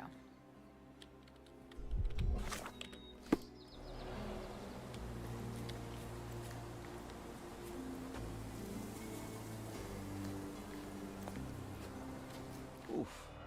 Contortionist you were not. Yeah, that's bad. Disjointed vertebrae. Difficult to say if it was a way to start or finish him off. He's all sorts of twisty. A belt from a dressing gown. Curious. A kneecap reduced to splinters. This is rough, my dude.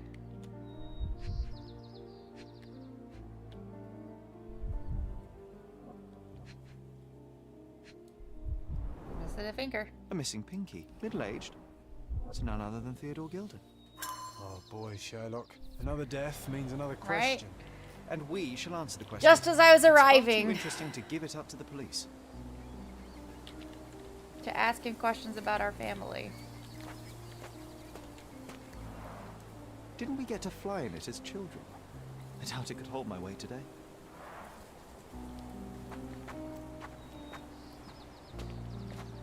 Yeah, he got dragged a long way. An amount of attention that most can only dream of.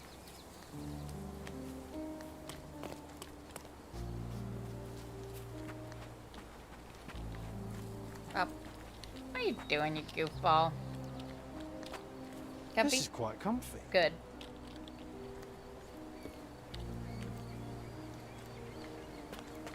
A royal suite for a favourite pet. Plenty of food to satisfy even the most fastidious. As long as it was the right kind of food.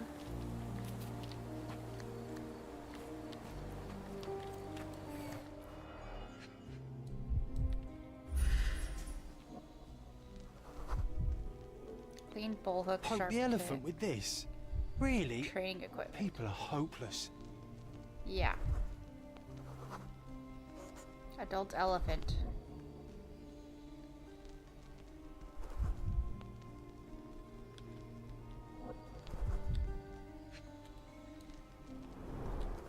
A pool of blood and saliva, possibly as a result of impact.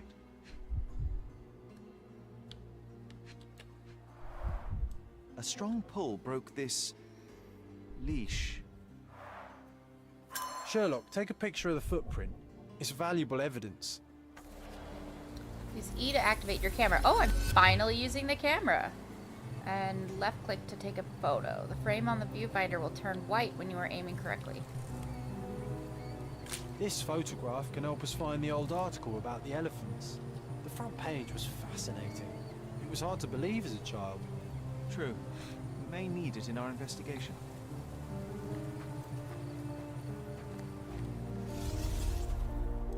And down we sit. I love that he, like, sits or sprawls on the ground to do his pondering.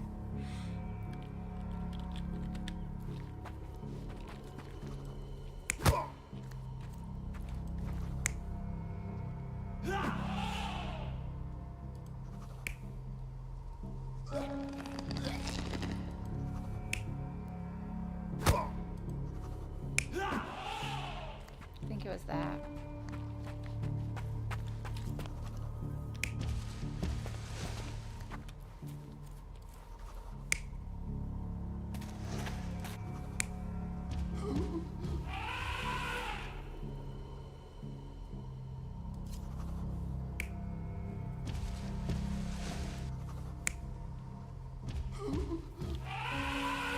I think it was that.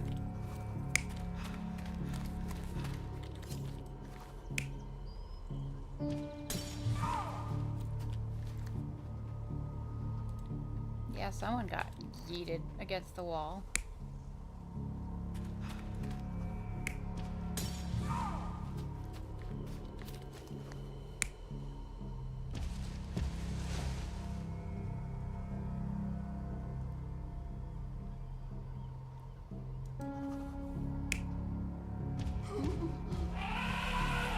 You're not even trying, Okay. Sherry. Concentrate. Not that.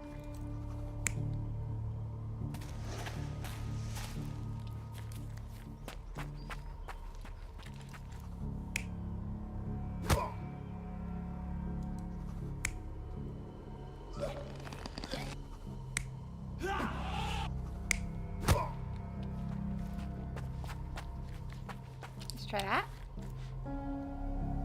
You're not even Nope. trying, Sherry. Concentrate.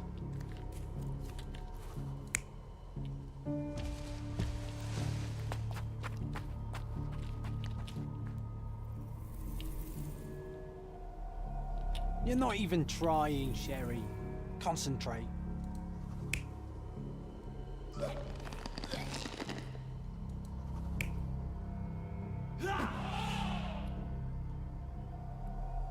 You're not even trying, Sherry.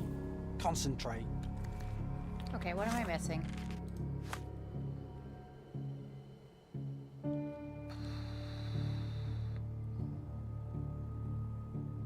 Do I need more info? Body of a man was found in the enclosed pen of a large animal. His right hand is missing his little finger. It is Theodore Gilden. The man suffered so many lethal injuries and fractures that the exact cause of his death is difficult to determine. His legs are mangled and bloody. A dressing gown belt was found on the body. Beside a small puddle of blood lay a bullhook, though the instrument was unstained. With an immense pull, the animal broke the steel chain that restrained it.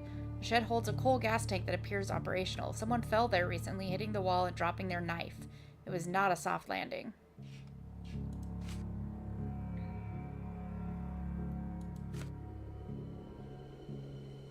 Do I need to go look at this first?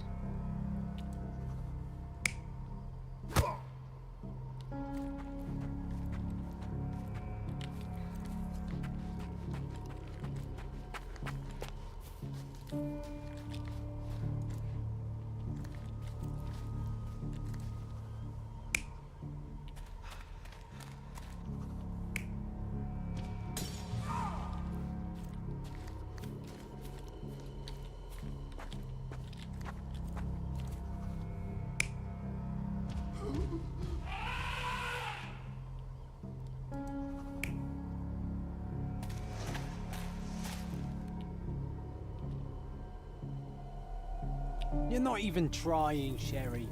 Concentrate.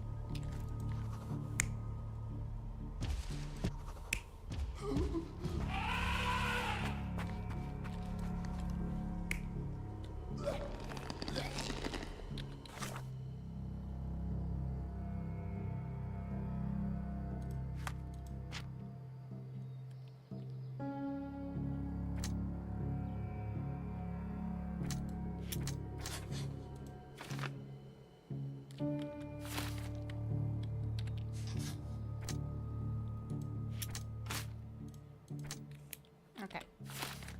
Let me try eat exit. Let me try reading that newspaper article, maybe?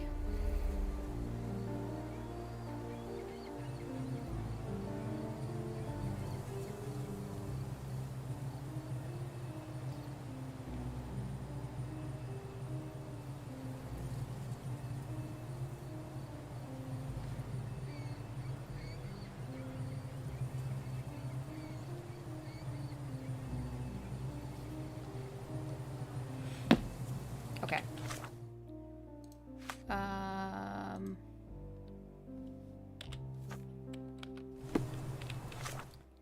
Where is the newspaper place? There. Okay, but I'm gonna go here really quick. Because I have some monies, and somebody is selling stuff now.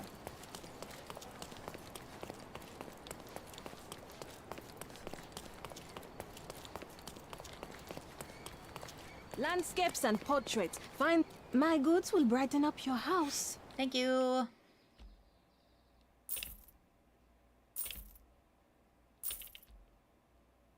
Enjoy your purchase. Thank you. Okay. Anyway. And more stuff over here. Yay! Furniture!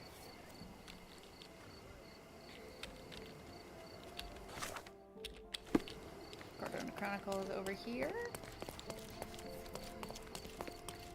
No. Sorry. It's that one.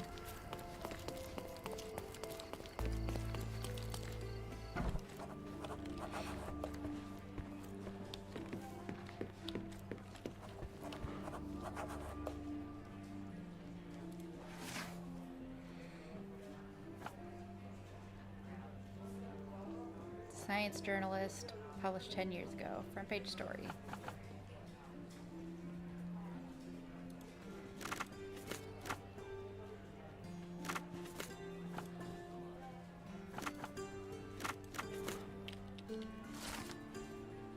The Lord of All Beasts, written by Dr. Ian Menzies. Only a lucky few can claim to have beheld this planet's strangest and most wonderful fellow, the elephant. Said to be land's largest animal, this colossal yet friendly creature enchants all with its size, intelligence, and communication. Elephants are mammals just like humans and originate in Asia and Africa. Despite feet that reach 18 to 25 inches in adult males, the elephant is surprisingly agile and, in concert with its prehensile trunk, can perform feats of remarkable dexterity. Elephants form strong emotional bonds with their loved ones. Some scientists have even reported witnessing signs of grief or happiness. Perhaps the question is not how much elephants resemble us, but how much we resemble them. Okay.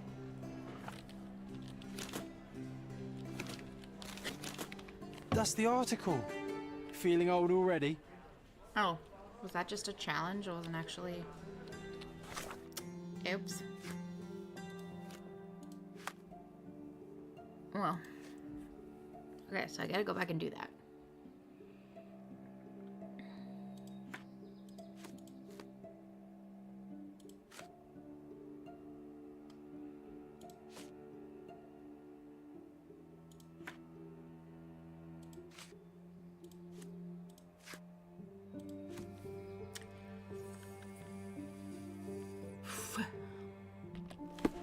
Okay.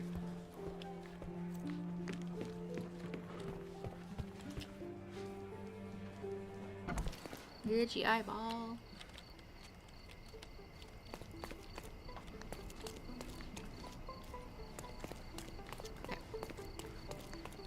Okay. The lions are not around here somewhere. Because I perpetually have that in the back of my brain too. It's like, where the hell are these? Where are you? Okay.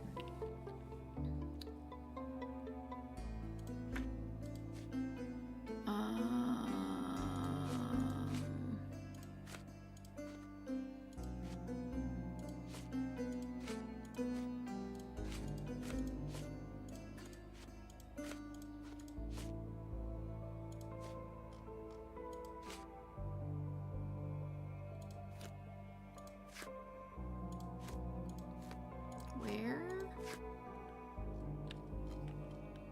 I don't remember which. It's not one of those. Alright, whatever. Let's go over here. And we'll go back to the childhood friend home. Figure out what happened.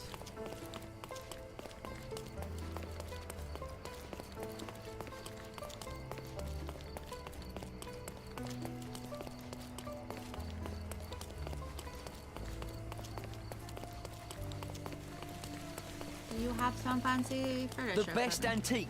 My goods will brighten up your house. Bye. Bye. Enjoy your purchase. Great. Okay. Remove the mark. Let's go back here.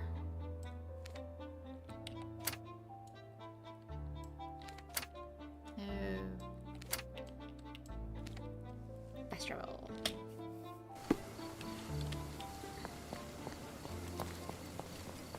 Let's get back to figuring out what happened over here.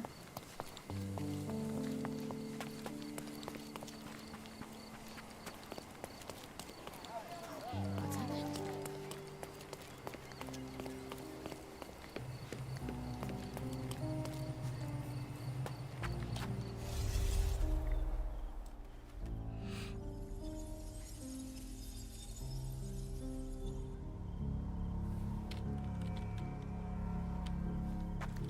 Okay, the one thing I'm pretty confident of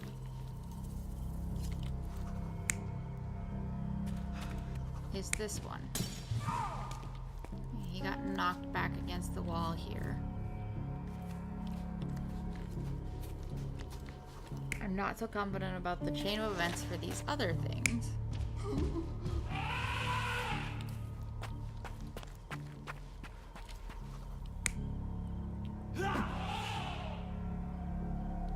You're not even trying, Sherry. Concentrate.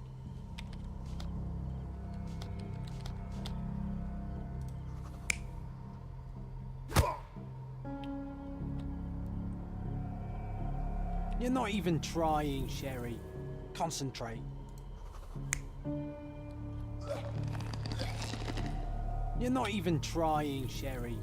Concentrate.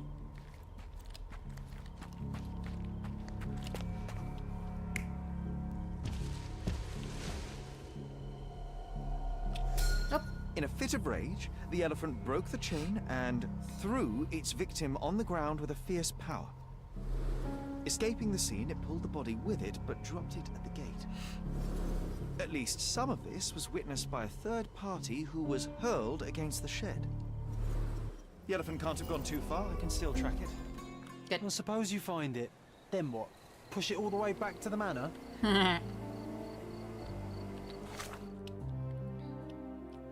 An elephant in a murder mystery? Sounds like the crime of the century to me.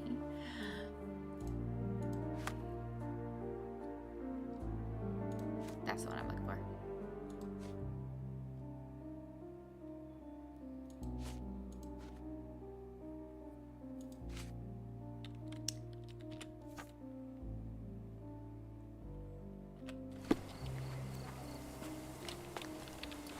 I can remove this compass mark because you're annoying me.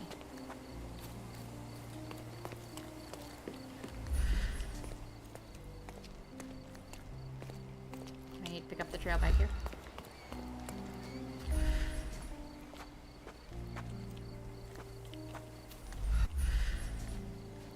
No?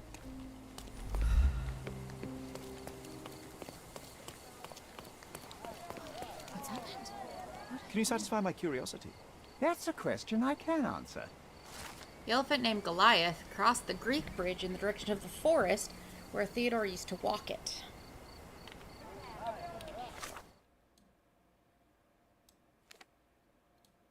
Near the forest, so this way? Right?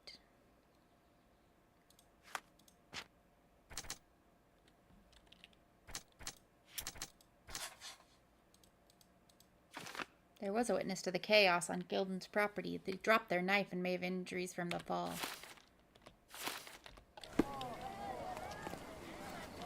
New entry in John's. Oh. Just proud of me for doing the right thing. Right, by correct. He doesn't seem all that morally... Well, he's a little more moral than Sherlock is. Empathetic, anyway. I don't... Sherlock's pretty moral.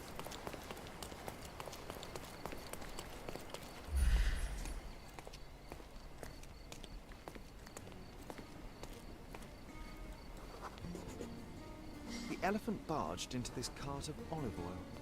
What if we're lucky and he slipped and fell somewhere along the way? Can I ask you a question? I don't think I'm rich enough to talk to you, sir. Fair.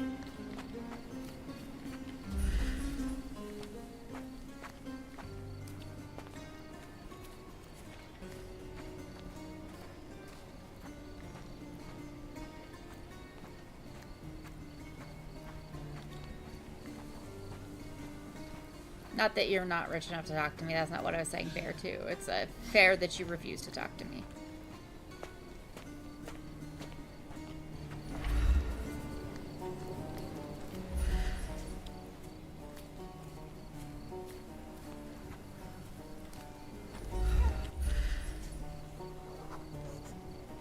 Okay, hear me out.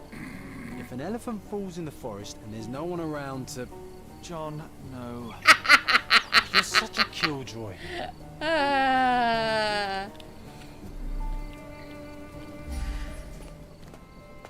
He's like, absolutely not. We're not talking about this. I'm not entertaining this. Gotta go. Oh, and that way.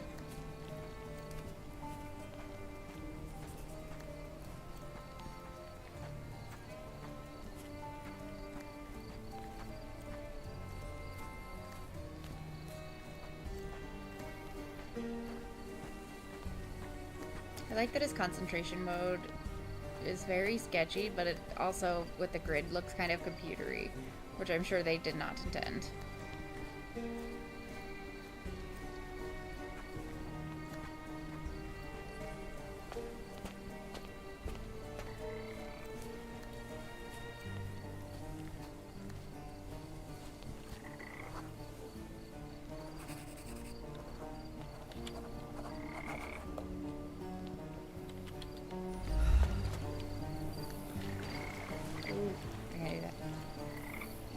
Can I do that? Can I swim? I haven't been able to every other time so far.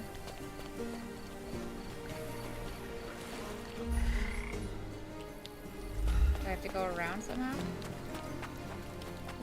Can I swim? I don't seem to be. That seems to be an invisible wall. Nope. God damn you.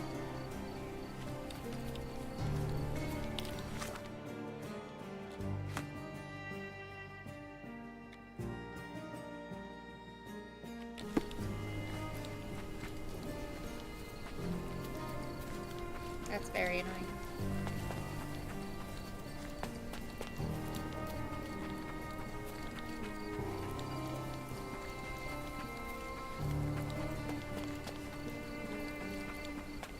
I like that he's slowly drying from the bottom up.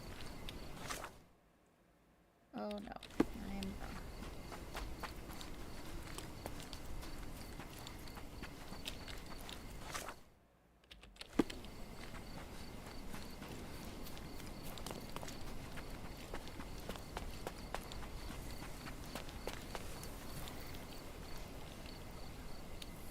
Okay, so he went in there, but what do I do about this?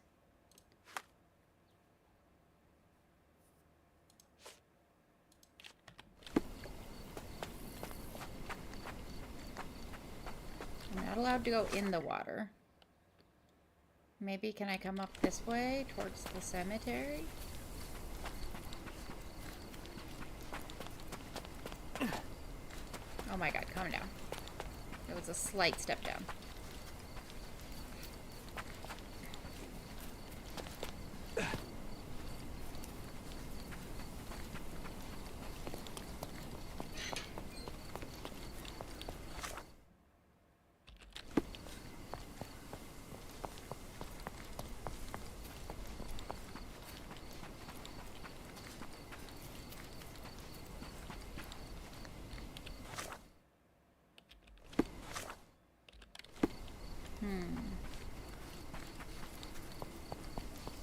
Can I go through here? Fuck. Where do I go?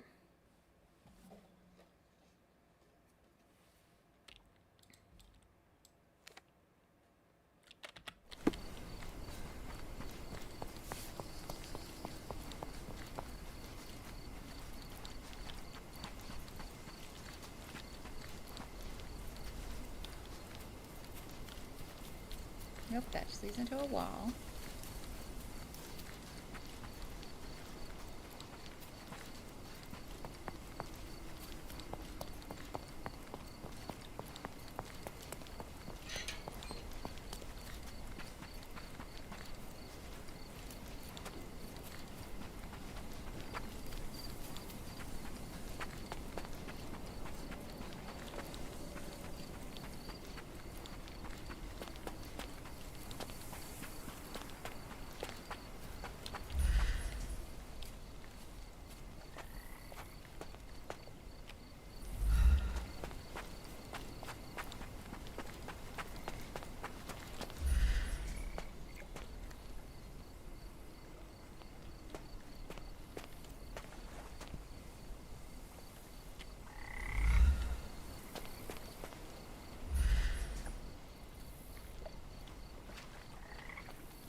What do I do with this? What do we do?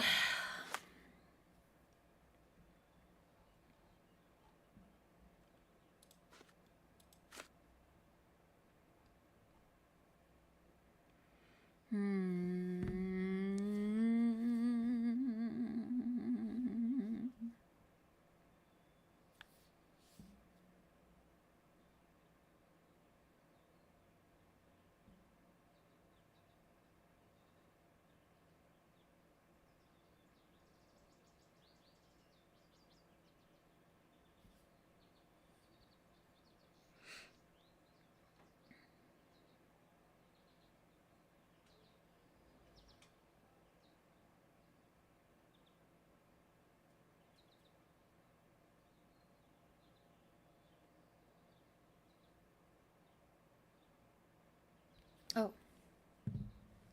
Apparently there's something over there. Like a bullfroggy sound. Ah. Strange. It was hung with care. Yeah, that is weird.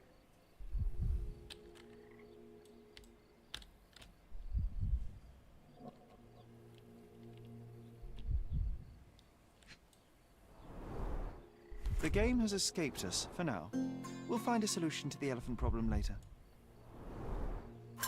Dear Theodore, I am writing to you as a fellow islander. I value our friendship just as I value the lives of our people, although I am afraid this one-sided friendship cannot tie my hands any longer. I am being made to look weak in the eyes of your neighbors. They believe that your tree is a mockery and not a peace offering as you intended. The people are afraid. You refuse to give your elephant a proper trainer, instead using your own limited knowledge to teach it. It is an impossible situation. I admit that I did think of having the elephant forcibly taken and given to Mr. Tailheart, who has shown that he is quite capable of looking after the elephant Bean, although she is female and far less frightening than your beast. Please reconsider the situation. Sir William Sinclair, Governor of Cordona.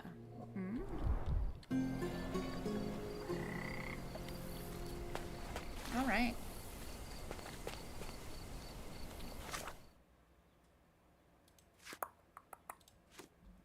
Tisk, tisk, tisk, Governor. Found a set of keys.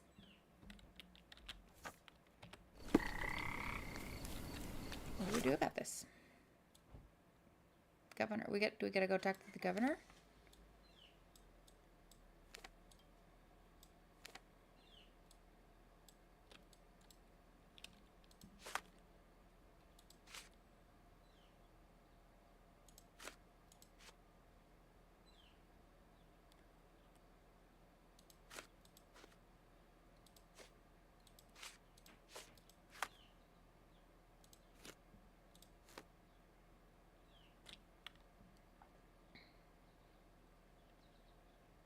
Mr. Tailheart.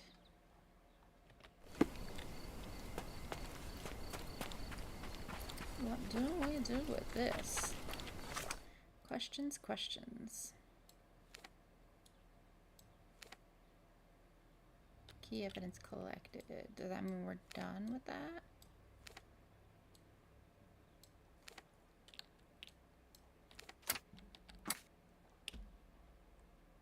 Special.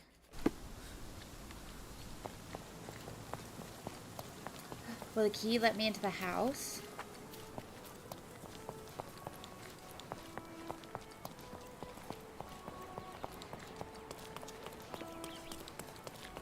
Yes.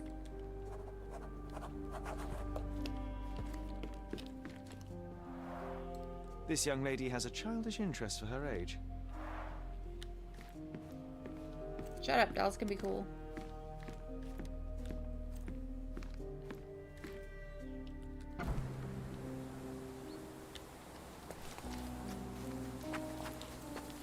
Why do I get the worst jobs? Whining. I guess photographing that body is kind of rough.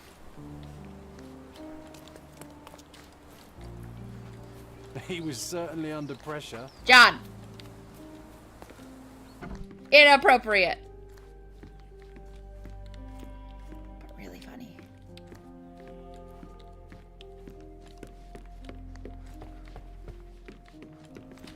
Oh.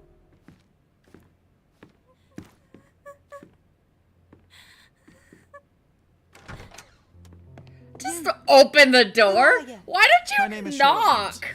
Theodore Gilden was... Did you kill him? Did you kill the elephant? No. It's not in the yard anymore. It escaped into the forest. You can't let it go. What if it returns? I can't go I after highly doubt it. that, miss. Imogen Gilden. Please, I beg of you, find that dreadful beast that killed my father. This is not an accident I would Suppose we do expect need to out of a learn what high happened. lady.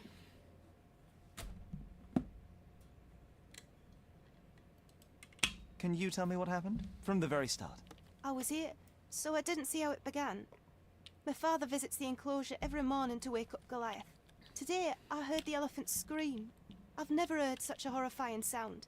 My heart stopped. I knew something was wrong. I looked through my window and saw how it lifted my father up by his neck. I rushed downstairs. I saw it dragging my father as if he were a doll. I threw stones at it.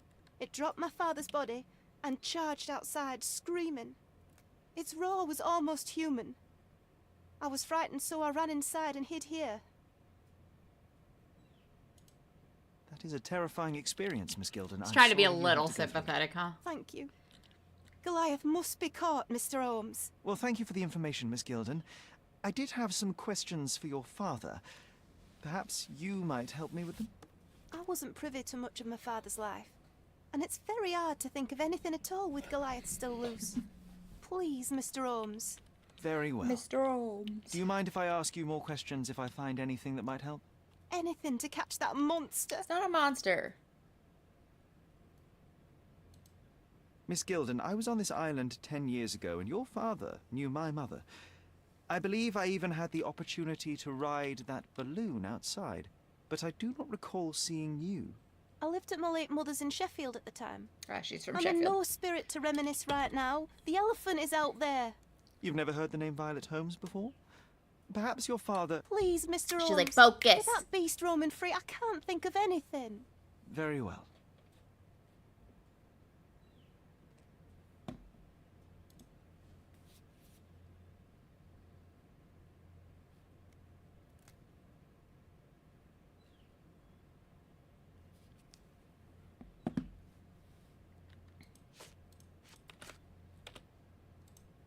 I have to leave you for now.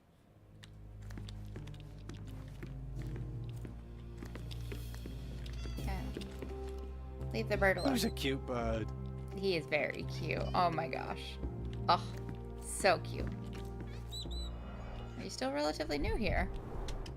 She packed as much as she could carry. Or was she packing? So idyllic. Enjoy your happily ever after before it stales.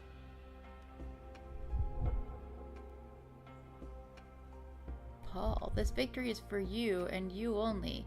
1879 rock something finals for my lighthouse in the darkest storm. Paul, were you engaged? Same dull poses on all romantic photographs.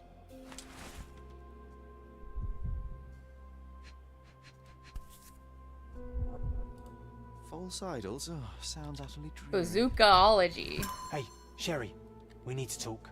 Yeah, this is suspicious as hell. You found false idols. We need to find the remaining two. What are you talking What about? does bazooka even mean? Would this paper be good for anything but blowing one's nose on? They're not rubbish, Sherry. There's something more. I'm serious. Very well. I doubt it'll be worth it, but I will find them for you, John. You'll thank me later. They're some of the most imaginative books I've ever read. Bazookaology. Speaking aloud helps me think.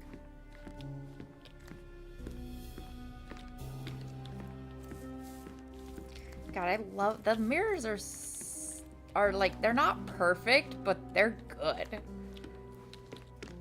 But it's still like more effort than most. A commendable effort to barricade the windows. It's with the screen and some pillows. Girl.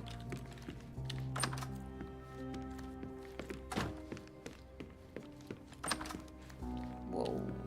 Yeah, this man was definitely elephant obsessed. View over the pen. The nicest spot in the room. Mr. Gilden spent hours of his life right here. Staring at an elephant's backside. What a wonderful life. And it was such a small pen, too. That's really cool, but also... Looks eccentric and smells eccentric. Yeah. Man was definitely elephant obsessed.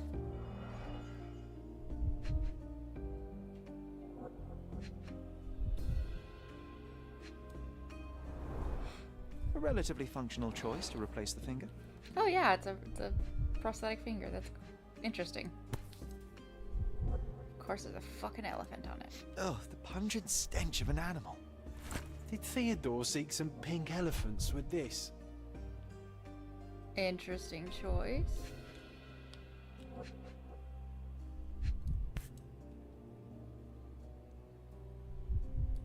I think Miss Gilden has barely matured. Or was she being very childish to get something out of her dad? I think they were closer than you and me, John.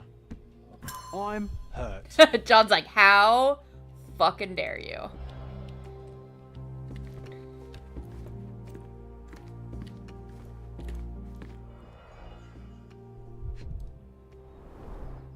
What's so special about this place? Another elephant?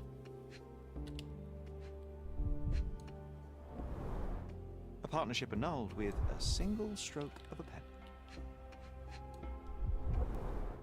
A catchy title. I should take a photograph of the plans. I don't want to carry them around.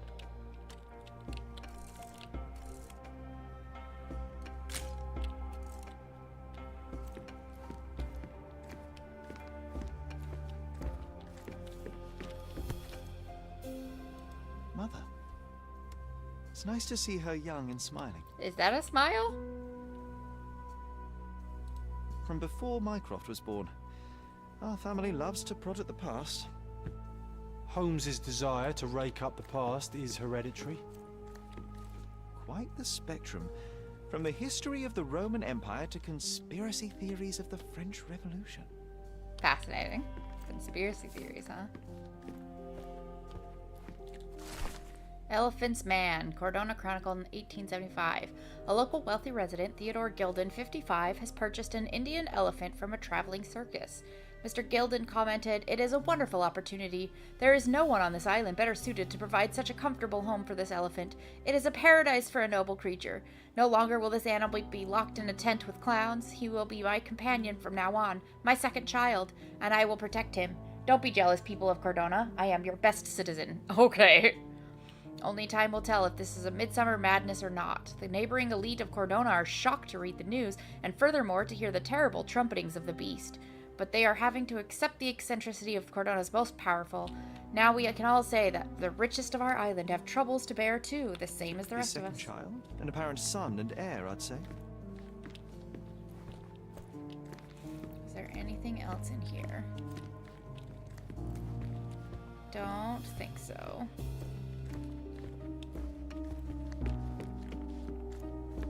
Okay.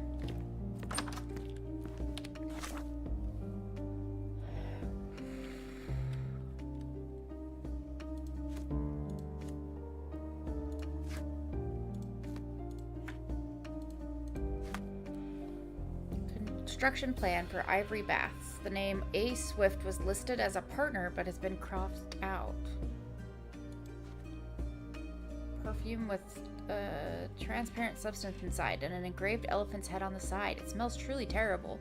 Whatever it is, it's clearly of animal origin. Given Mr. Gilden's eccentricities, I do not know what to expect. John has requested we locate the entire Bazookaology trilogy by Wallace de Aram.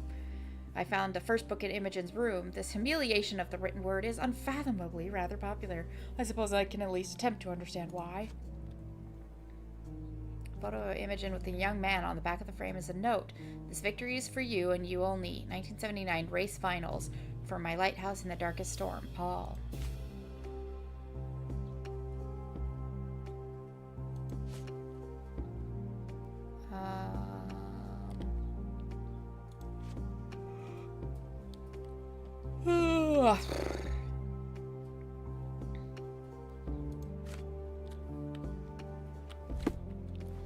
Can I talk to Imogen about anything?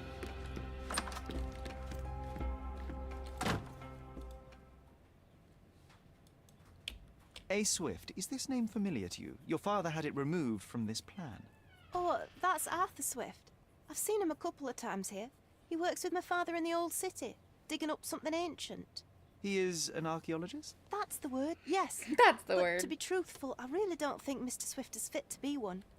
I've just learnt a lot about archaeology from my favourite book series. Oh, they are page-turners. Is this the Bazookaology Inspirational, I'm books? sure, but would you happen to know where this Mr. Swift might be found?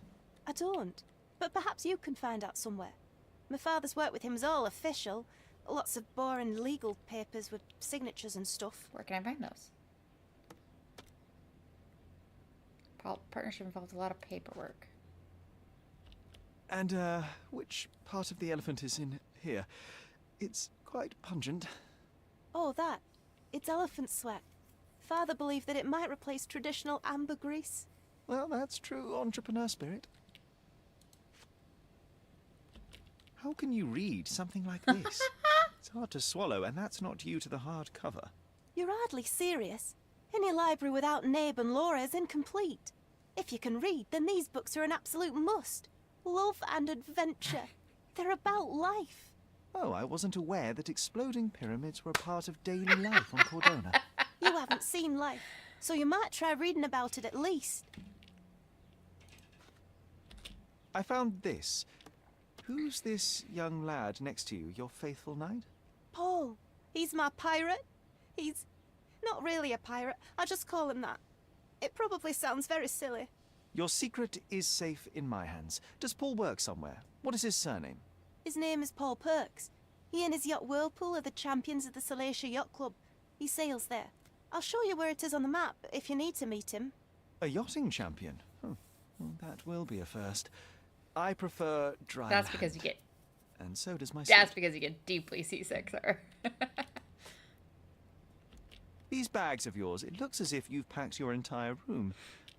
Were you planning on going somewhere? My partner and I, we wanted a change, a fresh start abroad.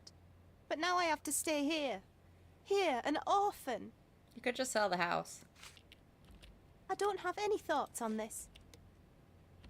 Had Goliath been aggressive before? It's dangerous, but it was never aggressive near my father. My father would do anything for Goliath. All the elephant had to do was clap its ears. You envied him, the elephant, I mean? Our house is called the House of Ivory. I've heard some people refer to me as the Ivory Girl, and my room stinks of the animal, as if it's me who lives in a pen and not Goliath. It's not envy, Mr. Holmes. It's just incredibly difficult to live like this. Did you observe anyone else in the yard? Any of your servants, perhaps? Servants?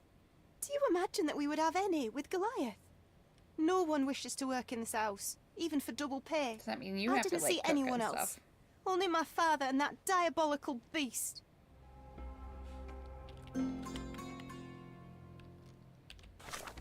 What did I find out?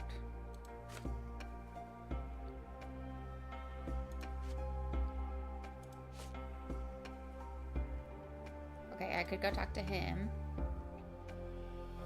File contains the sweat of the elephant. It could have been worse. We can do research on that.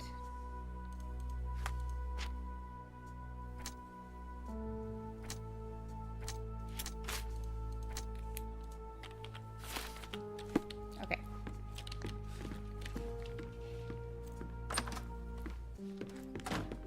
Let's go to Town Hall again. Or the Yacht Club.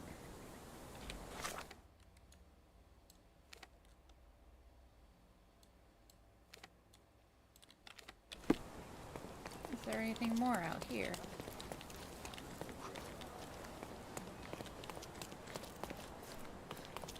It's as if a storm went through here. Destruction and trampled ground. Destruction and trampled ground.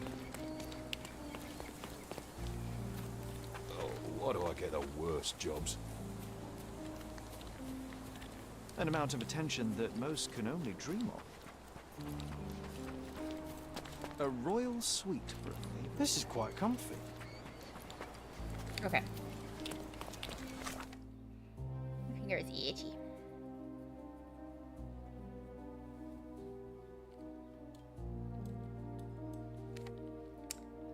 The Yacht Club.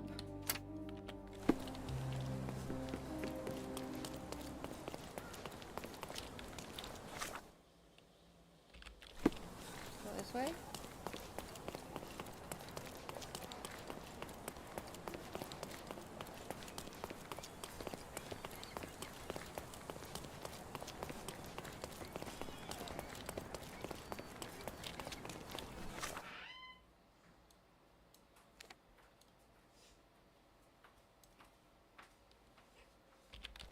Get to Sal's Row.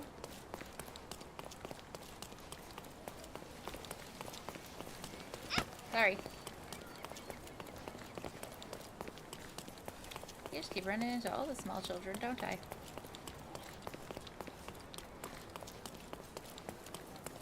Yeah, this will take us right on down to the Yacht Club.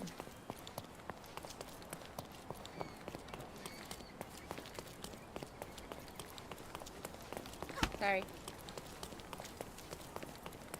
Smacking into children.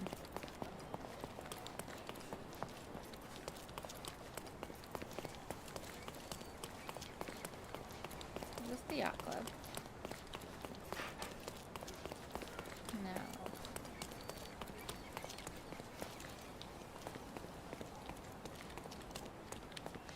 No. Oop. No, this is the Yacht Club.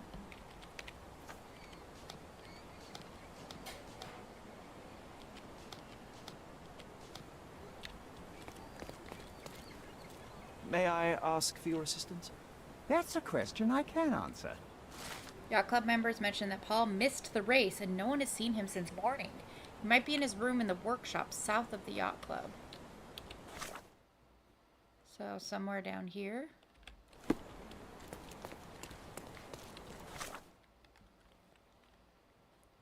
Hey, I'm glad that John approves of me. In here?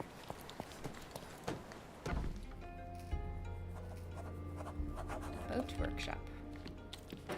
When people start missing their responsibilities and the warning of something happening. I'm suspicious.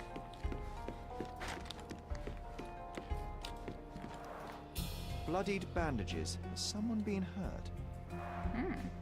Where would a champion hide a key?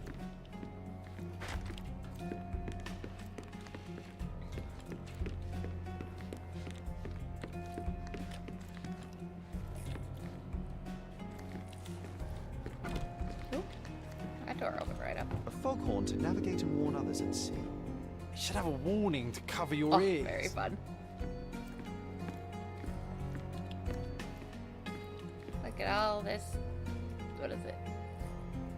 Queen's breakfast? Oh, it's tea. Hey! Sails of hatred. I suppose there is something for everyone, including champions. Who knew archaeology could be so exciting? Found another Exciting is certainly a word. Bazookaology book. We can become pirates and show them what should be stored in here.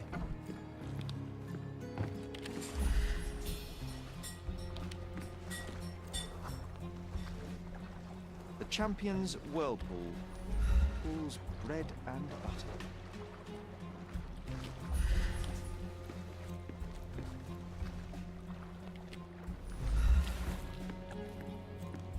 This looks like this room is. Oh. Fucking John. God damn it. He sees water and he can't help but jump in it. This looks like it is set up for another fight.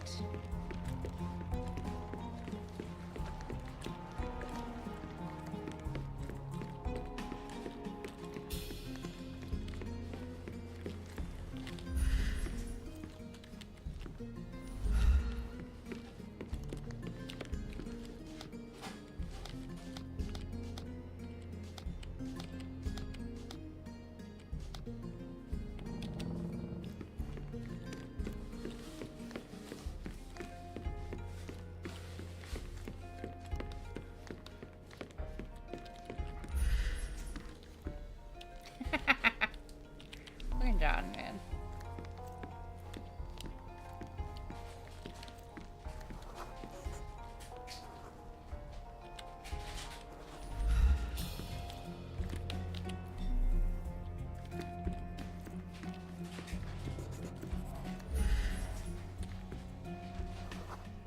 Crack in the door frame, currently empty.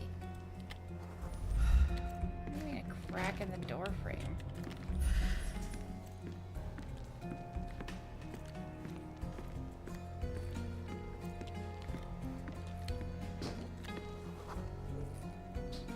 Recently moved. Hey. I hope Paul is more skilled at yachting than he is at hiding keys.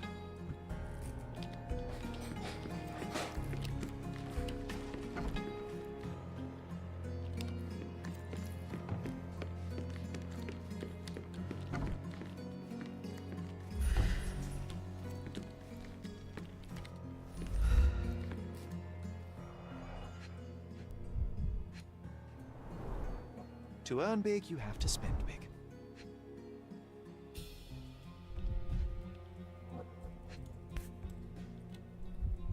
Salacia Bookmakers Tournament Race. Whirlpool to win. Total stake 100, total winning 600. You do not get to back out of our deal. You do not get to leave on a whim. We need you to get us fresh something for our tea party. Leaves? If you have any questions, the boys will be keeping an eye on you at the race. An interesting place for a message to a champion. An interesting place for a message to a champion. Additional earnings to sweeten the victory. Old betting slips. Paul always bets on Whirlpool. One victory after another.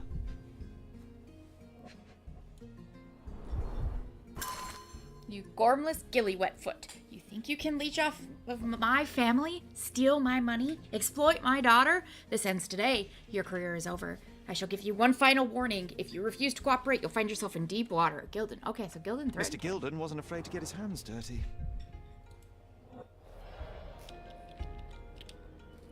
Interesting.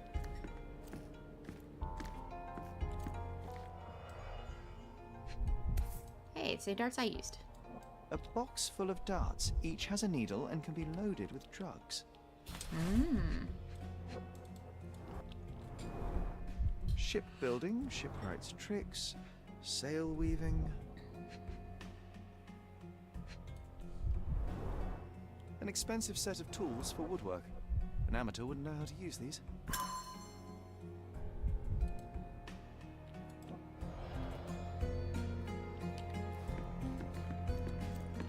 Too ordinary a room for a champion.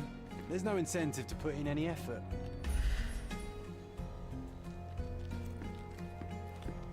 I bet if I want to go back out there, I'm gonna have to fight. I bet you anything.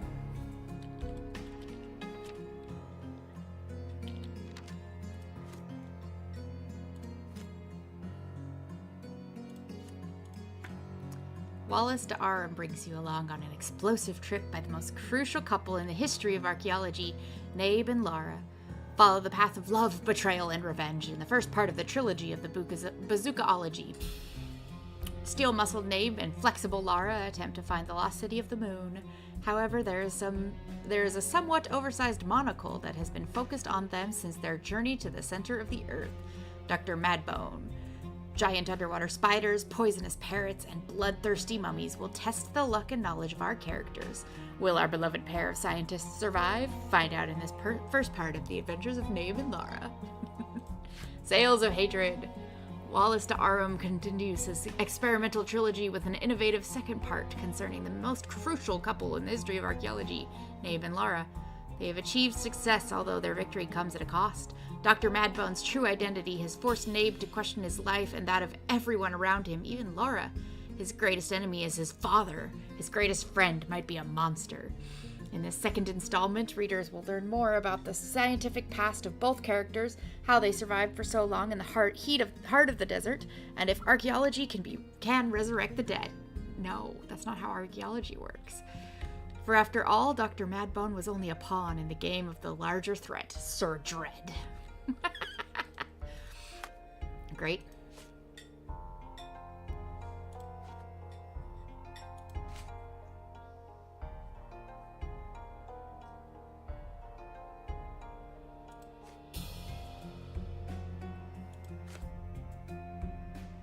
Faculty members mentioned Paul missed the race and no one has seen him since morning. He might be in his room in the workshop. He's not in here.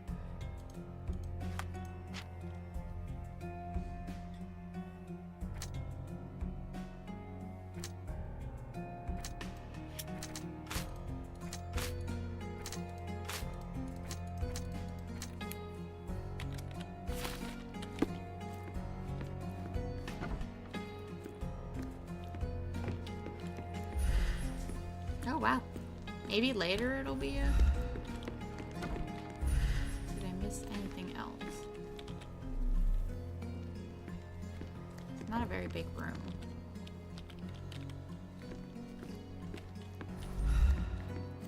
Too ordinary a room for a champion. There's no incentive to put in any effort. I'm not seeing anything. Unless I can look at these from the inside of the room. Bloodied bandages. No, I looked at all these things. Okay.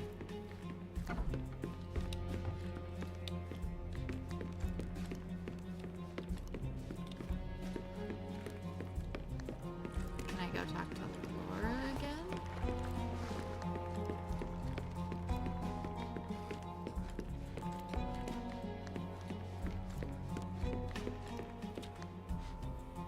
He's not here.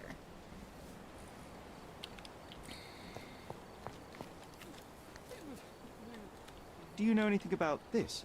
I can't help you with that, sir. I can't help you with that, sir.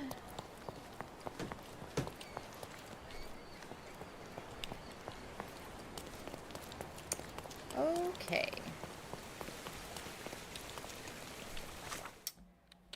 Get you off of that because I don't need you anymore. Casebook.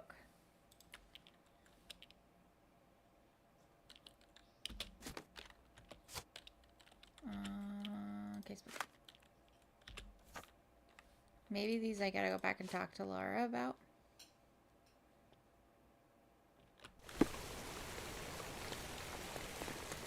Or not Laura, sorry. Her name isn't Laura. That's the name of the character in the book. More furniture. Sweet. I'm getting distracted. Let me go do this really quick.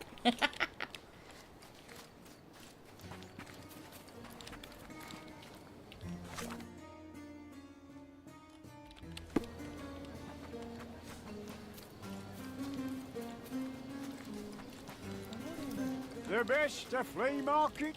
Take a look. Maybe something will catch your eye. I hope you like what you bought. Great.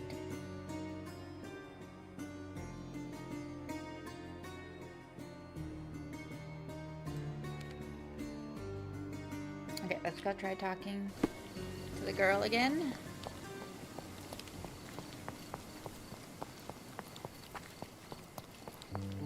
Small child, why are you running around after dark? Go home.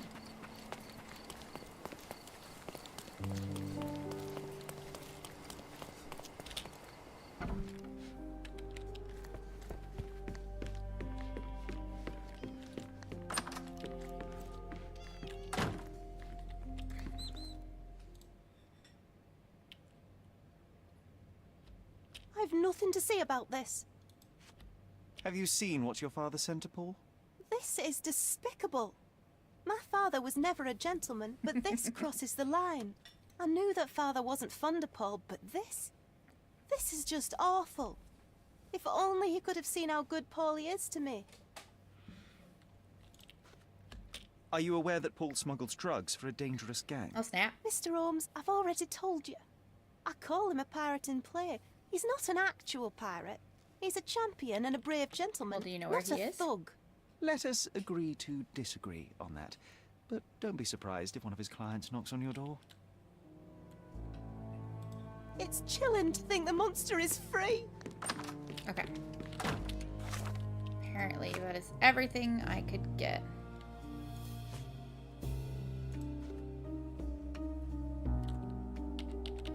I'm not sure what all of these...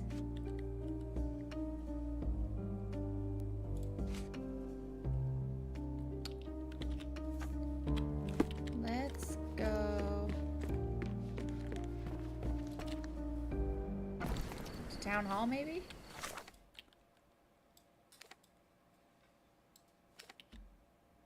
City Hall.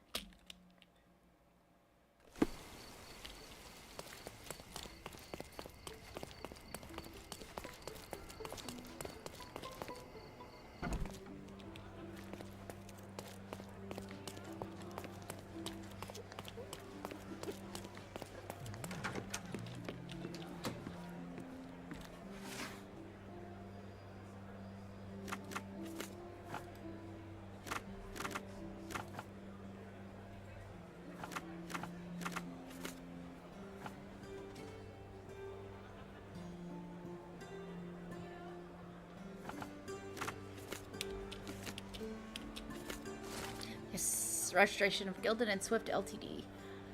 Notice of registration by authority of the government of Cardona. This deed registers the creation of Gildan and Swift Limited on this, the 21st day of June, 1877. Theodore Gildan is the sole proprietor and founder of the above enterprise and shall provide finances and the land known as the Roman outskirts. Arthur Swift is a founding partner and shall provide finances and his services as archaeologist. The primary purpose of the enterprise is to perform an archaeological research in the ruins located at the intersection of Bazaar Road and Arnaut Street beyond the fortification walls in Old City, Cardona. The sole proprietor undersigned hereby agrees to fund archaeological research in exchange for ownership of any uncovered items of historical value. Founding partner undersigned hereby waives all finder's rights and ownership of items uncovered in the archaeology dig in exchange for the exclusive right to publication of all academic findings thereof. Signed, Mr. Theodore Gildan and Mr. Arthur Swift. Okay. Bazaar Road and Arnott Street. With your love for archives, you would have made the perfect bureaucrat. You're just jealous because I know what to look for. I love it when the search is simple. Sherry knows I hate digging through papers. It keeps this quest as short as he can be. Working on it, sir.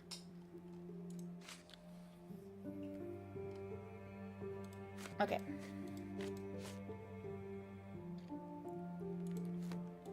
While I'm here, wasn't there something else?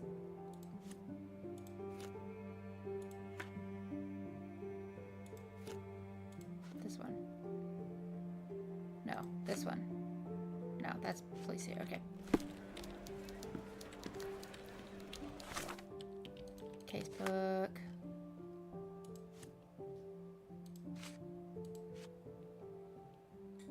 Arnott Street and Bazaar Road. In Old City. That's over here, right?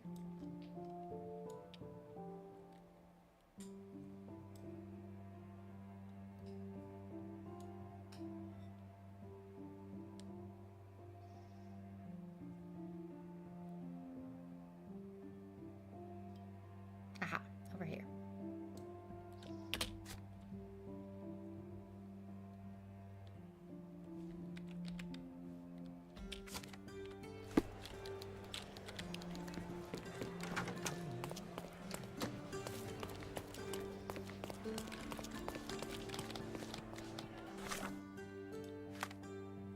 I wonder if she can help me while we're here. This.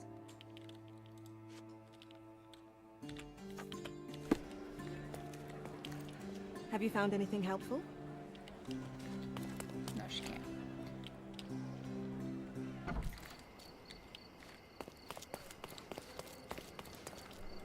Do you know anything about this?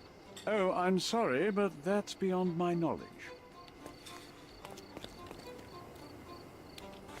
Okay.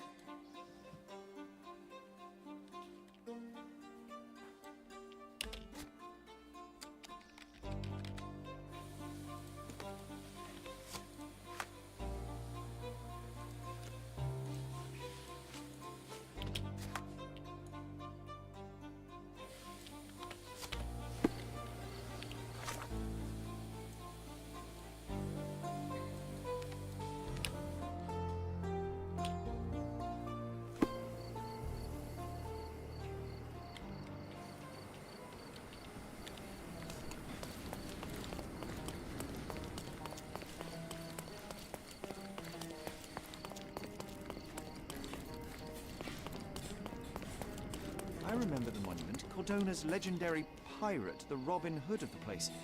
Do you recall it, John? I do. I wonder if... What is that? New case, hand-me-down. Monument of the local pirate legend, Kareem of the Silver Hand, rises at the crossing of Arnott Street and Scarlet Street in Old City. Karim of the Silver Hand, the pirate with a golden heart. I told you I remembered him. Hey Sherlock, I'm up here. Guess what I found? A riddle, and it's about a treasure. Listen to this. What? John, you've surpassed yourself. On the top of the monument was carved the first in a chain of riddles, which, as John suggests, leads to the Silver Hand's lost treasure. The first riddle, a hand with treasure, a quest so sweet, stand where Eurus Road and Crooked Street meet. A few steps toward the mosque, left at the first stairs, and find the courtyard a wishing well shares.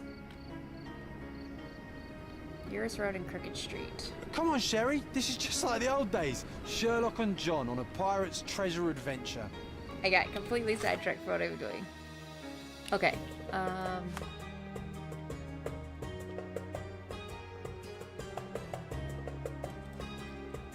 Eurus Road and Crooked Street.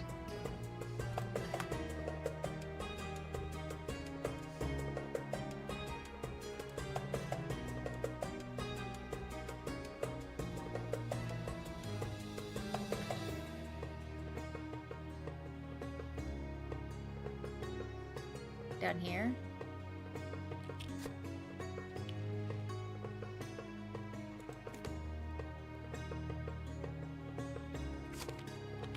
Okay.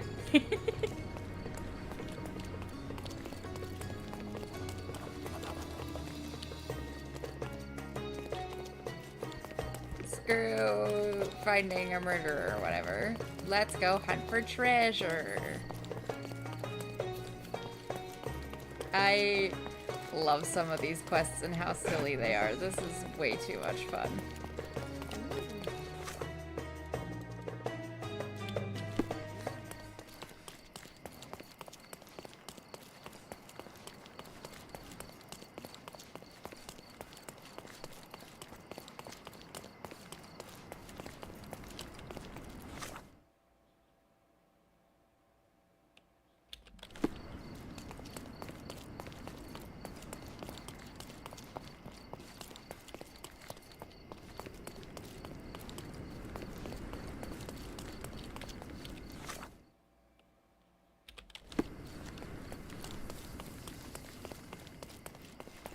مرحبا.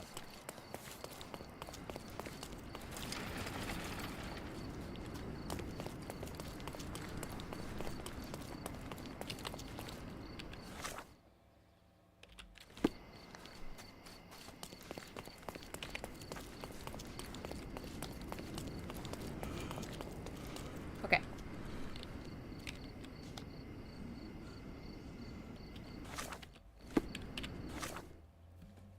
Stand where Yours Road and Crooked Street meet, a few steps towards the mosque, left at the first stairs.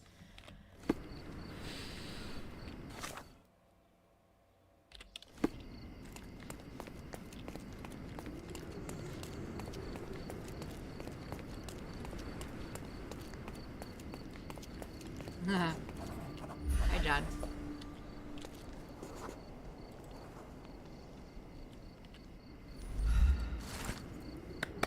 You're almost there. Let's not postpone. You're seeking an ark that's made of stone. Head east from the old ruins, my friend. It guards the ancients until the end. Okay. So the treasure is real, but tell me, John, how did you even guess there would be something on top of the monument? Didn't I ever tell you about my psychic abilities? I should have. I even know where we ought to go next. Yeah, to the ruins. What else do you need on a hot day like this? Oh, this is so funny. Where's the old ruins?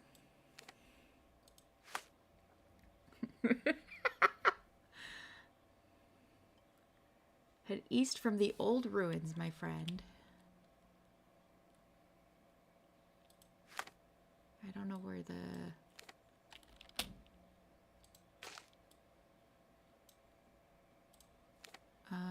there was...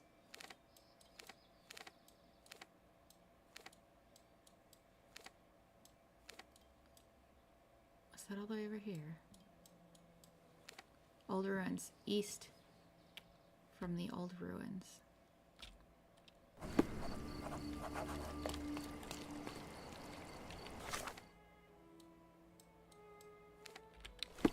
I'm gonna run to the old ruins and then head east. How about that?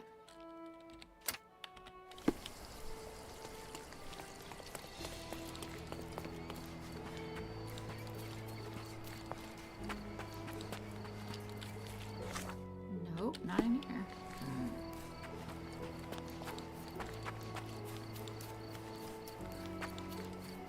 Oh, hey.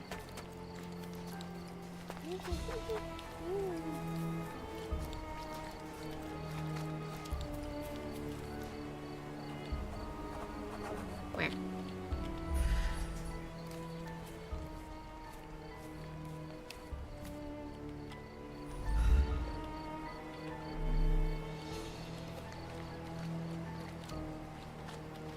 I stopped here because this is where the box should be.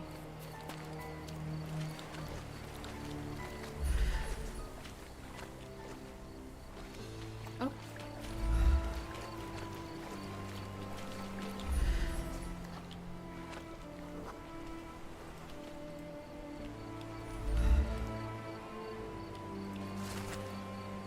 With old ruins beneath its feet, find a tree that treasures keep. You may find only one small detail, but that doesn't mean you have failed. I always admire the way you notice such details. In such moments, I often recall Mother's voice teaching us of the importance of the smaller details. The world hangs on small hinges, John. Even the most chaotic miracle becomes sequential when you take a closer look. I remember. Okay, while I'm here,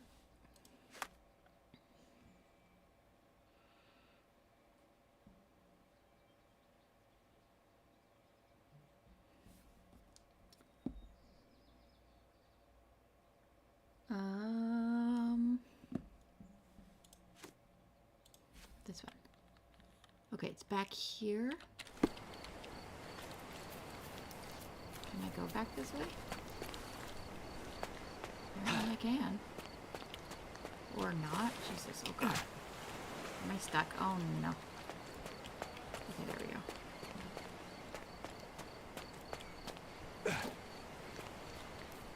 That's not the one I want. That's the one I want. It is this one, right? Oh, maybe it's not. It's not. Okay. This one has stairs like right by it, which is not that. Okay. Let's go back to what we were doing. With old ruins beneath its feet.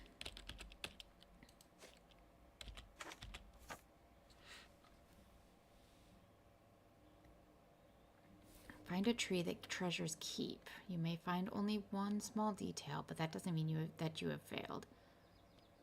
Do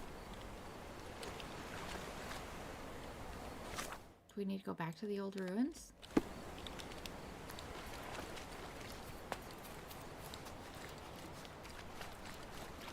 Okay, so I detoured this way because I thought there was a thing down here, and there's not. But it got me to what I was originally looking for anyway. So it's fine.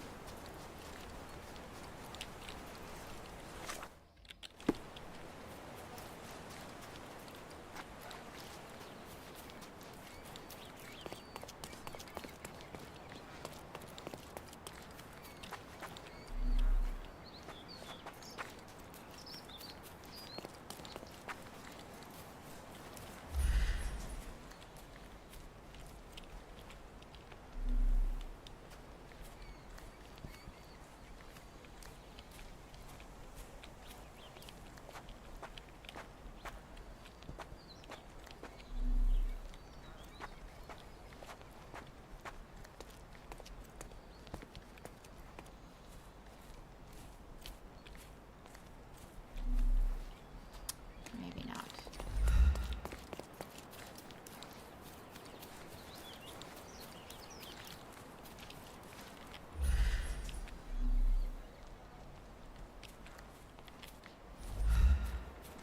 Maybe not.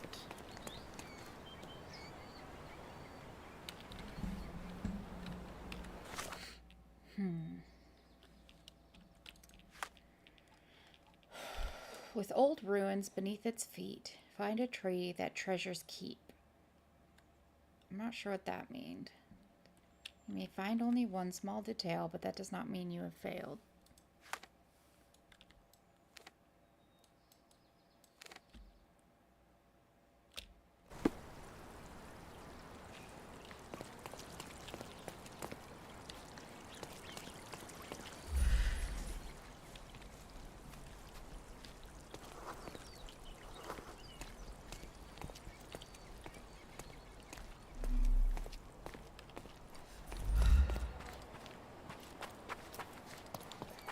Aha! That was right.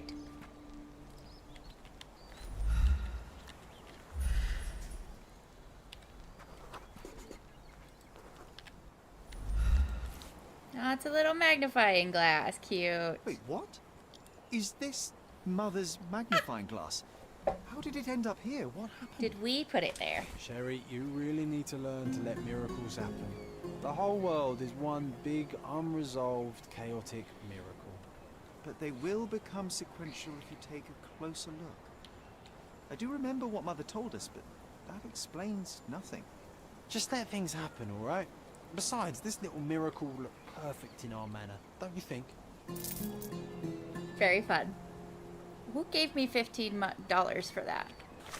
15 money.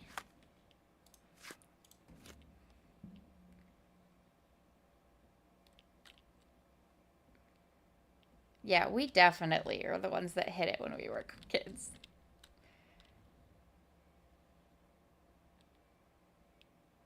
Neither he nor I can recall how it got here, which in a way makes it more special. But when Sherry looked at me through the glass, I was suddenly struck by terror. For a brief moment, it felt as if I weren't there at all, his gaze passing through me and over the horizon.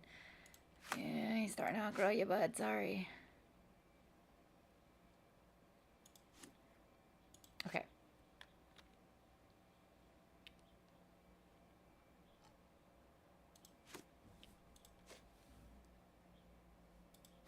I'm not sure how to find Paul. Old City. Bazaar Road and Arnott Street.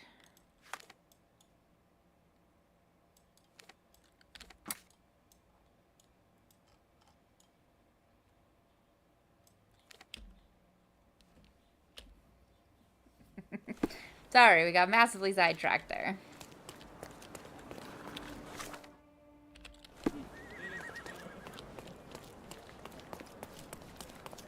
Back to what we were originally doing.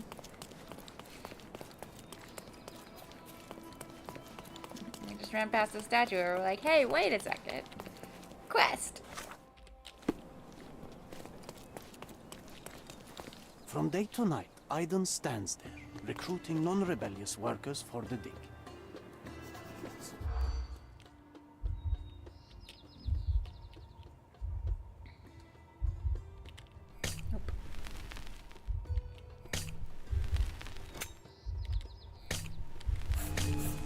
Okay. Let's try that again. Do you know anything about this? Why should I care about your troubles when you don't care about mine? Fair. Maybe these dropping. From day to night, Aiden stands there.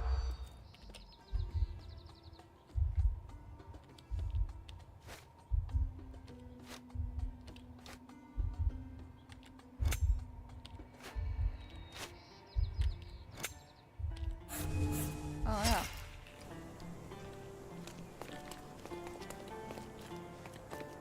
From day to night, Aiden stands. Okay.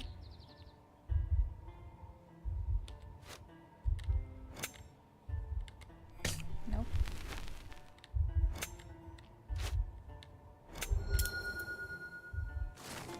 I've overheard that in order to enter the dig site, I need to be employed. A man named Aiden recruits new workers in the Old City Marketplace in the west end of the district. He has a scar on his neck and only looks for working types with a pro-British attitude. Another masterclass in eavesdropping from the peerless Sherlock Holmes. Clear eyes, all ears, can't lose. Okay, I need to get disguised. Ah, I can't change clothes here.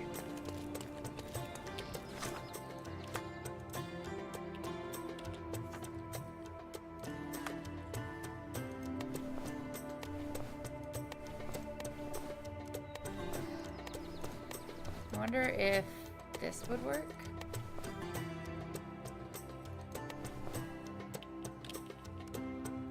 Let's try that.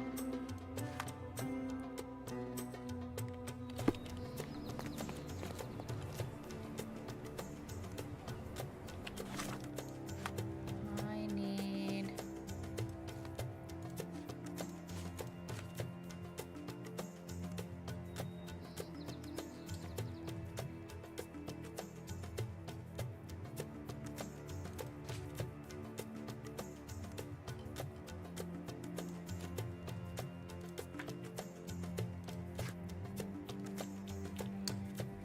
Old City Marketplace.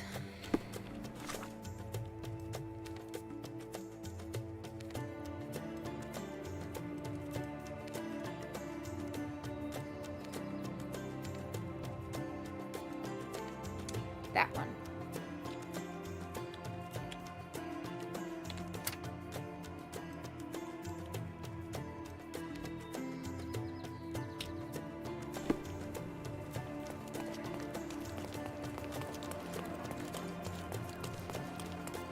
Maybe we'll even find more merchants there.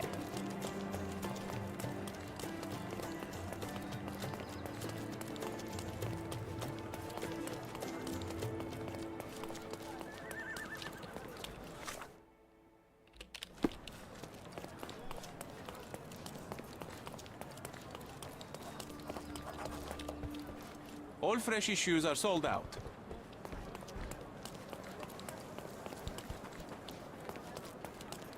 The market square, beating heart of the old city. Hell yeah. Come, decorate your... Merhaba. It's a good day for a purchase. I'm 3 short of buying a chandelier. No. May your purchase bring you joy. I will be back when I have more Don't money. miss out on my unique clothes. There's a scar on his neck.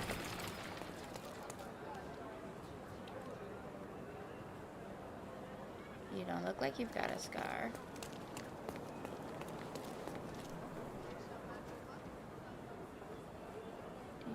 Scar? Stop blocking the view.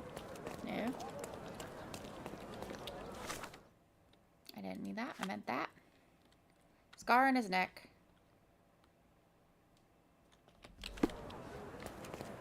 Oriental rugs at a good price. Don't pass by. Welcome, welcome. Let's pick something Will that you suits rent you. me the apron? Yeah. Be careful with what you've taken. Thanks.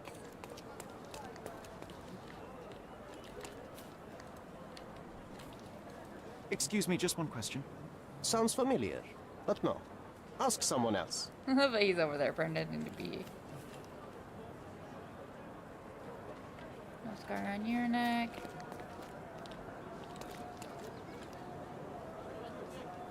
Doesn't look like a scar on your neck. No.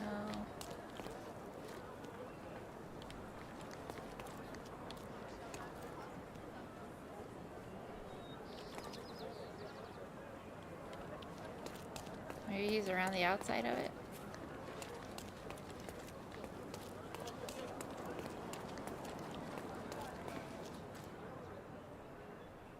Couldn't tell if he's got a scar on his neck. Same with you.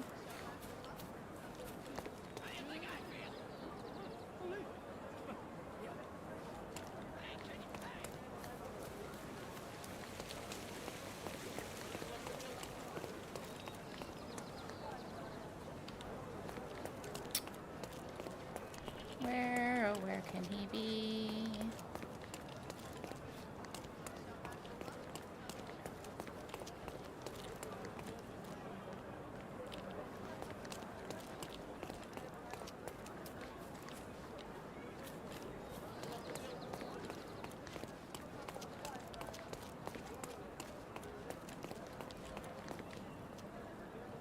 No, you're a beggar.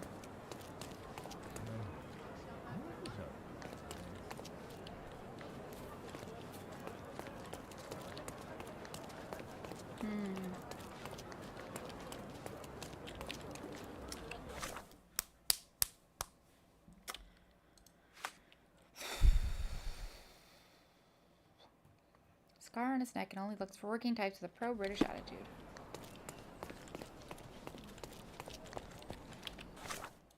I'm afraid of getting too far away from the old city market.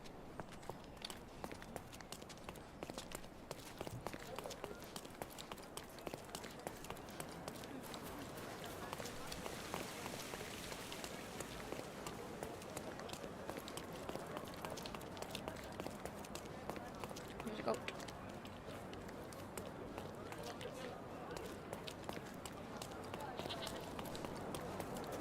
Come, come! Decorate your house in Oriental style.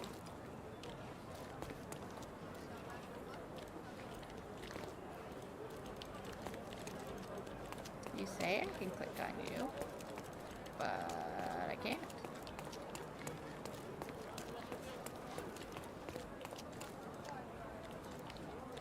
Could you help me? I've never heard of it. I'm sorry. Okay,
Sir, kind sir, might I steal your attention?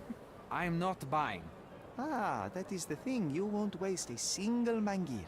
I am a digger, you see, and I have heard of a dig site so deep it clogs your ears. I want to be there. Why are you telling me this? I have heard of a man recruiting for such a dig. A man with a scar, such as the one that you're hiding. And your boots are dirty with the deep clay I am so familiar with. Oh, I hope it wasn't too rude of me to point that out. You have a good eye. And you just want to dig? Dig deep and that's it? What's the catch? Are you in desperate need of money? Oh, there is no catch, sir. I won't even ask for advance pay. Just give me a shovel and I'll dig a hole like you've never seen. Huh. Is that so? Well, I have to ask you an important question first. Would you be fine working for Brits? I am all for them. Well, I love this accent that he's doing. But can you prove it?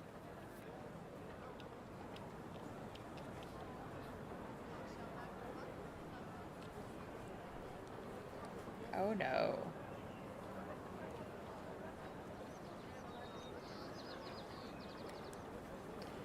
Okay, so lots of other cultures love tea, so we're not gonna go with that. Breakfast, yeah. I'll sing you a very special song. God save our gracious queen. Cut it! Or people here will make you their queen. I can also speak in limericks. Please don't. He's like, shut up. You might be a little bit weak in the head, but a natural-born digger with a keen eye is what we need. Take this permission slip and go to this address. The guard will let you in and check with the professor once you're there. I'm sneaky.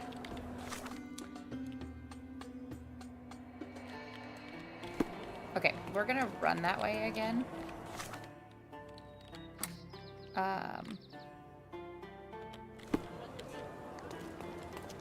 Just in case there's more stuff in the city to find. Come! Don't pass by. Well,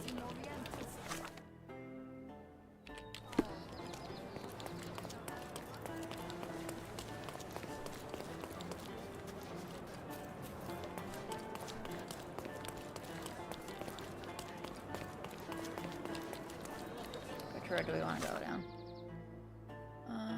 Might as well go up Hermes to Scarlet.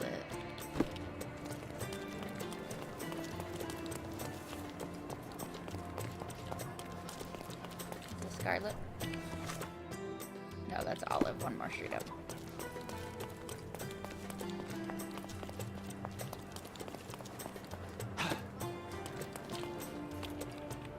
This is Scarlet.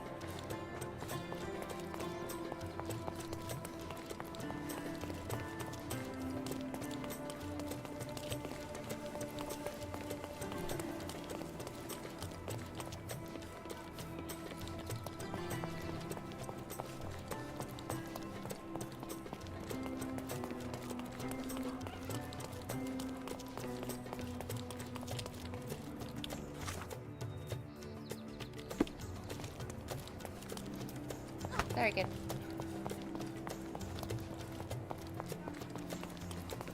Just casually mowing all of the children over.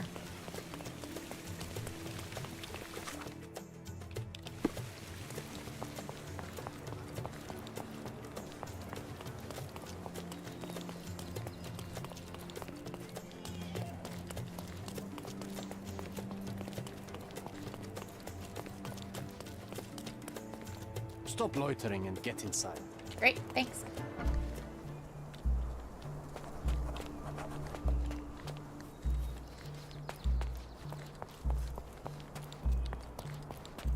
Newcomer, talk to the professor first. He's the old fellow with the glasses and the plans.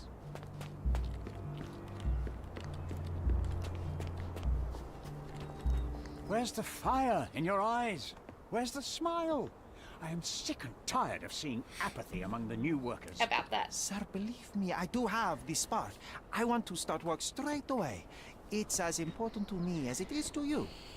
Ah, that's the spirit. Being suspicious I'm on as the hell. verge of a great discovery. How did you meet me? Don't ask questions. You'll have to find the answers yourself. I'm not a nanny. I'm a busy man who is changing the course of history. Mm-hmm.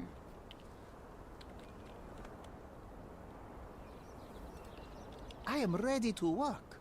Splendid. Do you know what I am working on? No. Archaeological treasure. You're hoping to find something priceless, something that will change our history. Bravo, young man. I couldn't have said it better myself. It's true. We're looking for Vitus Lemonius's tomb. I'll help you. That is my goal as a worker. Good. Listen to me carefully, then. I hate repeating myself. I am Professor Swift. We have 3 rules here. Don't touch anything. Always return the tools, and don't distract me unless you find something. Sounds simple enough. Are you the only one in charge here, Mr. Swift? Yes, I am the only one, and no one else. You hear anything other than that, it's a lie. Mm-hmm. People of your kind can have difficulty understanding who's in charge. Mm-hmm. Take a minute, memorize my face, and then get to work. Oh, I will definitely take a closer look to memorize my superior.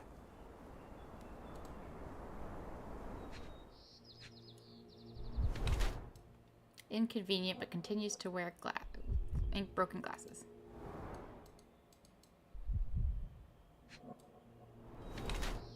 Thick notebook, meticulous.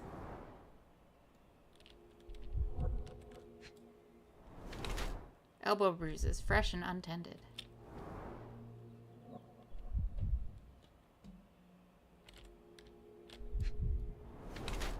No ring, unmarried.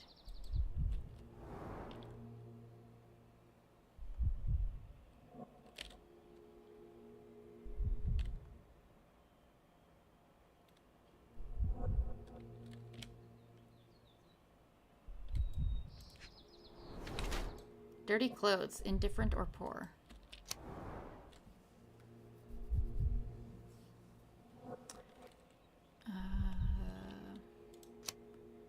He uses all his resources to locate this ancient site, driven by an obsession to expand the knowledge of humankind. He does not care about his appearance, nor occasional wounds incurred during research, such as the injured elbow on his left arm.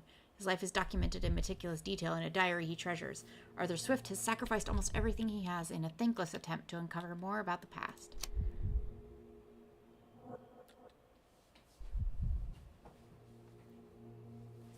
No, this sounds more likely. I wish I could be as passionate about something as you are, Mr. Swift. You value knowledge and dedication over everything else. It's a long road, young man. A sharp eye and attention to detail are the only stepping stones along this path. You have to sacrifice everything you love for the larger prize. Exactly. So much in life is superficial.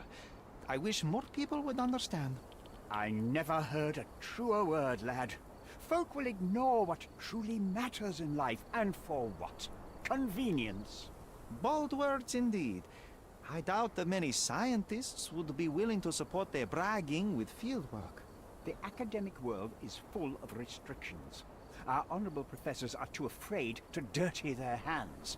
God forbid if they have a stain on their shirt. You can follow in my footsteps. You can start learning by returning to work. Show me what you can find. All right.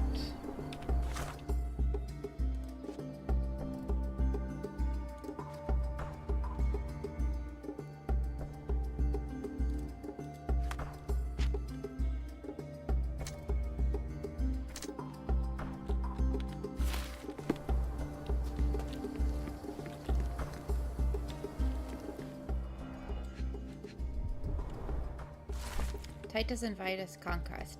Titus and Vitus Lemonius were legendary legates of the early Roman Empire, starting their military career to suppress the riots of the Bellovaci and Allobrogus.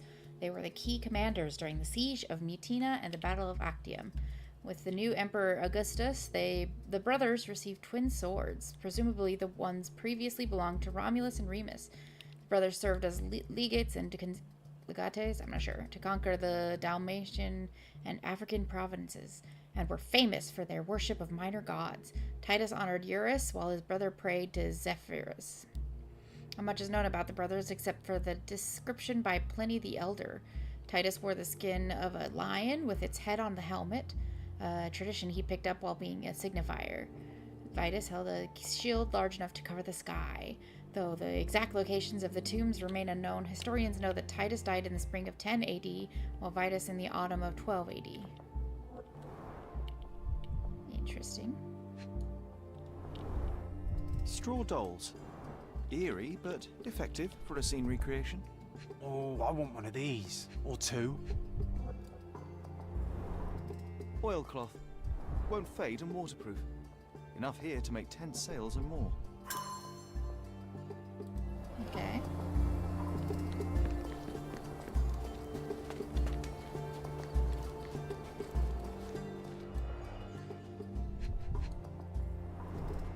This reminds me of my father's room.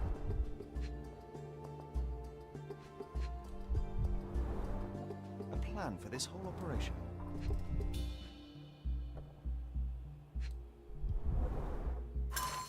Titus Lemonius's tomb has been found.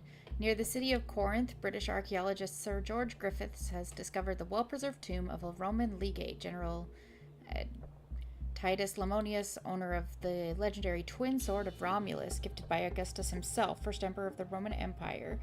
In an exclusive interview, Sir George has described the find as a priceless addition to the history of humankind.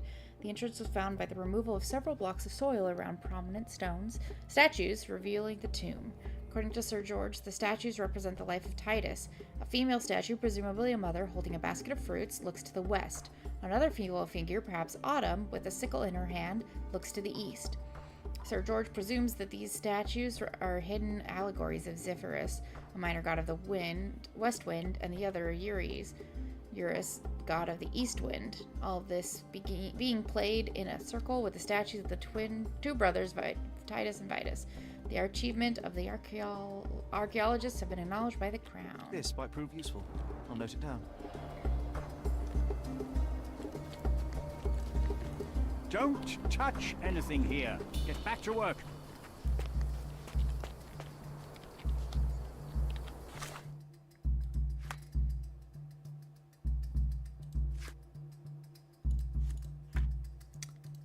Okay.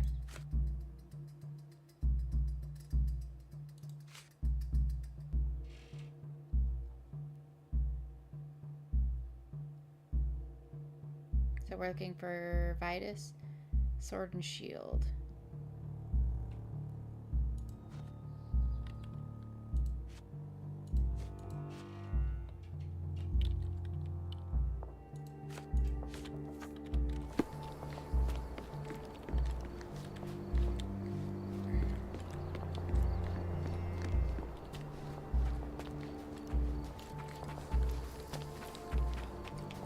Swift lost his tail.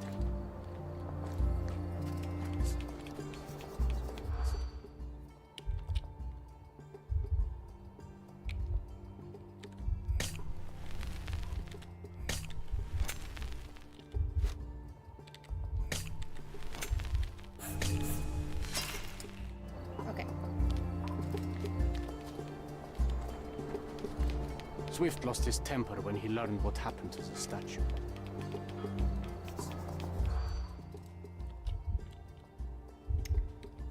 Discard.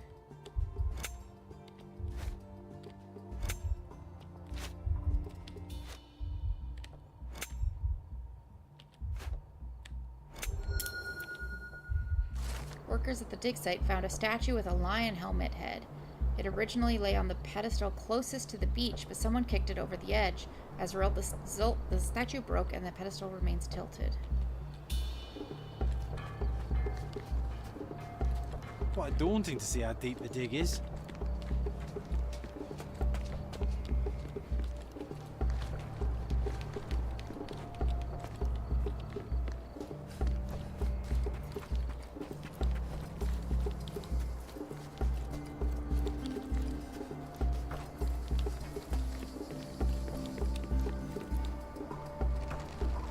That water is a startling color.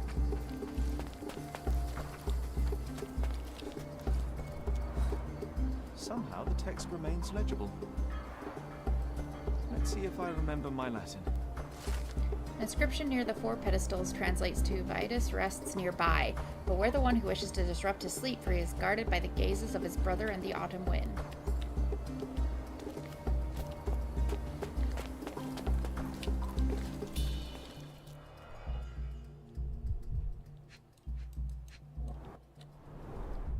A sickle for harvesting. The ancient Romans honored the seasons. A goddess? A mother? Someone's wife?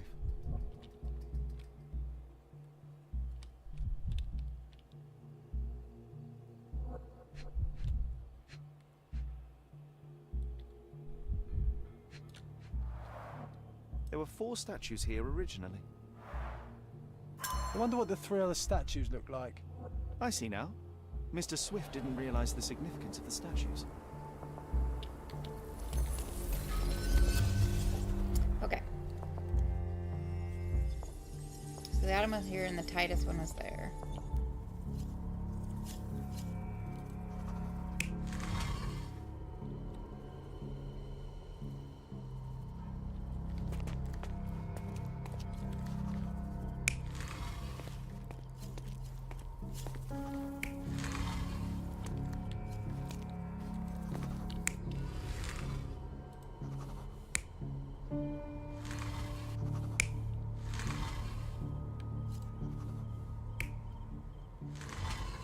Oops.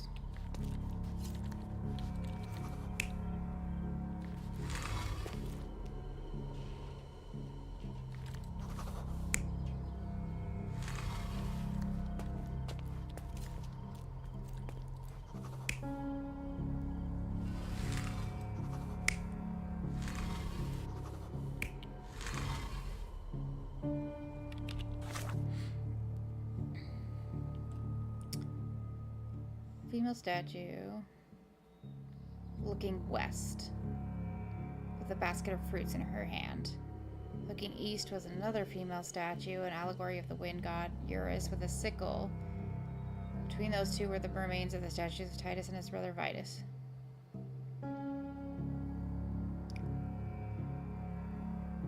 Titus wore a lion helmet and fought with a sword, while Vitus carried both a sword and a shield.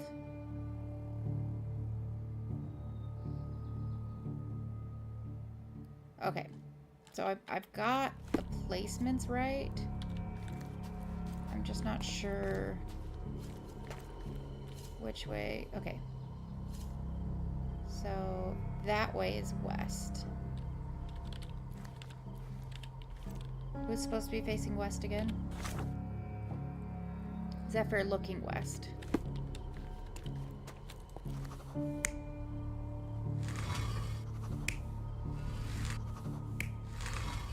Zephyr looking west. Oops. Zephyr looking west. Looking east was Eurus. So she's got to be looking the other way.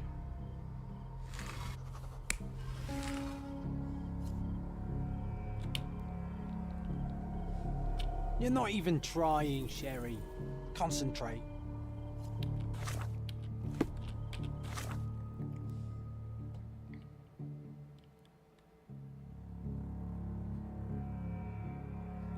Lion helmet fought with a sword and shield.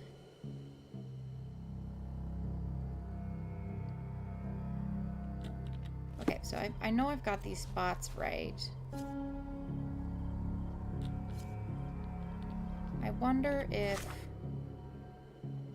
Titus died in the spring, so should he be looking at her?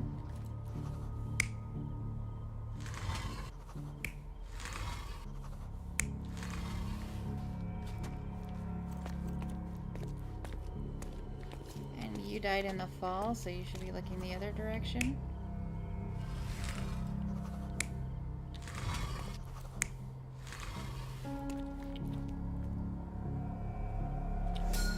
It seems everything's in place. There we go. Now, let's see what this has to tell us.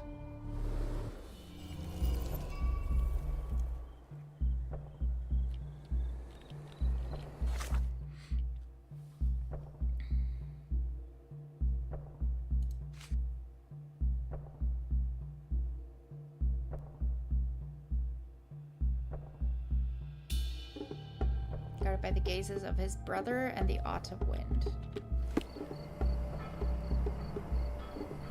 So he should be out this way, right?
So that way?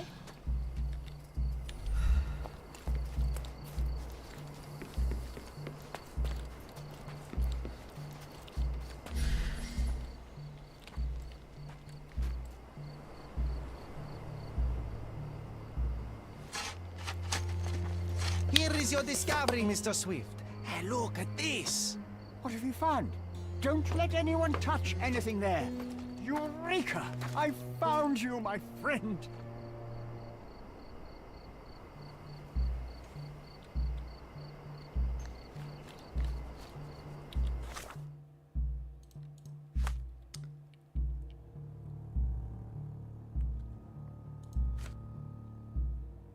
I found the tomb. Mr. Swift is engrossed in the discovery. I can use this opportunity to investigate his workbench. Let's go.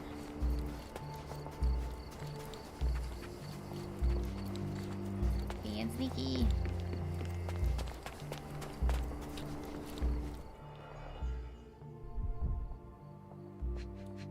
Oh, he also has the darts. A box of darts. Handy against rodents of all kinds.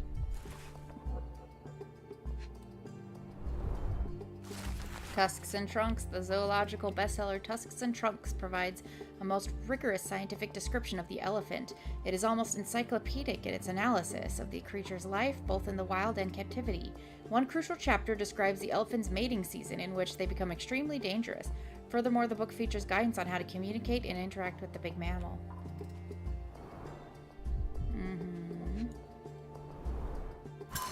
Personal diary owned by Arthur Swift. He describes in considerable detail his personal life and research. More importantly, it tells of a dispute between the archaeologist and Theodore Gilden over the dig site. Day 1224. Theodore always uses his wealth to shut down complaints. I'd rather he bought a brain with more gyrification so that he were smart enough to see the bigger picture. Not everything revolves around your darn elephant. I have only a few months before he will commence construction. He even lacks the imagination to build something beautiful. Ivory baths, the mundanity. I must think lest our invaluable history be buried by the inconsequential. Hey, what do you think you're doing? Nothing. Trying to take over my research, are you? Yep. I come here to pick up my diary, and I find you snooping around. Explain yourself. Mr. Swift, if that were true, I would have been on my way to the newspaper. My name is Sherlock Holmes. I didn't have a chance to introduce myself properly. Outrageous!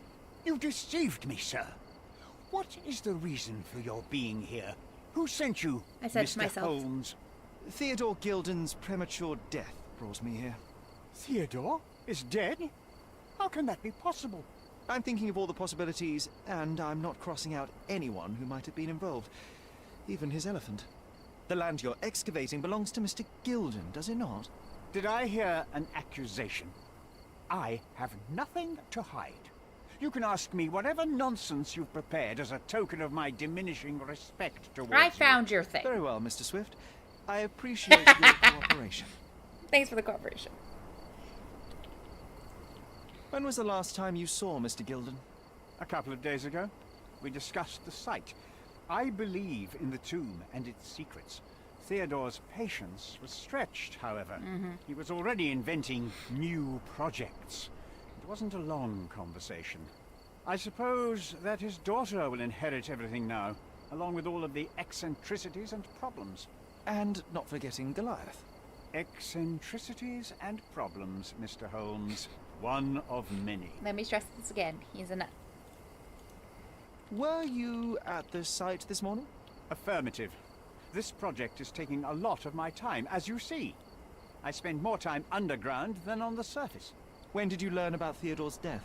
Just now. You just told me. And you aren't surprised, shocked? I won't tell anyone if you shed a tear or two. Weren't you No, he partners hated it. after all? We were.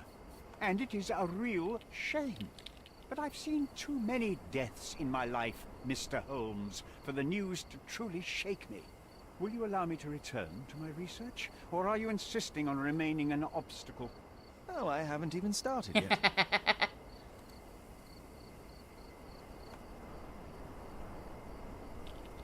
You have a weakness for nostalgia? Or, rather, do you use it to record a list of enemies? Young man, you need to check your moral compass.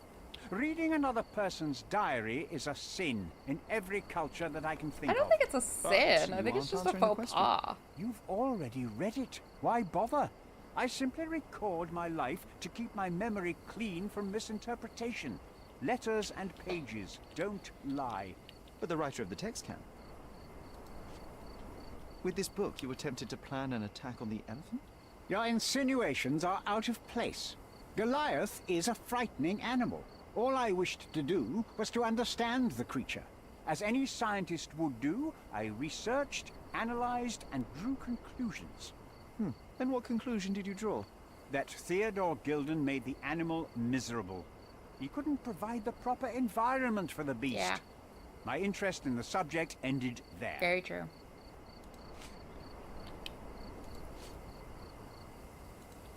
What's with this box of darts? Is it for a scientific argument? A little darker than that. Rather for killing the kind of rodents that might nibble a nose or a toe in your sleep. Let's just say I have to protect myself against a larger animal, such as an elephant. Might it be enough to stop it, make it faint? If I were you, I wouldn't bank on it.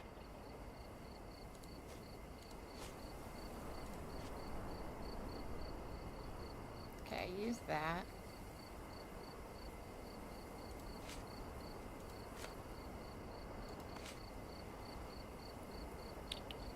I'm a busy man.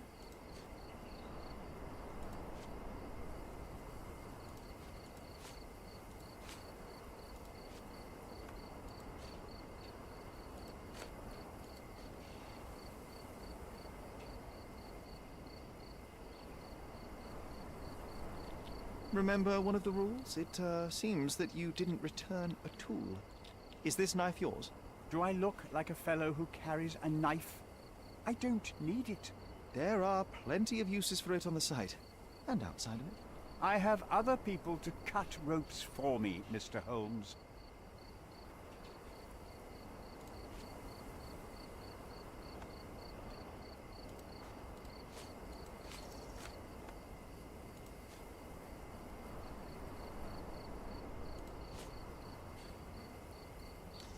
Did this plan cause a rift in your business relationship with Theodore Gilden? Nothing like that. Admittedly, we didn't share a common vision of what is more important, the past or the future. In my opinion, we can't build a future without knowing the past. So you wanted to save the tomb of Vitus here, or perhaps your control over the research?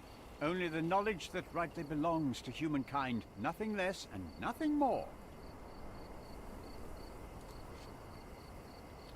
Moving on.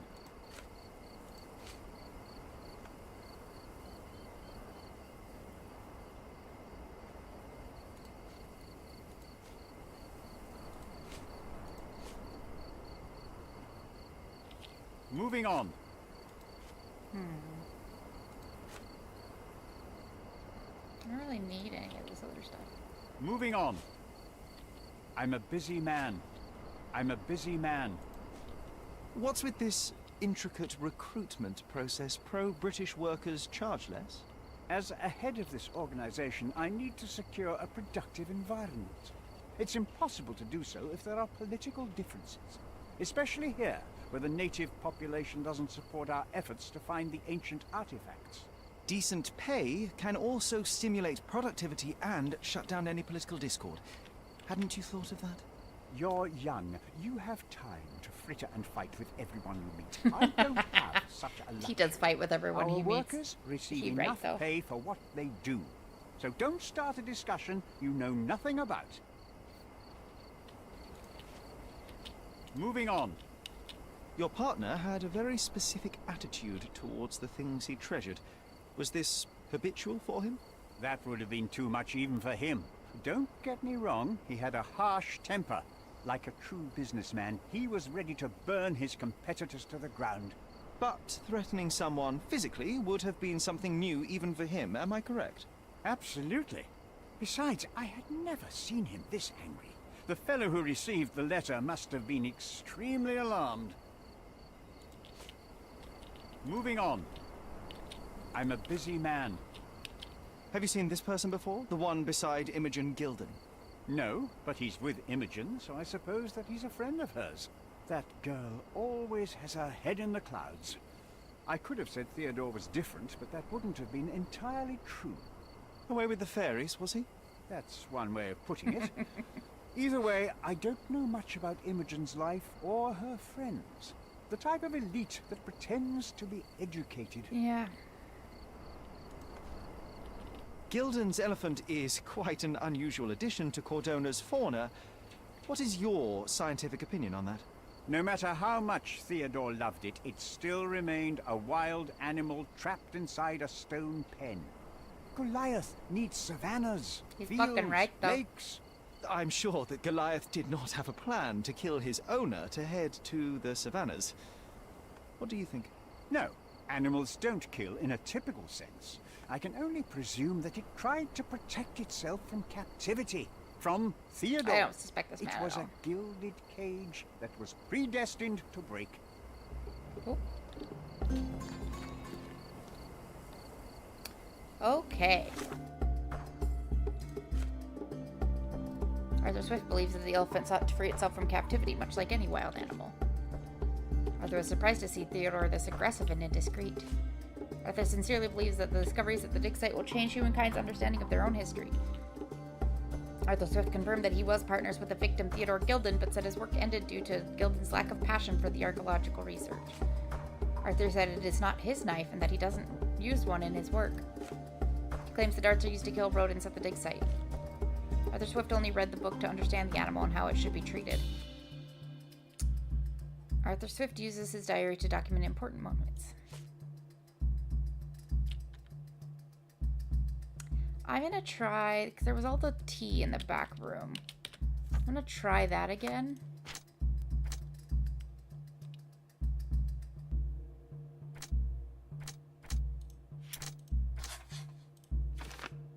Arthur may have received his injury while falling on Gilden's shed. Possibly. I don't think so, though.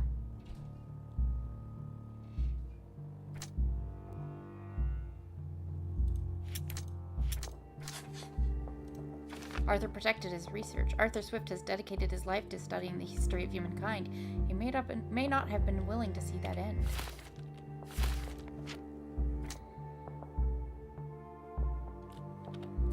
Okay. We're going to go back to... Oh gosh. Oh, there it is. Yacht Club.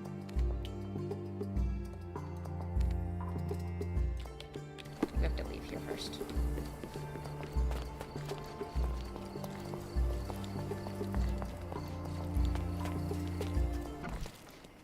Okay.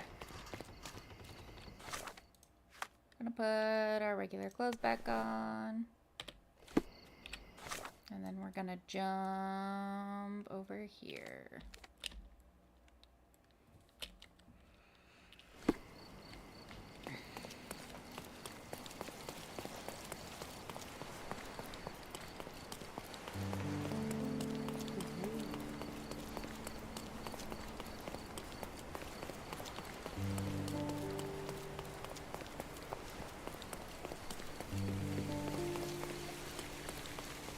Let's see.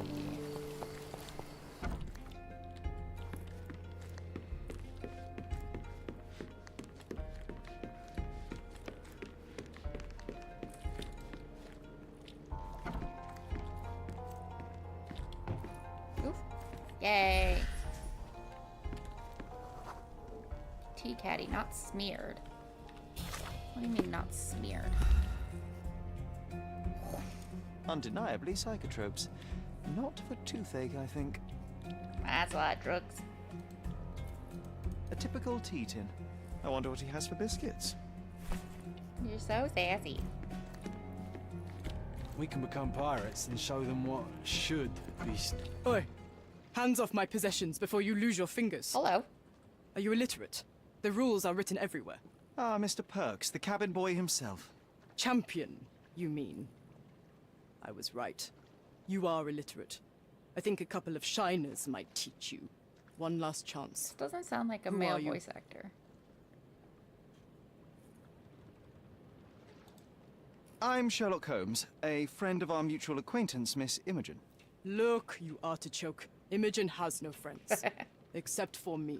If you must try to insult people, it's better to know the meanings of the words that you're using. Call me an artichoke. You fancy you could teach a sailor to swear? Go ahead. Show me how inventive you are. Stand still for a moment.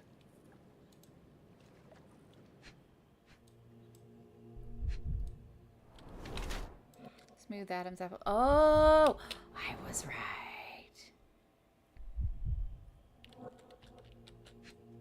Imogen, are you hanging out with a trans man? That's awesome. I just got worried though. This is gonna be not awesome, isn't it? Swollen elbow hit something hard. There's two people with bruised up elbows. Wide hips and thighs, develop female body. Okay.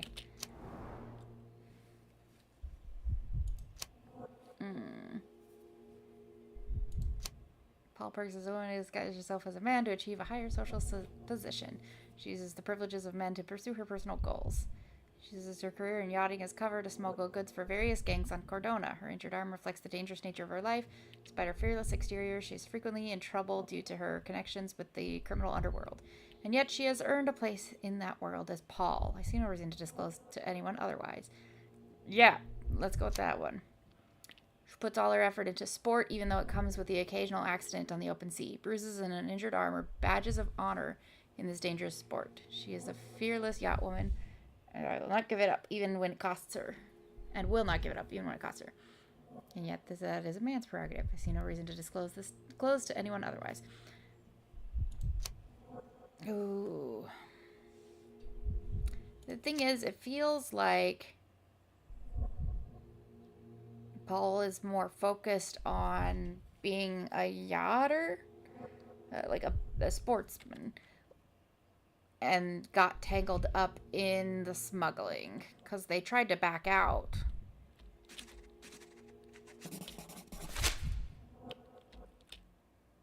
I'm impressed by how well a woman can handle a yacht and endure so many hardships on the open Sherlock. sea. The revelation of your nature could well humiliate so many rich men here. Not to mention how you have broken the rules. But I understand. You've done this to forge a real career in the sport. But tell me something. Has no one asked you why you don't grow a beard? Shh! Have you been following me? You better not be wanting to end my career, because I swear you'll regret it if I get outed. Damn you, Paul. I'm sick of... Who's this peacock? Does he know who I am? Peacock is a more fitting I definitely insult know than who artichoke. you are not. You're not a dictionary reader, at least. I wanted to see how you... pals interact with each other in your natural habitat. The Western close-up on the eyes. But I'm afraid I have to interfere. Oh, God. Oh, the Western squinty eyes. I'm coming for you.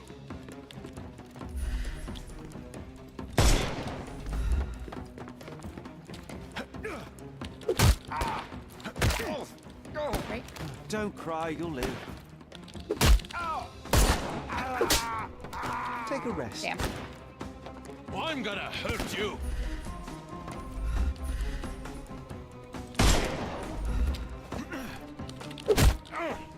Got it. Don't bother. Give him the pepper snuff.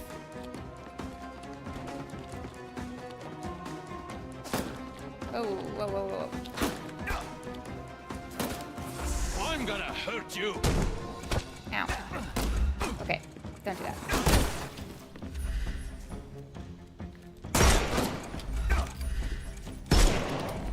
Couldn't miss the party. Oh. No more crime for you, and the snuff's ready. Nope. Can't shoot the mask off until I shoot the arms off. Dodge this! Ow.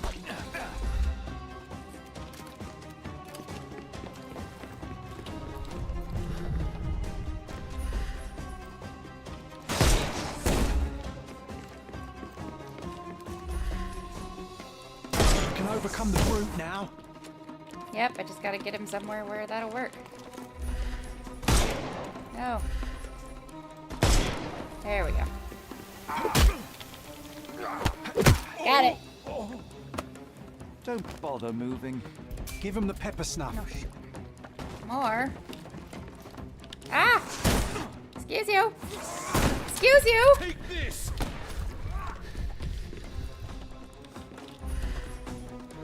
Oops. I hope I didn't kill them.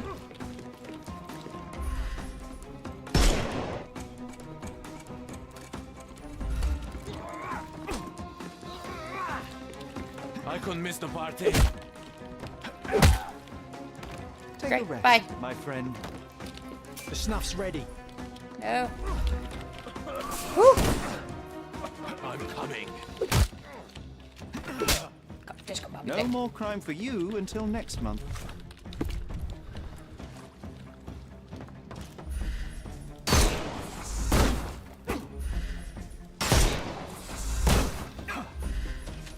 It's all yours now. Okay. Go for it.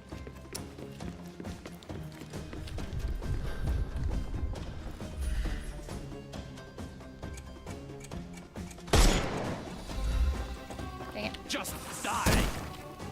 I will not.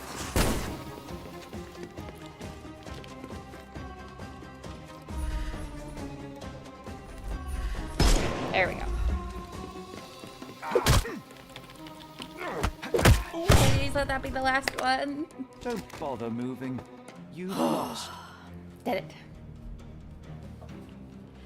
Okay, I've gotten better at the arrests There's no because reward for whichever way I risking move our my mouse, lives. that's the Paul's explanation WASD will I'm gonna have suffice. hit. Okay. Now where the hell is Paul?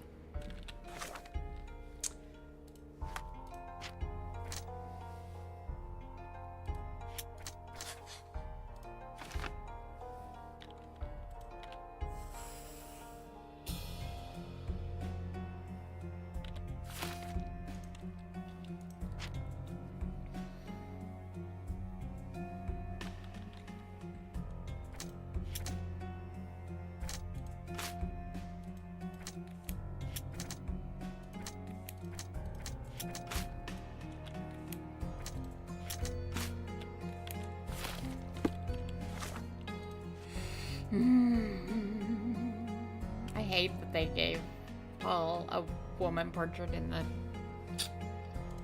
Come on. Yeah, where is Paul?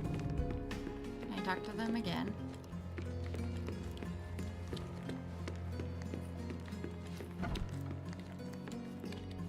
No? We can become pirates and show them what should be stored in here. There they are. Your fellow mariners have a strange way of showing hospitality. They were not my friends. Are you sure? I would rather risk my neck for someone who's at least honest and thankful. Perhaps then don't enter someone's life and be so judgmental, pretending you're better than they are. Then give me your perspective and allow me to see through your eyes.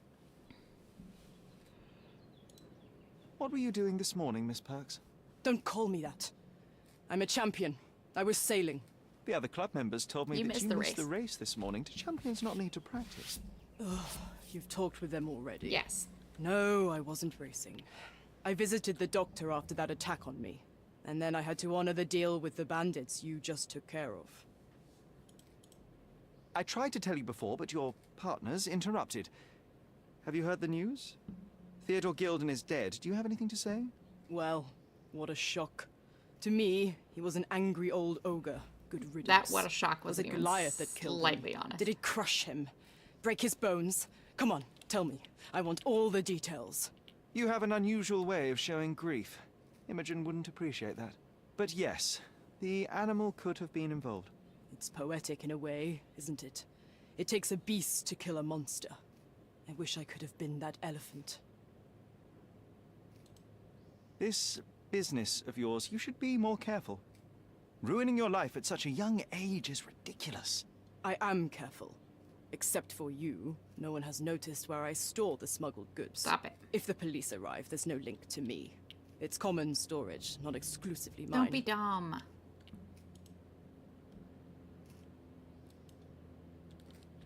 I'm clueless.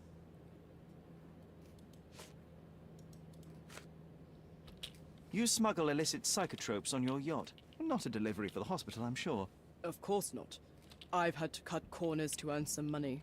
How might a person afford to pay for a yacht in an honest way? I don't know, although I'm smart. The buyers are my customers. Adults who are willing to pay for their pleasure, or weapons for jewels. Whatever they want me to deliver. Nothing criminal. Well, it's your lucky day. I'm not here because of smuggling. Have you tasted this tea yourself? I wouldn't have been a champion if I had used it. It's just a side business that keeps my career afloat. Yeah, we have seen evidence It's quite of that. expensive to compete in yachting. Sometimes I cut corners. Such as fixing Whirlpool yourself? Exactly. And sometimes I just have to pay. That's how I earn money. I don't sell slaves or take the last mangear from a poor family. What can you tell me about the elephant? He's smarter than some people here, including his owner. Although I feel he could be dangerous, no matter how much he's fed. Why is that? Have you ever seen Goliath attack anyone? Well, not exactly. But I saw it, abusing some poor tree during one of its walks with Theodore. The expression on that old ninny's face was priceless. But it wasn't funny to look at. Believe me, it was frightening. It seems as though Theodore Gilden hung a sword of Damocles over your life and career. Were these only words, or something more serious? Check my forearm. Pulled muscles and bruises. Small cuts. Nothing that you could call serious. I doubt that a man in his late 50s could wrestle you. It wasn't him. He behaved like a rat and hired brutes. His boys tried to lock my hands behind my back, but I was faster and I escaped. Was he so protective of his daughter, or was it your feminine secret that provoked him? My guess is that he was protecting his property. As he saw it, he owned Imogen, and he treated her like a piece of furniture. Yeah. He didn't want his daughter to be loved by anyone. What's more painful is that Theodore didn't allow me to love his daughter. Typical. I'm not sure that your relationship with Imogen could be described as typical. Shut up, Sherlock. Are you afraid of a woman in trousers? Now that's typical of men. Yeah.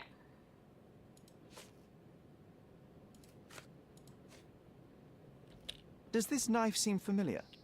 I didn't find it in your competitor's back, to be clear. This knife is as blunt as your humor. It's a bosun's knife, but it's not mine. I wouldn't be so careless as to mislay my tools.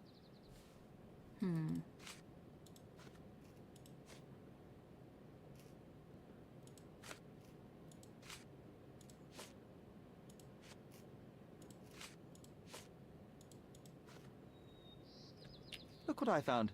A box full of darts. Hey, that's mine. I confiscated it. These darts appear to be filled with something. Poison? How powerful is it? It's strychnine. Enough to instantly kill a small rodent. I haven't tried it on a human. Yet. I hope you know what you're doing. Could it immobilize a larger animal, say, No. An elephant? I've never tried, but I have wondered.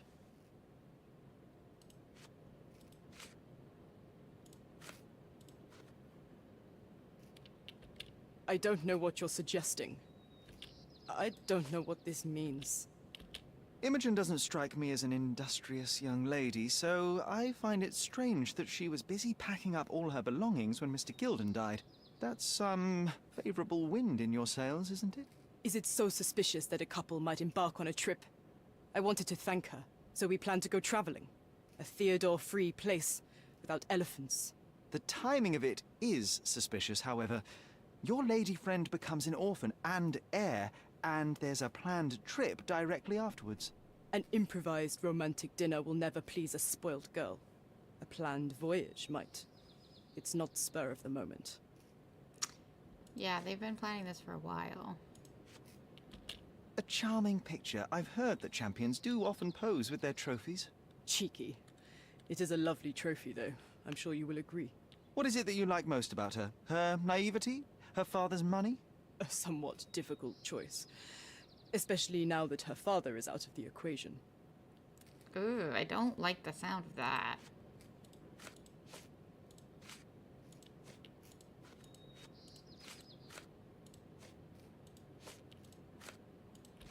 Between yachts, darts, and notes from bandits, I've discovered many fascinating facts about you. But this, an installment of Nabe and Laura's adventures. Why did you sully your library with this? It's a gift from Imogen. I didn't buy it. I might have Hey, turned a listen, couple of this is not pages, mine. but nothing more. I swear. I will give you the benefit of the doubt, but your literary taste has put you on my blacklist. I don't know what you're suggesting. I don't know what you're suggesting. I don't know what you're suggesting. I don't know what this means. I don't know what this means. I don't know what you're suggesting. I'm clueless. I don't know what this means. I'm clueless. A. Swift. Are you familiar with this name? The gentleman had business with Mr. Gilden. Likely just another strange and wrinkled fellow like old Gilden was. Perhaps this Swift person has a rhino, and they wanted to see which pet was stronger. Definitely not. In other words, I don't know who he is, but I bet he's crazy like Theodore. A little bit. I doubt that court owner has ever boasted a battle arena for that size of mammal. You have an interesting imagination.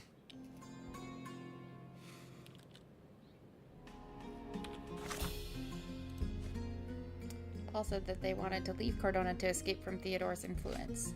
Paul claims to load the darts with strychnine, then uses them to kill rodents. Paul told me the knife does not belong to them. Apparently they are careful with their tools and would never mislay one. Paul seems cold and stubborn, but was ultimately cooperative.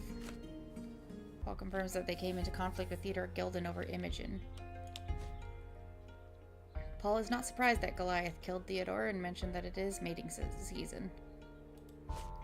Paul worked for a criminal organization on the side, smuggling goods for money. They see it as a necessary evil to amortize the costs of their true passion, yachting.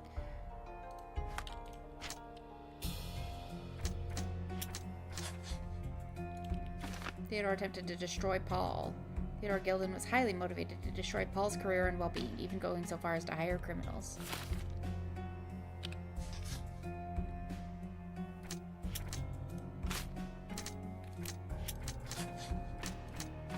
Goliath is dangerous right now, but may prove valuable to the case. I need to lure him out by exploiting his lust.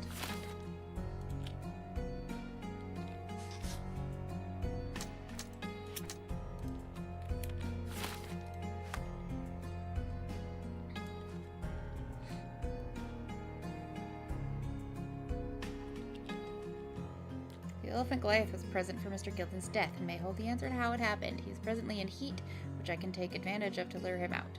I have an idea of how to do just that, but we'll need several items. Sturdy gray fabric that can hold gas, an instrument to mimic an elephant's trumpeting call, a strong scent to attract the animal. I've seen fabric for doll making at the dig site. The foghorn from the boat workshop can attract or deter large vessels. It may be of help.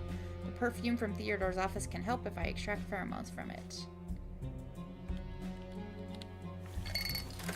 Let's go! Oh gosh.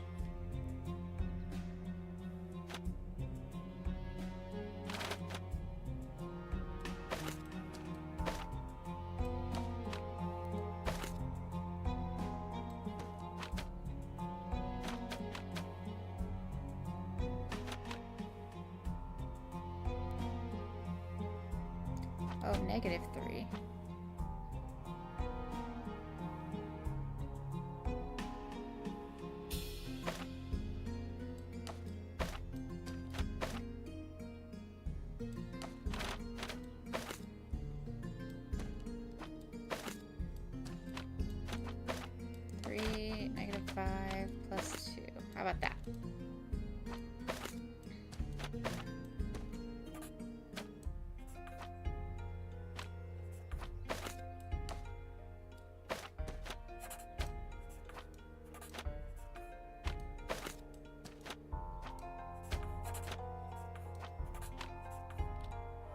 Hey.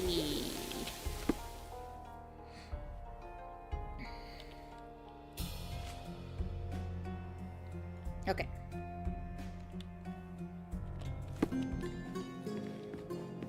Gonna go take your foghorn. Pardon me. It might fool an elephant. Great. Oops, wrong door. Let's go make an elephant.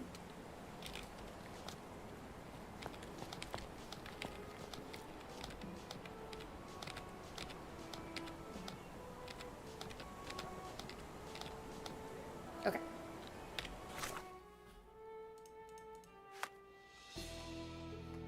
Yeah, we're already looking at this. Thanks.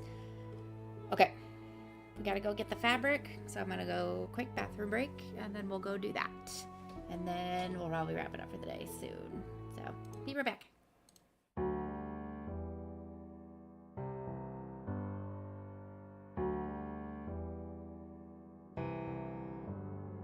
Feelings. It's like I can't walk on the ceiling. Oh yeah, got me dreaming, dreaming in colors I never dreamed. Oh yeah, I let you in deeper than I let anyone else before. Fell in love with my broken pieces, took 'em all and made 'em yours. Didn't know what my heartbeat needed, skipping out, no I can't keep score. When I lose my breath, boy, you got me breathing. Oh, every little thing you do, every time you hold me, take me higher, higher. Every little thing you do, every time you hold me, take me higher, higher. Oh.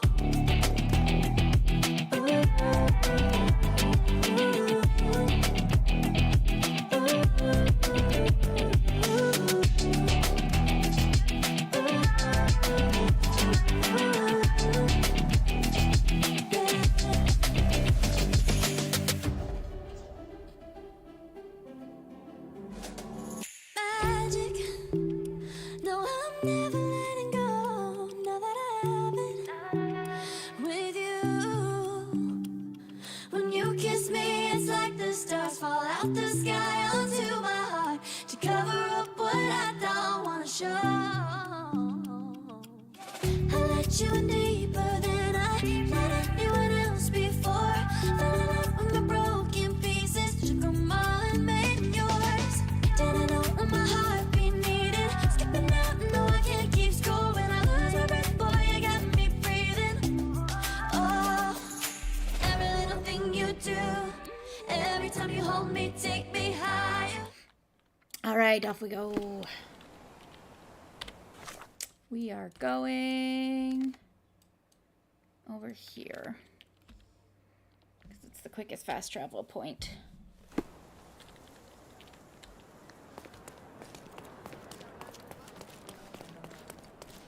It's time to retrieve the elephant.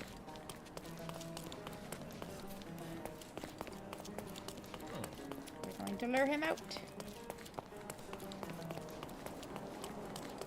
Stop shirking. Get dressed properly and come inside. Oh my god, why do I have to get dressed properly yet? Fine.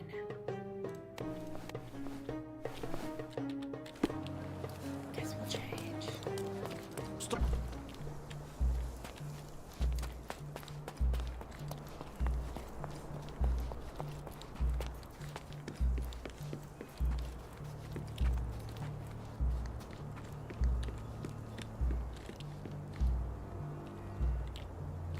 This fabric will work.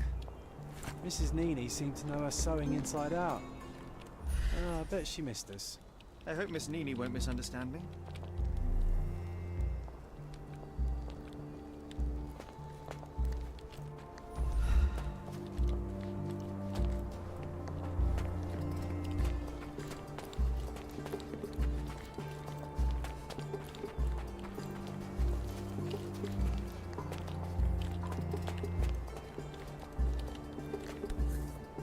Hey!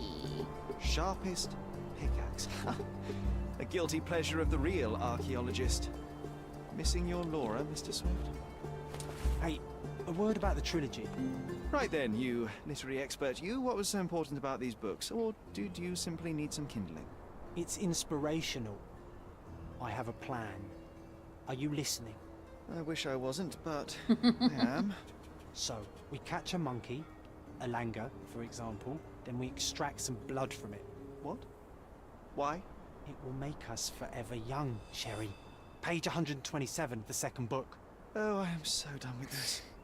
No, wait. Then how about we make a wax statue? I've stopped listening, John. Okay, John. Oh my god. Gotta collect all these books. It's super important. Gotta find a monkey and extract his butt. What? Wallace Darwin concludes the phenomenal trilogy of the successful adventures of the most crucial couple in the history of the archaeology, Nave and Lara. Nave and Lara's actions have caused the Earth to split in two. Ow. The hostile environment is now full of unknown creatures, flying apes, pre-turtles that carried the world, and flying dinosaurs. To prevent the end of the world, Nave and Lara have had to combine their scientific knowledge and develop an ingenious solution. Sir Dread has yet to be killed, and it is only a matter of time before he returns in wrath with ancient knowledge of changing time. Will our characters survive in the past, present, and future? The chances are doubtful, but if you buy this book, the chances will increase. Fucking job, man.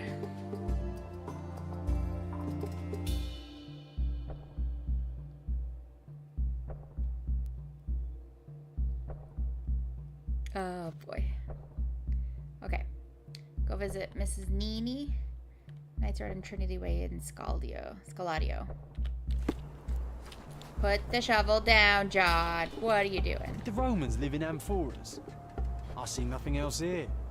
Oh, they didn't live in amphoras. That's way too small, John.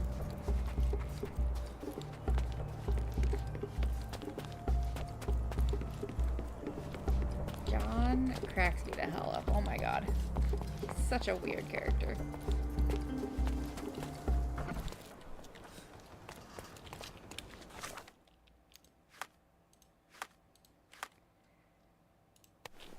Alright. She's over... Frick. Is that her? Yes. No.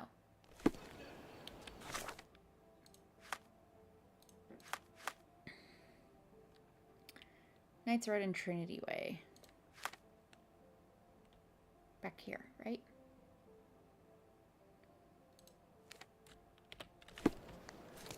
Yeah, she's around the back side of the police station. Hey, he's even been putting up posters.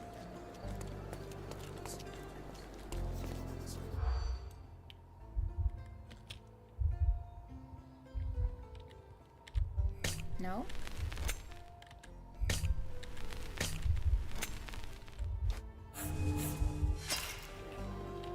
Let's try that again.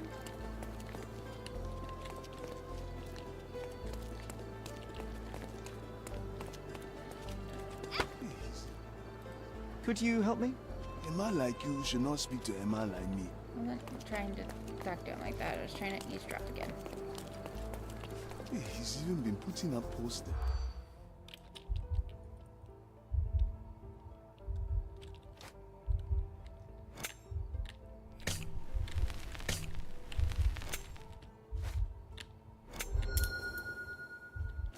A local music teacher has been putting up posters in central Scaladio around St. Clement's Cathedral, appealing for information about his stolen violin.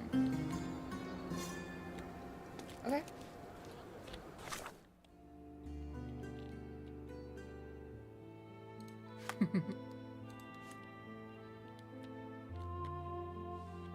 Okay, we'll do that in a second, but let me finish what I was doing here.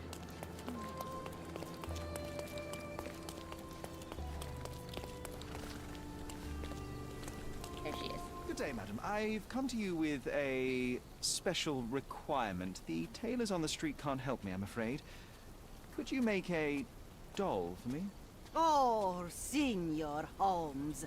You taught the police how to do their job, and they found the thief. Of course I will help you. But what sort of doll? A child's doll, such Nope. as my great niece might play with? Fake elephant. A little larger than your typical doll. Signore, I don't understand. Boy, girl, animal, and what color? Animal, a passionate, perhaps amorous animal. Ah, signore, you talk in riddles. I am an old lady who's seen it all. Tell me what you need. I need a life-size elephant. I think Mrs. Nini outdid herself with this one. Is that a tail? That's a trunk, John, but I must agree with you that it's a masterpiece. Well, let's not waste any time. That's a trunk, but I must agree with you. That's a masterpiece. Okay. The church? Yeah.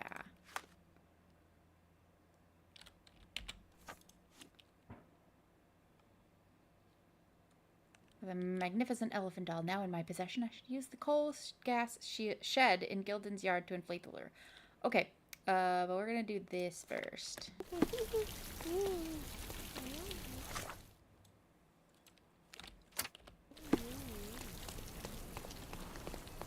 Excuse me, kid. That kid has way more drift than I ever will in my entire life.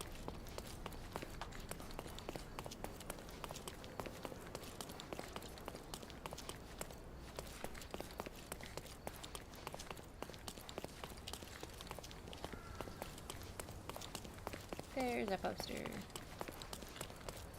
Stolen. My old violin has been taken. If you have any information that may aid in my instrument's return, please visit me on Professor's Road, north of Adler Street in Scaladio. All help appreciated.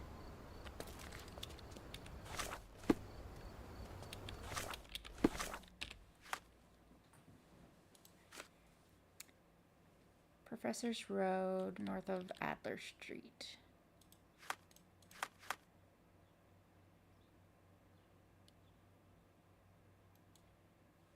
Over here somewhere?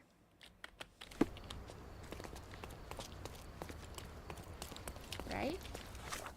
Yes.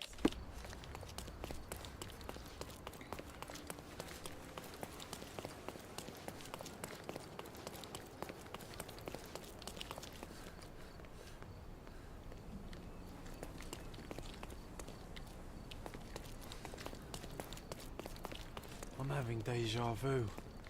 This house seems so familiar. Greetings. Would you be here about my violin by any chance? I am. I saw from your posters that it was stolen. The name is Sherlock Holmes. Very pleased to meet you, Mr. Holmes. I'm Anthony Jones. But by the sounds of it, you haven't seen my instrument, alas. But if there's anything you can do to help locate it, I'd be most glad. Just tell me exactly what happened. How was your violin stolen? Some needy soul broke into my home while I was out. The only thing of value they took was the instrument. Did you report the theft to the police? I did, but they dismissed it as petty theft. Don't get me wrong, I don't blame them. You should blame them. They certainly have more important matters to deal with.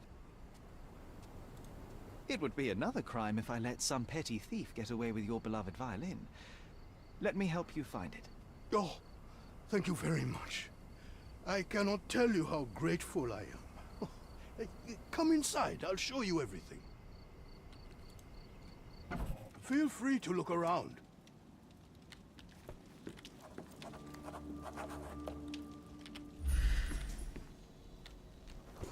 Broken lock. The door was kicked in.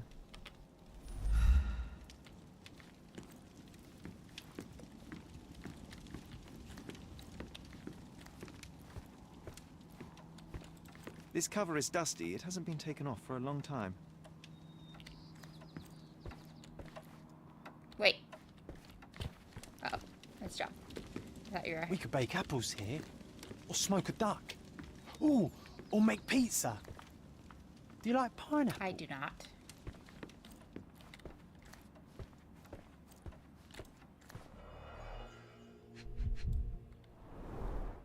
The jagged bottle reeks of cheap whiskey.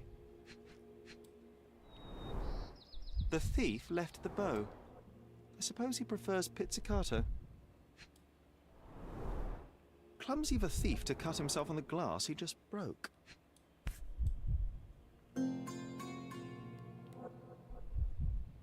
The scrap of fabric is covered in white stains.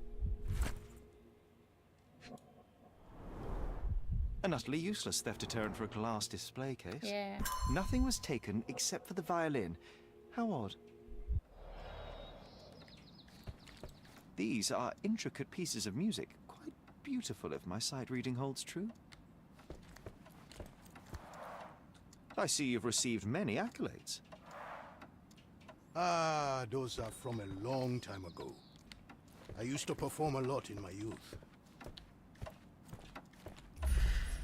Nothing else?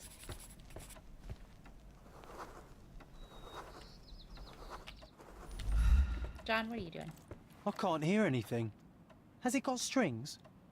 Yeah, you just can't play it, my dude, because you're not Anything real. else you'd like to know? You weren't here when the burglary happened, correct? I was tending to my wife's grave at the cemetery. I was only gone a few hours and locked the door before leaving. Does anyone else live here? No. My dear Emily died long ago.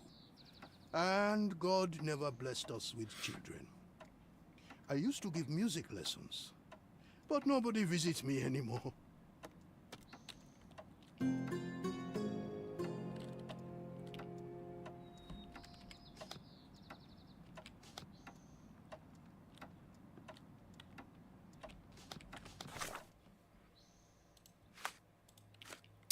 Chemical analysis.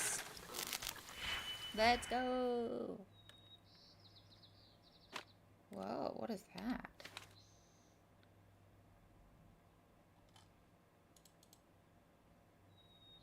Swaps reagent value from positive to negative or vice versa. Okay, we're getting real fancy here, aren't we? So use this, and this, and this. No. Okay.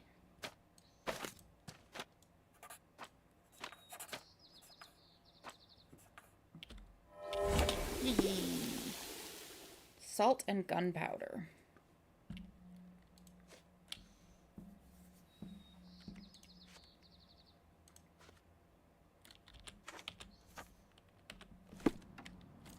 Ah, it is all so unfortunate.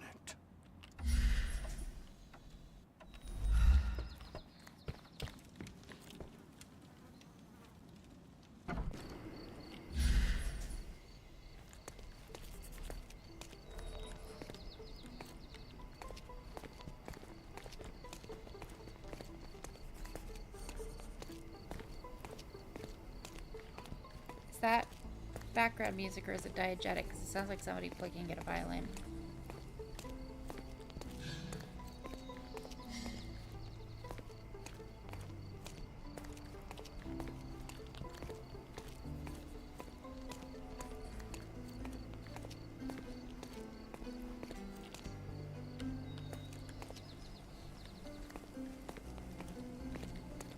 The trail stops here among the waste. Hello, sir. Would you like some fruit? Fresh from the orchard? I'm not hungry, but I'm looking for a violin that was stolen. Any chance you saw someone with one? Oh, yes, I did. It was sailors, sir. And they were very good customers. They ate lots of fruit and said that my donkey looks like their friend. Lieutenant Sean. A lieutenant. Did you see where they went? No, sorry, sir. I was helping other buyers. Oh, and sir, the sailors also took my donkey. So I guess they weren't very good customers. I guess not. They promised to return him, but they didn't come back. My father will kill me if he finds out. So I'm still waiting here for them. Do you know Anthony Jones, the musician? He lives nearby. Of course. Mr. Jones is very kind. He never barters. Funny you ask. I'm yet to crack a smile, so pray tell. Well, the first time they came by, the sailors mentioned something about music, so... Oh no. I told them Mr. Jones can teach them how to play. Wait. So was it his violin? Oh. It's not your fault. You couldn't have known they would steal from the old man. Fortunately, you made up for it with your testimony. I'll find them and your donkey soon enough. Stay put.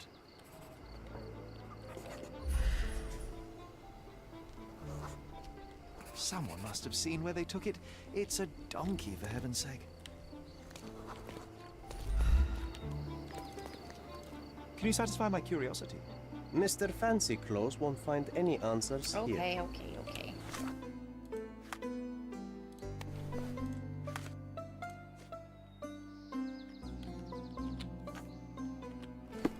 Could you help me? Oh, every story has a price. You're lucky I'm telling you this for free. Thanks. One of the traders remembers the sailors pushing the donkey near a drinking fountain by the archway with a column.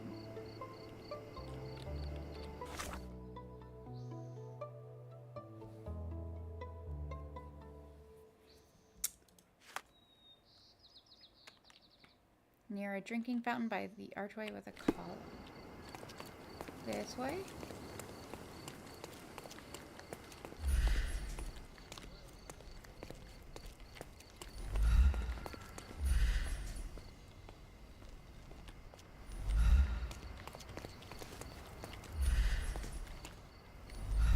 One of them lost his cap.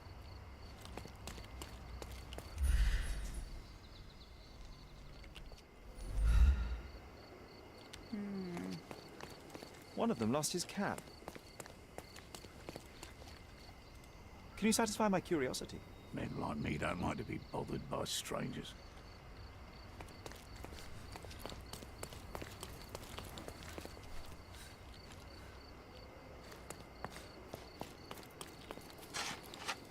Why are you burying that right against the Help building? me, please. I'm on a break. I don't want to think. Oh, I am bored. Call me when you find the answer.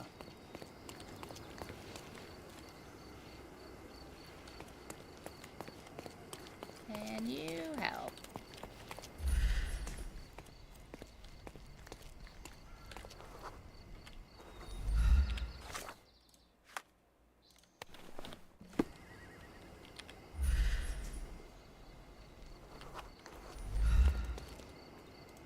May I ask for your assistance? I'm sorry, but I've never heard of that. Okay.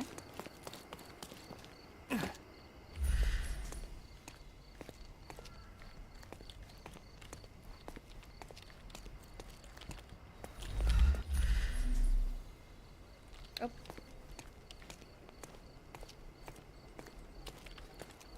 They certainly bought a lot of fruit from the boy. Fear of scurvy, perhaps?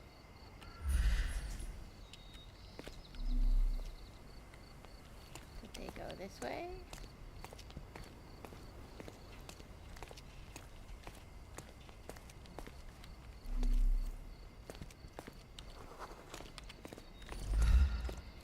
Can I ask you a question? I'm glad to see such civic consciousness, but I've never heard of that.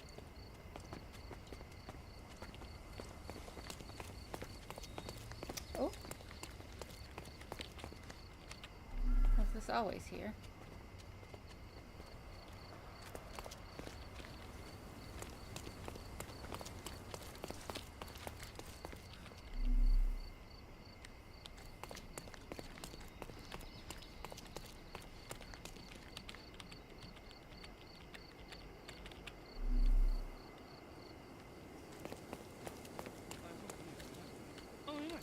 Do you know anything about this? Nothing I can tell you, sir, but others might know more. Okay.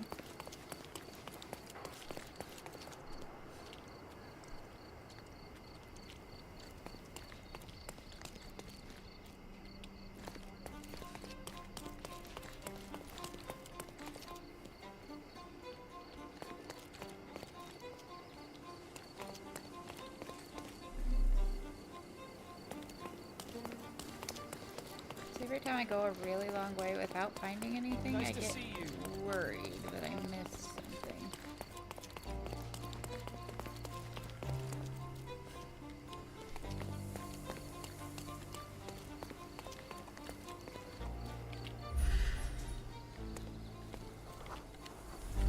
Can I ask you a question? I would never deny you, sir, but I know nothing about this.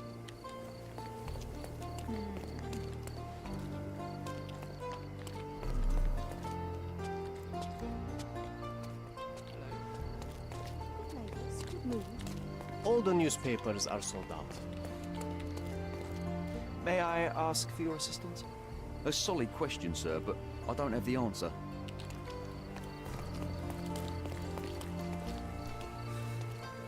Alright, where do we go from here? Maybe we do just continue down this way. Oh! Hey! This must be Lieutenant Sean. The sailors couldn't get him inside the tavern. Don't forget to point the boy to his donkey on our way back. Yeah, absolutely.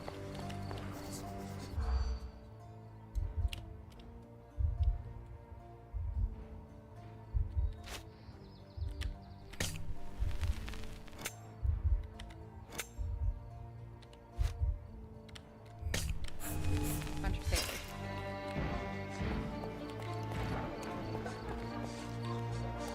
Grief, those drunks are wreaking havoc in there. Okay,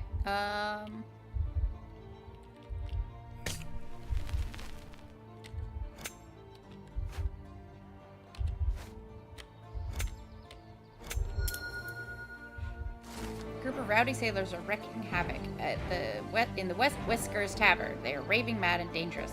No wonder the patrons are afraid to stand up to them. Well, I guess I'm gonna have to deal with them. Are you having fun, sir? Look at his little finger guns!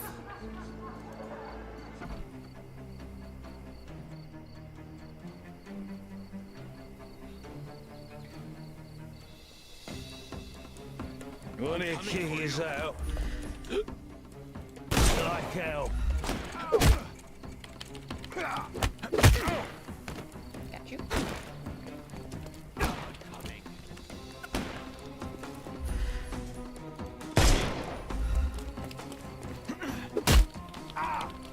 Got him. Don't cry, you'll live.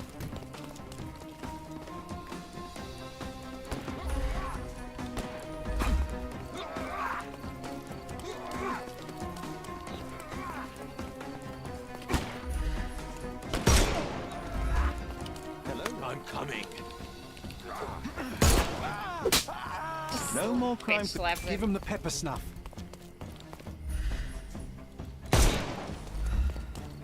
I couldn't miss the party. Oh.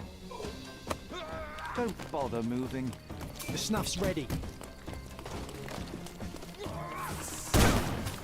I'm gonna hurt you. Dodge this. Too simple. Give him the pepper snuff. No more crime for you until next month. The snuff's ready. I couldn't miss the party.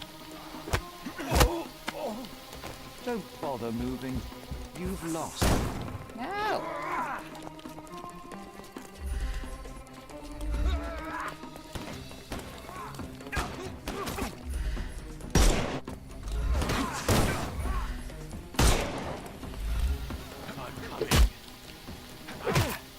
Just punch him in the kneecap.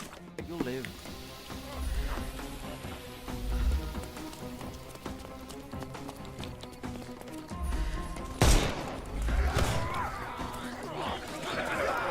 I couldn't miss the party. No more crime for you. Give him the pepper snuff. Got him. Take it! Don't cry, you'll live. The snuff's ready. I didn't need it. Well, they left me no choice. I think I might be nearing intoxication myself just from the smell of them.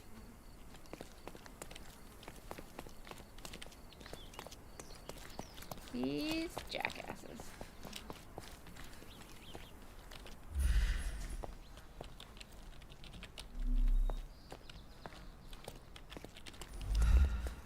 Nothing over here. That's a lot of watermelons.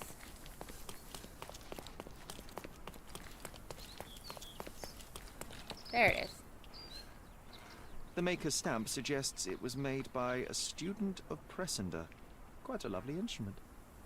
And somehow, after all the mayhem, it's still in one piece. Yay! John, where are you hanging out? I found the violin. Gotta take it back to him. We will definitely point the fruit seller to his donkey on the way back. There you are. Nothing to say to John? Okay. Oh, out we go. I got rid of them all for you guys. You're welcome.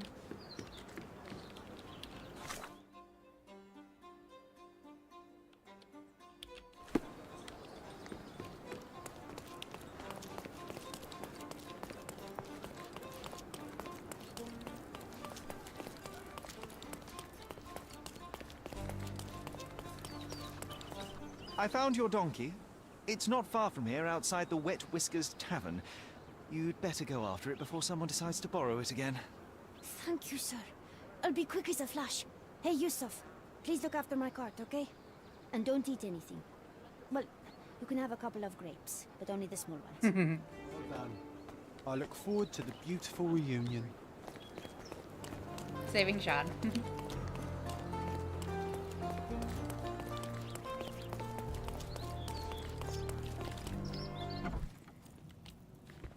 Hello. Here's your violin, Mr. Jones. It might have gained a few nicks and scratches, but considering what it's been through, it's a miracle that it's still in one piece. God bless you. You're welcome. I am deeply in your debt, Mr. Holmes. These are the kind of side quests I scratches like. don't matter. They are like scars, each telling a story. It is the sound that matters. Oh, you should hear her sing. It would be my pleasure. This melody, Sherlock. Don't you recognize it? What do you mean?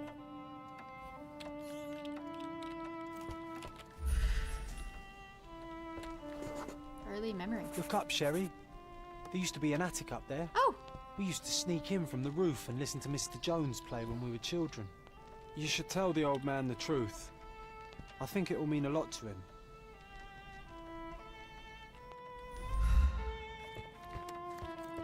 This melody, Sherlock. Don't you recognize it? Bravo. Sorry to cut I'd you off. forgotten how It was beautiful a violin sounds in the skilled hands of a virtuoso. That melody, it brought back some memories. I have a confession to make, Mr. Jones. As a child, I used to sneak into the attic above this very room and listen to you play. And that's why you wanted to learn the violin as a kid. So that was you. After my wife's death, it was difficult to pick up the violin again. But knowing someone was listening helped me persevere. In fact, a young man like yourself could breathe a second life into this instrument. It's a remarkable outlet for one's emotion. You should have it. I can't accept that. And, well, I don't play. It's never too late to learn, Mr. Holmes. The way I see it, the violin chose you. He's so nice. Take good care of her.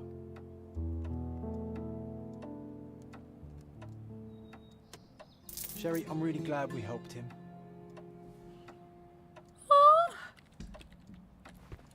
I hope you'll enjoy playing it as much as I did.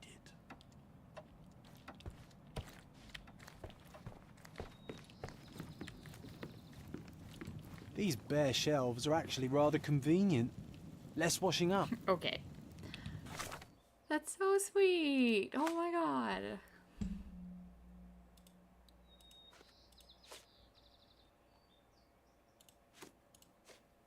Anthony Jones gave me his violin. I cannot imagine a more moving reward.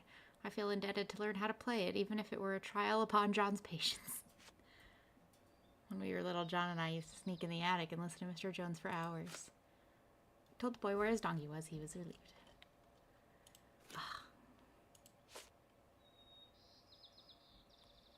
Okay. God, that quest is sweet as hell. What the heck? So I know I need to go over here, but I now have enough money to buy the chandelier. So we're gonna do that.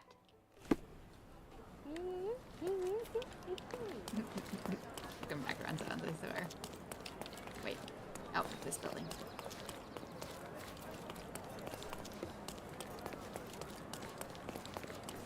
Don't miss out on my unique clothes. Come, come. Marhaba. It's a good day for a purchase.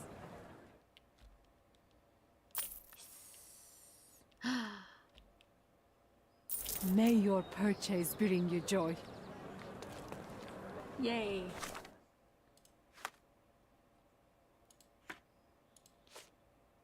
Found some furniture in the manor that belonged in my childhood bedroom. The room now looks much like it did a decade ago. Will it help me remember? After acquiring several items from local traders, I repaired the main hall of my manor. Yay. Okay. Let's finish this one before we keep getting distracted and wind it up for the night. Now we need to go over here.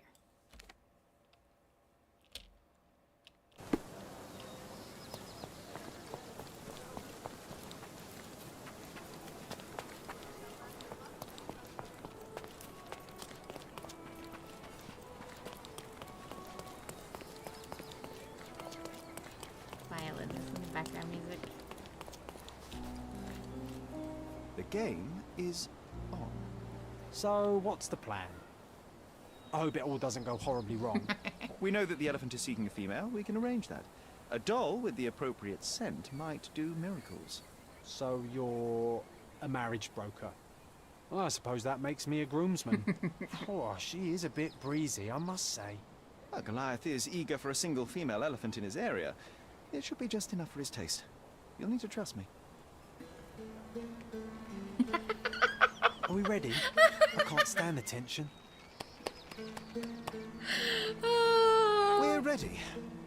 Let's call the elephant.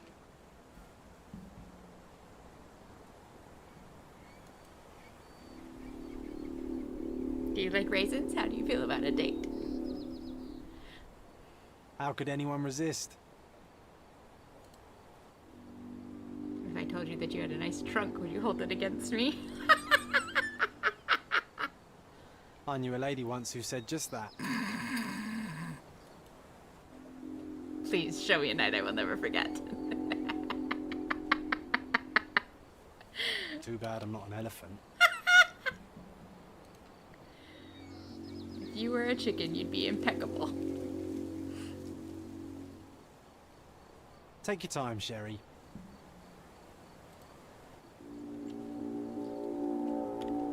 Here I am. What were your other two wishes? These pickup lines, That deserves though. a slap. And then a kiss. And here's our lovesick friend.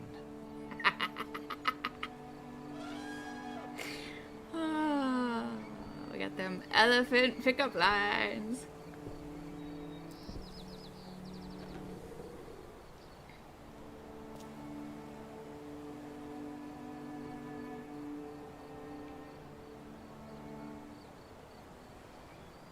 What is the meaning of this?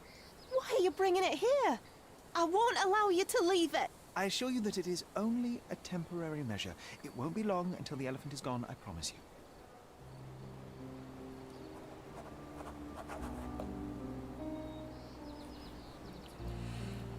Oh my god, that's amazing. The elephant Goliath was present for Mr. Gilden's death and may hold answers to how it happened. He's presently in heat. I did that. With ingenuity, we managed to lure the elephant out.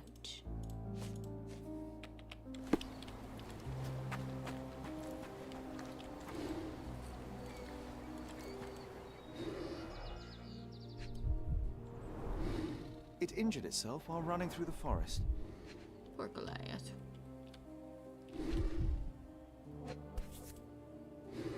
There's something in the needle.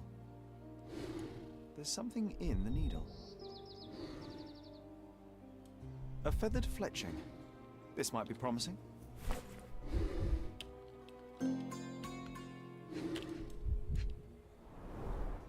The left tusk is larger and more worn. You're a left-tusked elephant.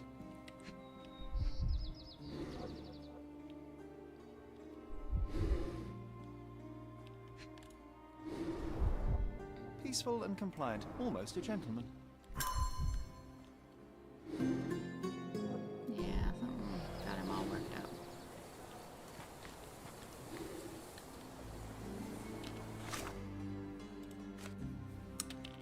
Chemical analysis. 434.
Probably a couple ways you can do that. Oops, nope, that's not right.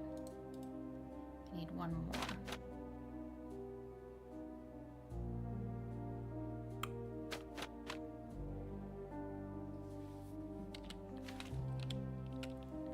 What do you do? Adds 1 to the reagent's value.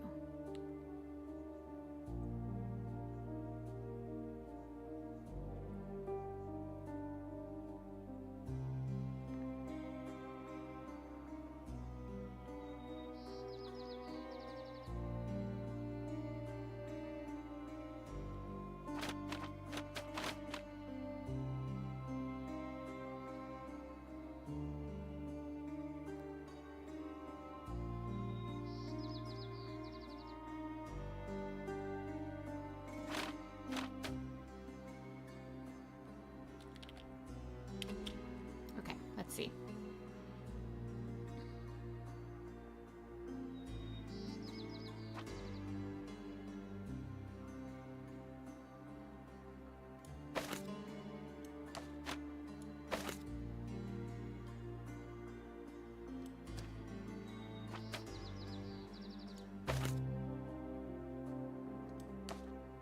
That would get us there if we can combine them all, but I don't think we can.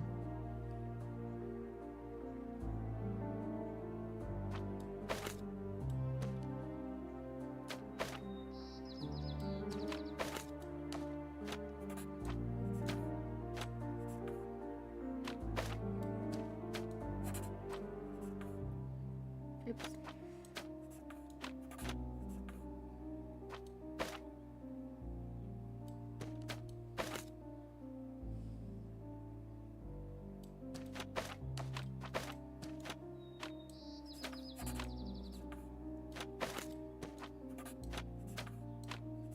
Four, 3, 4. Ha.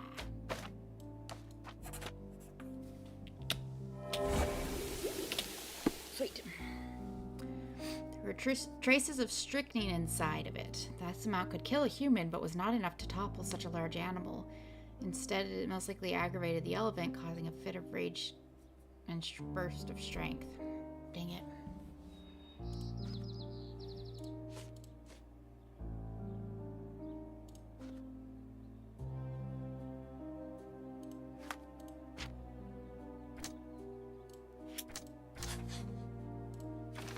Both Arthur Swift and Paul Perks had the means to shoot the elephant with a dart.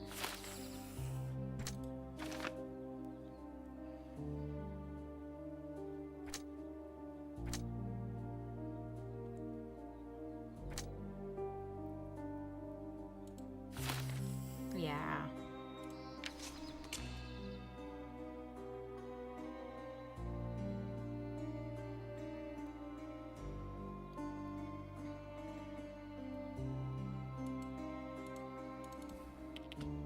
to save Goliath. Goliath is a wild animal. His captors are the ones responsible for his behavior. The elephant requires a new owner and a home. You should discuss with Imogen any possible options to save and relocate the elephant. Yes.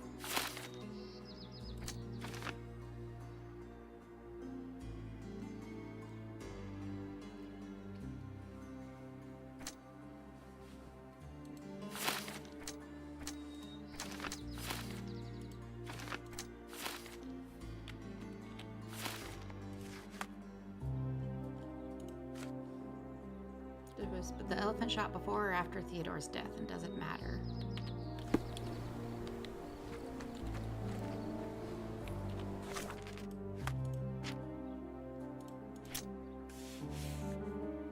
Whoa.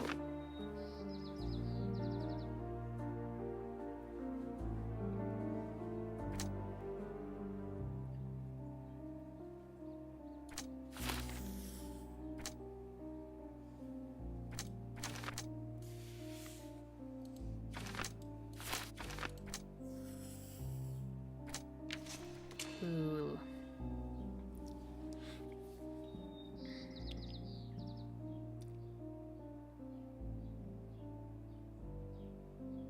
I don't want to accuse Paul, but Paul did seem the most like callous.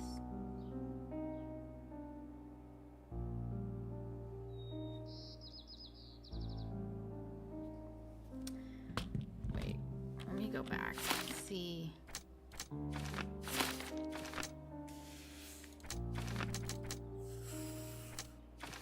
Let me try this.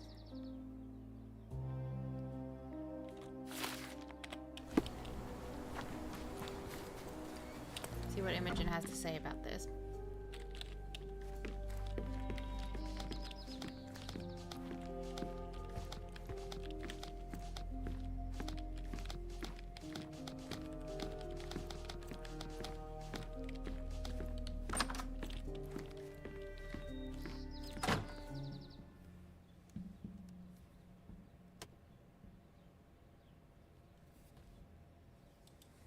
You were right about Goliath. Everyone confirmed your opinion. They all agree that the beast is vicious. The animal wielded 2 tons of rage, and Mr. Gilden regrettably didn't stand a chance. The mating season only served to amplify its temper. Oh, spare me. That's a little too much detail, thank you. What is the point of this conclusion? How do you plan to use your findings? Miss Gilden, I know how much you dislike the elephant. Rather more than dislike. I wish I could have done more to that wretch than just speak of it. But it's innocent. Goliath did not intend to kill your father. It was provoked, scared, and in mating season. Your father took Goliath's normal state for granted, and in doing so made a mistake that caused the elephant to be aggressive. Stop it! I already know the answer. I don't need your moral perspective on this situation. I don't know why you wasted your time. I actually did more than you. Which involved what, Miss Gilden?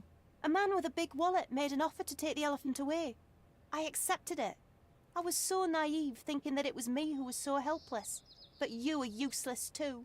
I am glad that the elephant is no longer of your concern, but I need to make sure. I don't care, and I don't want to listen. Thought you wouldn't turn up. Why's that? I suppose it's the English way to leave without saying goodbye, but I never planned to abandon you. Because you brought the filthy beast here. Because you did nothing to ensure its proper punishment. Doesn't deserve to be punished. I had to do everything, not you. I was piecing together your father's murder. There was nothing to piece together. I told you, it was Goliath. I never asked you to talk with anyone. I asked you to find the stupid animal. I did that too. Even if my efforts are invisible, that does not mean that I did nothing. I don't have the strength to argue. These are my father's belongings. They're about your mother. Take them all and leave me be. I won't waste your time any longer, Miss Gilden. Thank you for your help. Bye, girl.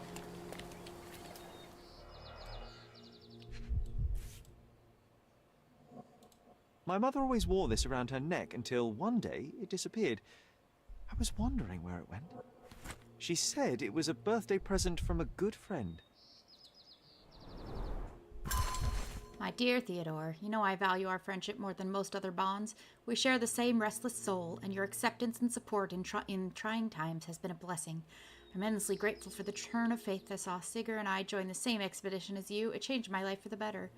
Nevertheless, I am not blind nor a hypocrite. I know that your feelings toward me have deepened. Forgive me, Theodore, but I do not feel as you do. I must spare you the pain of one-sided love before it is too late. Please see enclosed the necklace you so thoughtfully gifted in remembrance of our adventure together. I cannot, in good conscience, continue to wear it. I know this letter will cause you such hurt, and for that I can but apologize deeply. Yet my heart is with Sigurd, who is still unaware of your desires. If this sees the end of our friendship, I will understand, but I truly hope we can continue to share the conversations, collaborations, and kindnesses that have brought me such joy all these years. Yours respectfully, Violet.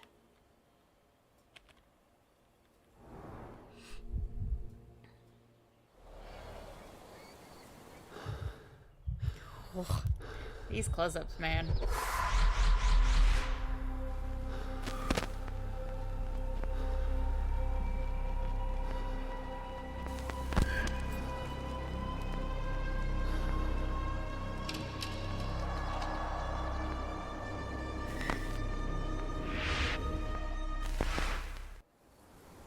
I just had another glimpse of a memory, John. It's fuzzy, but I'm sure it happens somewhere in the manor. Finally moving forward. Shall we go? Yeah. I want to see what that was about. And then we can end it there.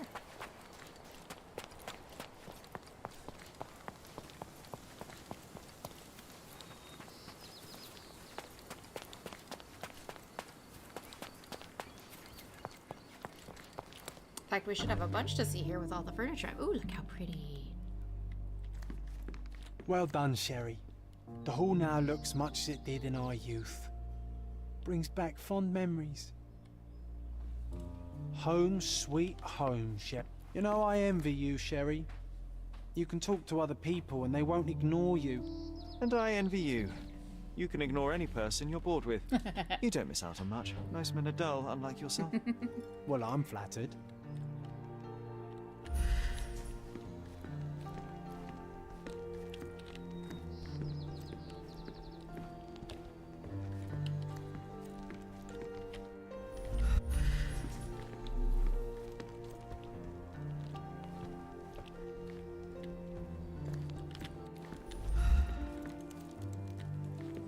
This portrait was painted some time before my father's death. I would guess it's the only depiction of him that remains. This portrait was painted Home, some time sweet before my home, father's Sherry. death. I would guess it's the only another one. There must be something important behind it. I can feel it.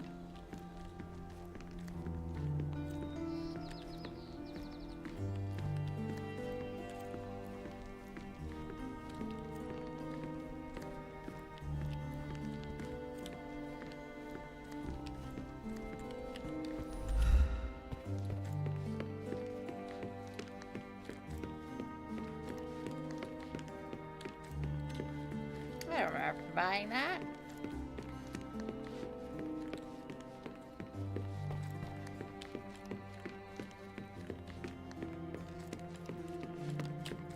Oh, is it because I don't have it active? Every time. Sherlock and I managed to help a friend from our childhood. He plucked at our heartstrings and the tune warmed our soul. It sounds absurd, but we caught a murderer and then released him. It was Goliath, and I'll admit I'm happy that the animal is free.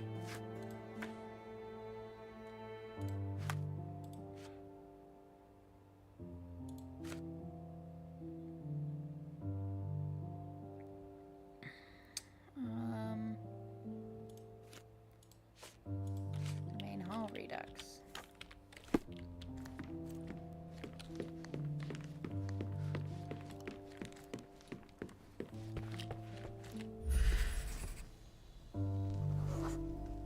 We used to take a shortcut down the banisters, much to everyone's annoyance. Oh yeah, what fun. They had to fix these handrails several times. I wouldn't try it now, Sherry. Tempting though it is. Sherry and I used to ride down the staircase handrails in the main hall. It was the fastest way down, and the most fun. Mycroft hated it, but he couldn't stop us doing it. Carpenters had to repair the handrails several times.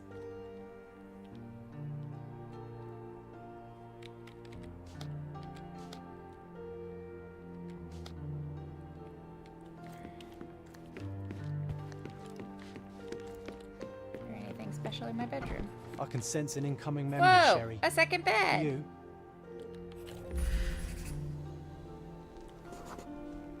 I was so frustrated to find only one bed in this room. Mycroft initially refused to bring another for you, but after a week-long dispute, he gave in. What a stubborn man. How well do you think he would sleep without a bed? Shortly after our arrival, Sherry clashed with Mycroft about the furniture. I needed a place to sleep, but there was only one bed in our room. Outrageous! Convincing his older brother was a challenge, but after a week-long dispute, he finally gave in, and I became the proud owner of my very own bed. Sharp and well-balanced. It would be a pity to leave such a tool behind. And yeah, apparently we're gonna. It looks so nice in here. Coal dust from Miner's End, sandy dirt from the old city. We scoured the island top to bottom for these soil samples. Cool, but I wanted to look at the next shelf down. I will need a proper outfit to match this. Are you comfy? This time I was first to pick beds. This one's mine now. One of your early sketches of me. And a rather unflattering one at that. Just look at my nose. I think it's cute.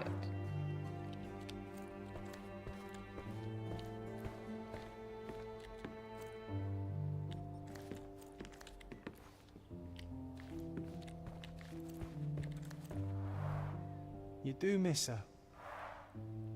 I do.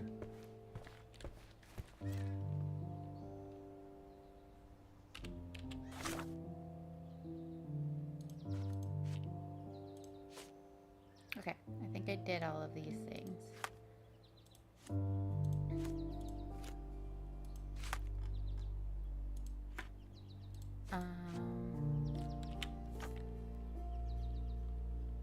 I saw someone's hand hide a key in a pocket and a closing door with a woman's silhouette behind it. The door was somewhere on the first floor, and I believe there was a mirror nearby.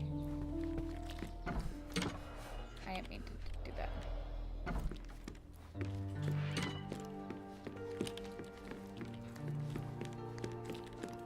Another one. There must be something important behind it. I can feel it. I had a surprise for my mother.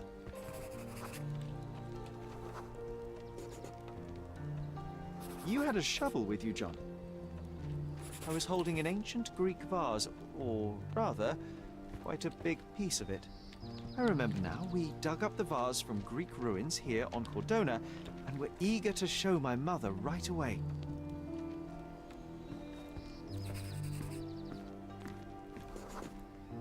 For some reason, the door was closed. We knocked.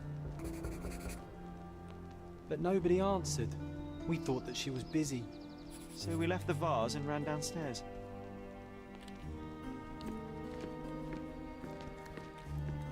Another one. There must be something important behind it. I can feel it.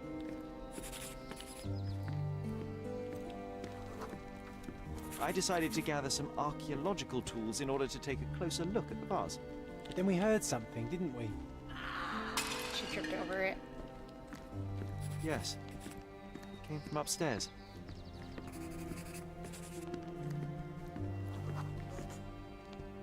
The vase was broken, shards scattered all over the floor. And your mother was standing at the door. Indeed, John. I doubt it was her. Let me concentrate. Otto Richter was standing there, furious at us. Dr. Richter told us never to disturb my mother when the door is closed. He said she had broken the vase. But we didn't believe him. I bet he smashed it. Oh no. Her things are still here. Presumably Mycroft never felt the need to sort through it all. Or couldn't bring himself to. No. He would have put it behind him and moved on. My brother is not one for sentimentality.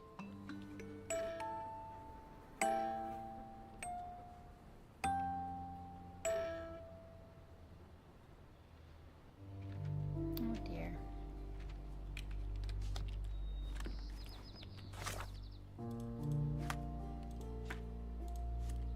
Sherlock's mother often mentioned her fascination with the ancient Greek ruins located on Cordona.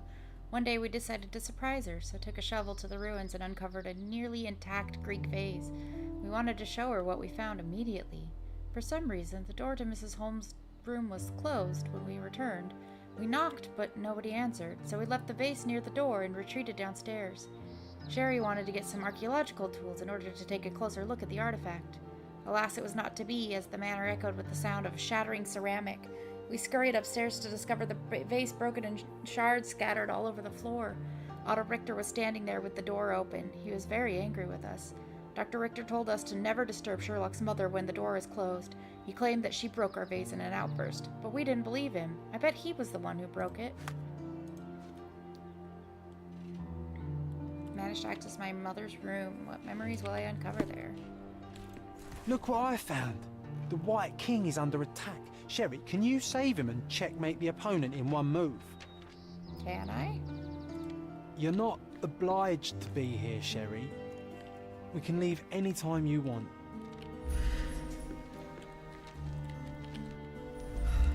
You're not obliged to be here, Sherry. We can leave any time you want. Ooh.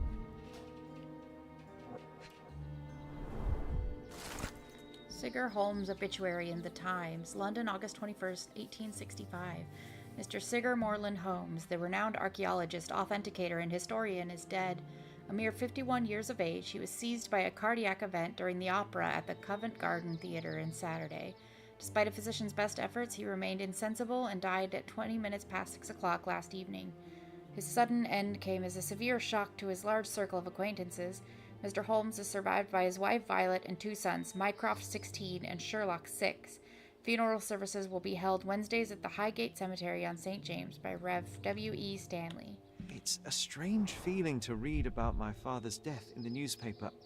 I can't recall anything except the deep feeling of loss. You were too young. It happened before we even met. It's so sad. I'm sorry. March 25th, 1869. Examination notes of Dr. Otto Richter.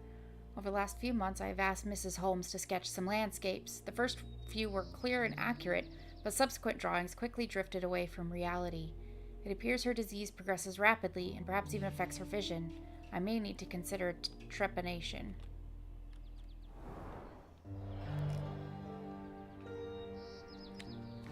I don't know what trepanation is. It reminds me of my... Looks like it was damaged by a blunt object. Yeah, something was thrown at it. It reminds me of my mother. This room always reeked with an acrid medicinal stench. And here is the reason. A lot of medications.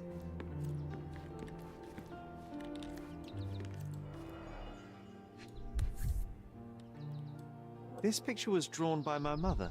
I recognize her hand. There's a date on it, 8th of December, 1868. This picture was drawn by my mother. I recognize her hand. There's a date on it, 8th of December, 1868. There we go. Now we can look at it right.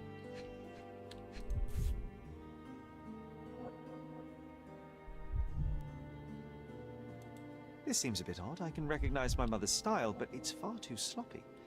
Dated 12th of February, 1869.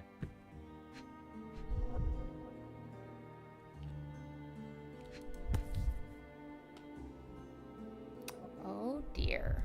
It's difficult to tell what this is meant to represent. There's no date at all. The destruction of the whole house.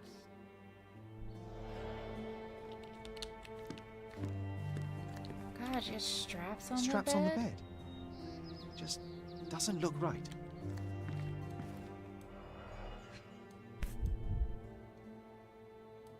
One dram dissolved in a glass of water administered daily, not to exceed 1 dose in 24 hours, not to be given to children. Seems this was the most frequently used medication.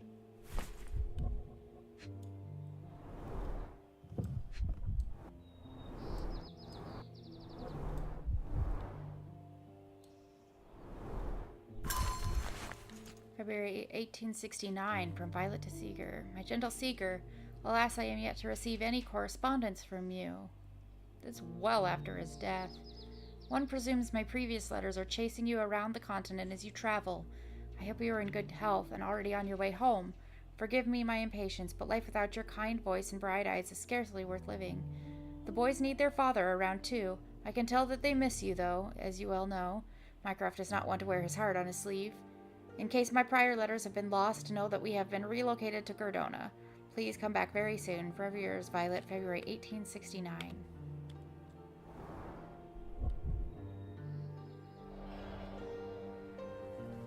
Nothing to say about that?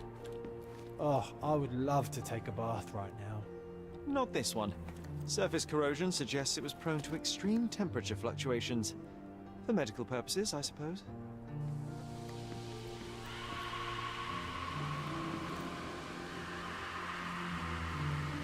Well, that's a disturbing audio escape. Bars covering the windows from the inside.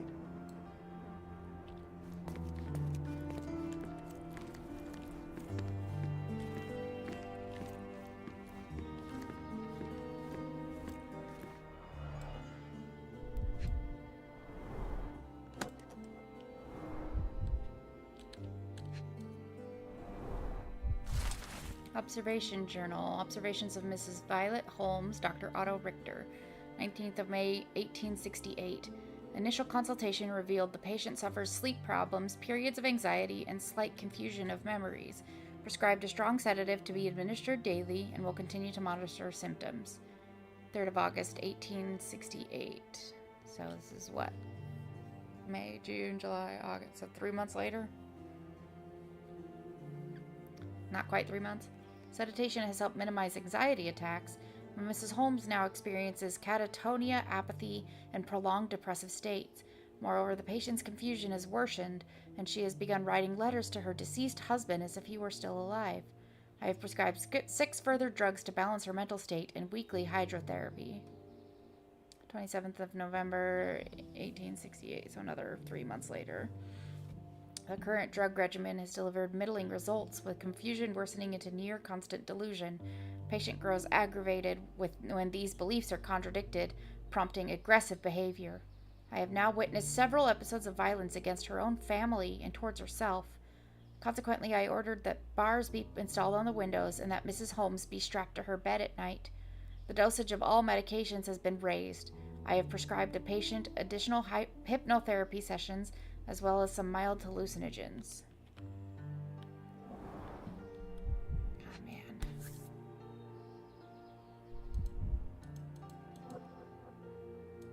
No labels. I doubt it ever had one. There appear to be residues of the bottle's contents at the bottom. Do you think the doctor could have used these tools here? I hope not. Oh, it brings back some memories. Morning mania. Oh no. Oh. Sherlock.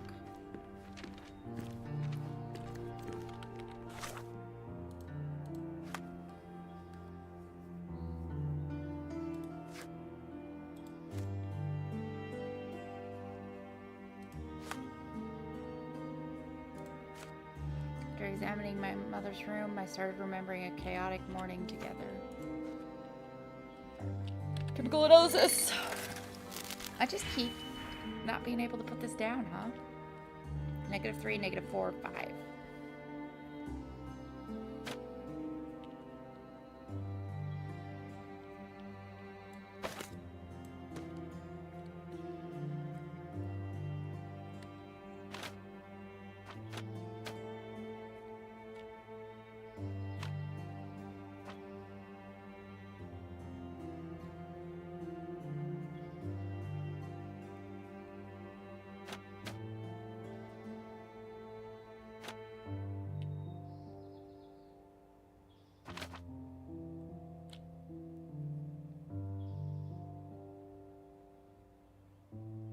How do we get to 5?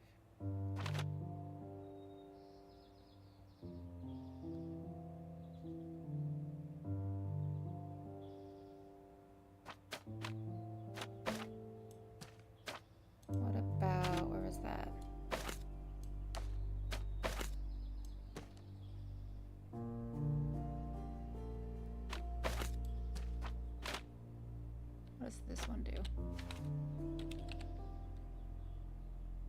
Subtract 1 from the reagent's values. Okay.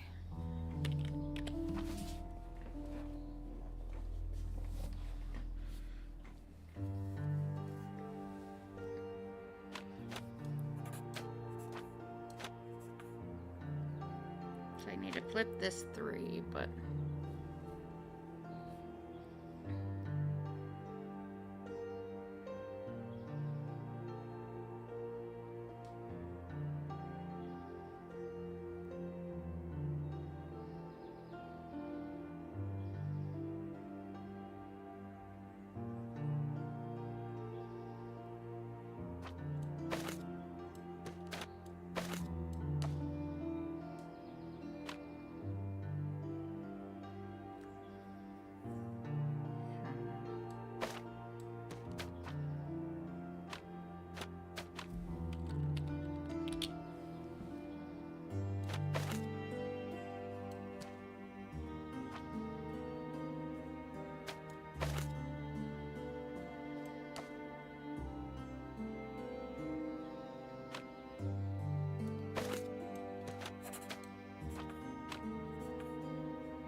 So close.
It's not gonna work.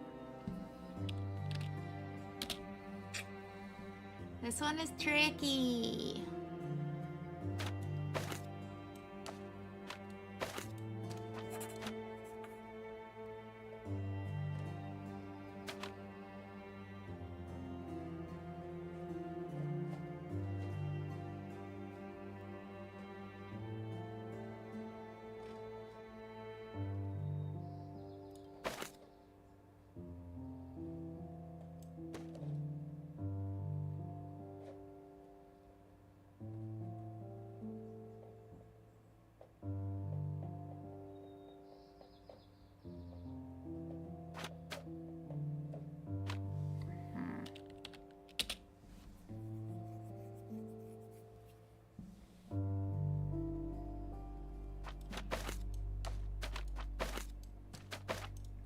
flip that to -3.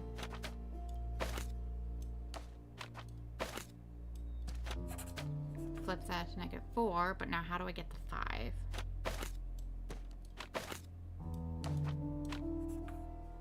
Nope.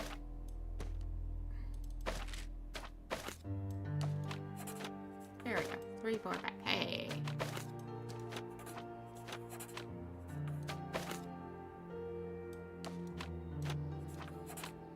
There we go. Making it overcomplicated. Hey. Analysis identified the substance as a hallucinogenic derived from mushrooms.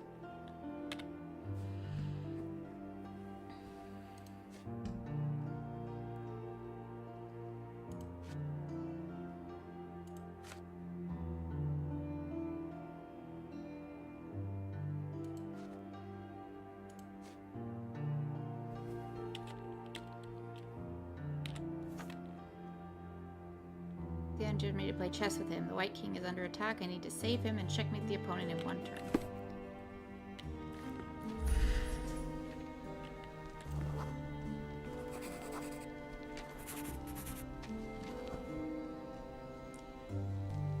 Oh no, I don't know.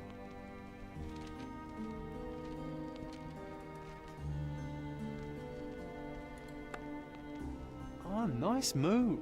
You saved the king and checkmated the Black King with the rook. Great. I'm glad that worked. You're not obliged to be here, Sherry. We can leave any time you want. Yeah, I know. We're about to, but... Yay!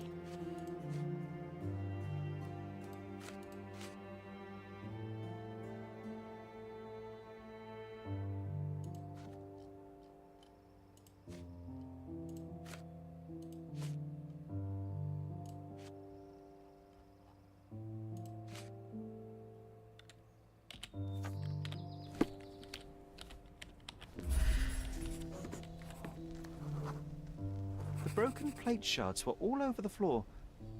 Mycroft had to change his suit as the one he was wearing was completely stained. Mother was troubled that morning. Something we did upset her. Dr. Richter tried to calm her down.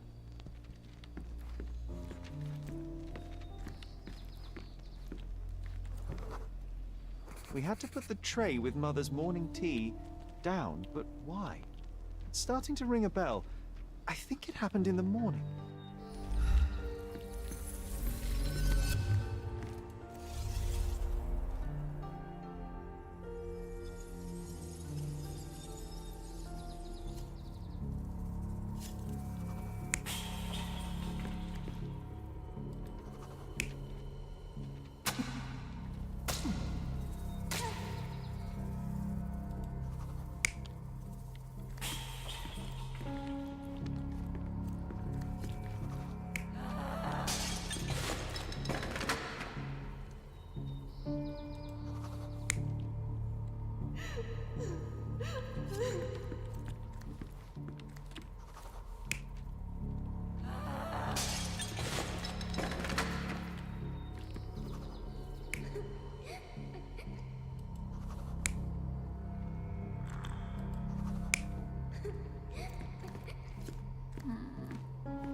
I don't believe you! Liars! Get away from me! It's not true! It's not real! What? Oh. Everything will be okay, Sherry. I promise. It was the morning of the 9th of April, the day my mother died. The 9th of April started off badly. My mother was anxious, then hysterical. She threw food and shouted at the doctor, calling him a liar. John and I brought her morning tea, but when the shouts started, I became scared. The only thing I could think to do was hide near the bed and wait for everything to pass. Thankfully, John was there to protect me and calm me down. My mother, she was not just ill, but mad. God have mercy. I'm sorry. That explains why you locked the memory away. There must be more, John. That was the morning of her death. I need to know what happened. John! Every time you... I just don't... Please, Sherry, leave it be. Just breathe, John. You know that I cannot leave the last stone unturned. We are so close.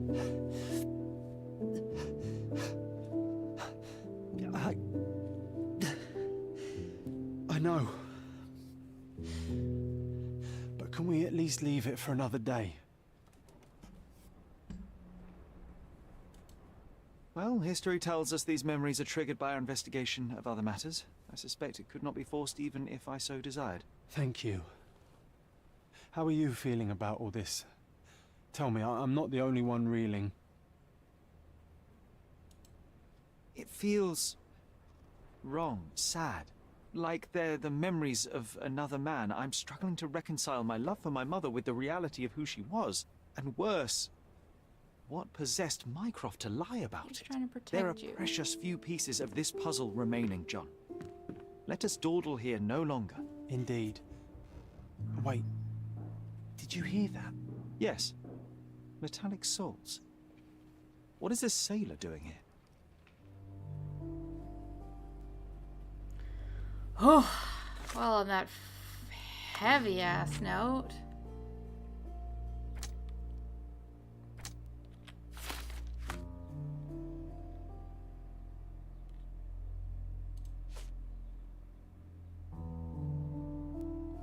John felt sick after we recalled the morning of my mother's death. His reaction disturbed me.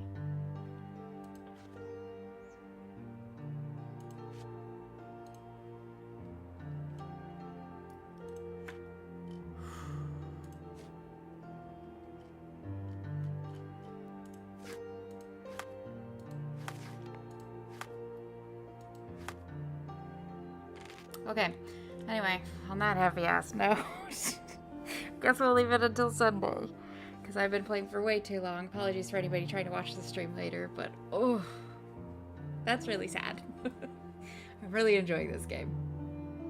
Alright, I'll see you guys all Sunday. Bye!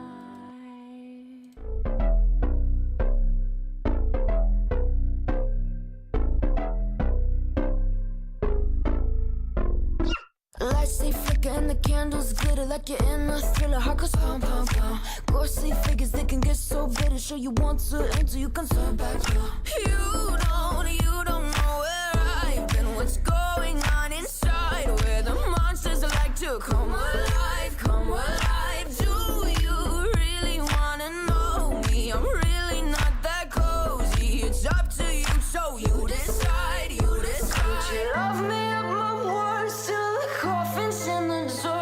Try to break me like a curse, you know that will never work. I'm a little bit absurd. I like dancing on the verge.